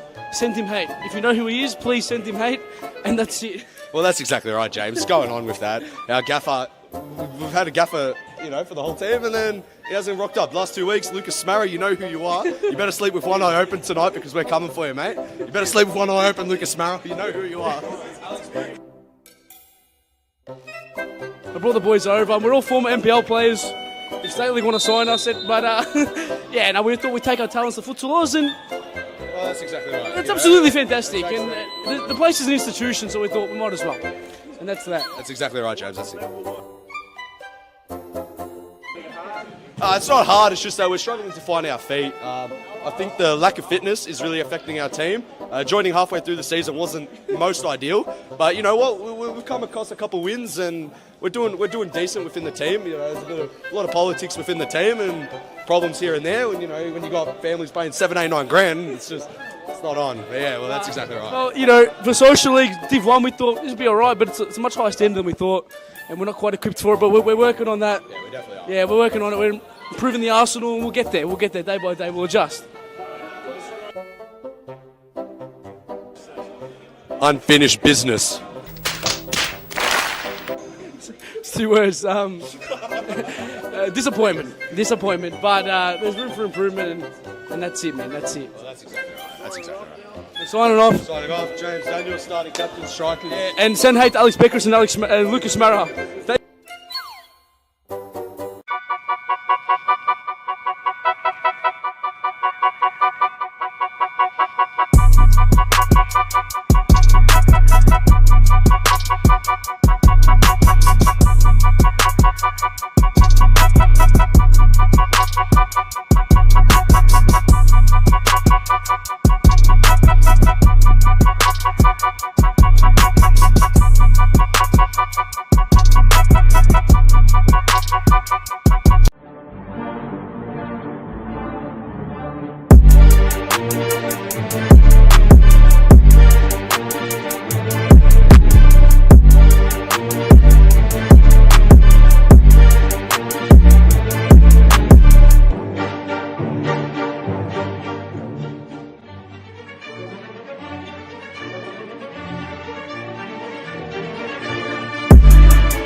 We're the Chip Hunters Div 1 Tuesdays. We should not be in Div 1, but nevertheless, we lost 8-3 today, but we're missing Alex Beckers. Send him hate. If you know who he is, please send him hate, and that's it. Well, that's exactly right, James. Going on with that. Our gaffer, we've had a gaffer, for the whole team, and then he hasn't rocked up. Last 2 weeks, Lucas Smarrow, you know who you are. You better sleep with one eye open tonight because we're coming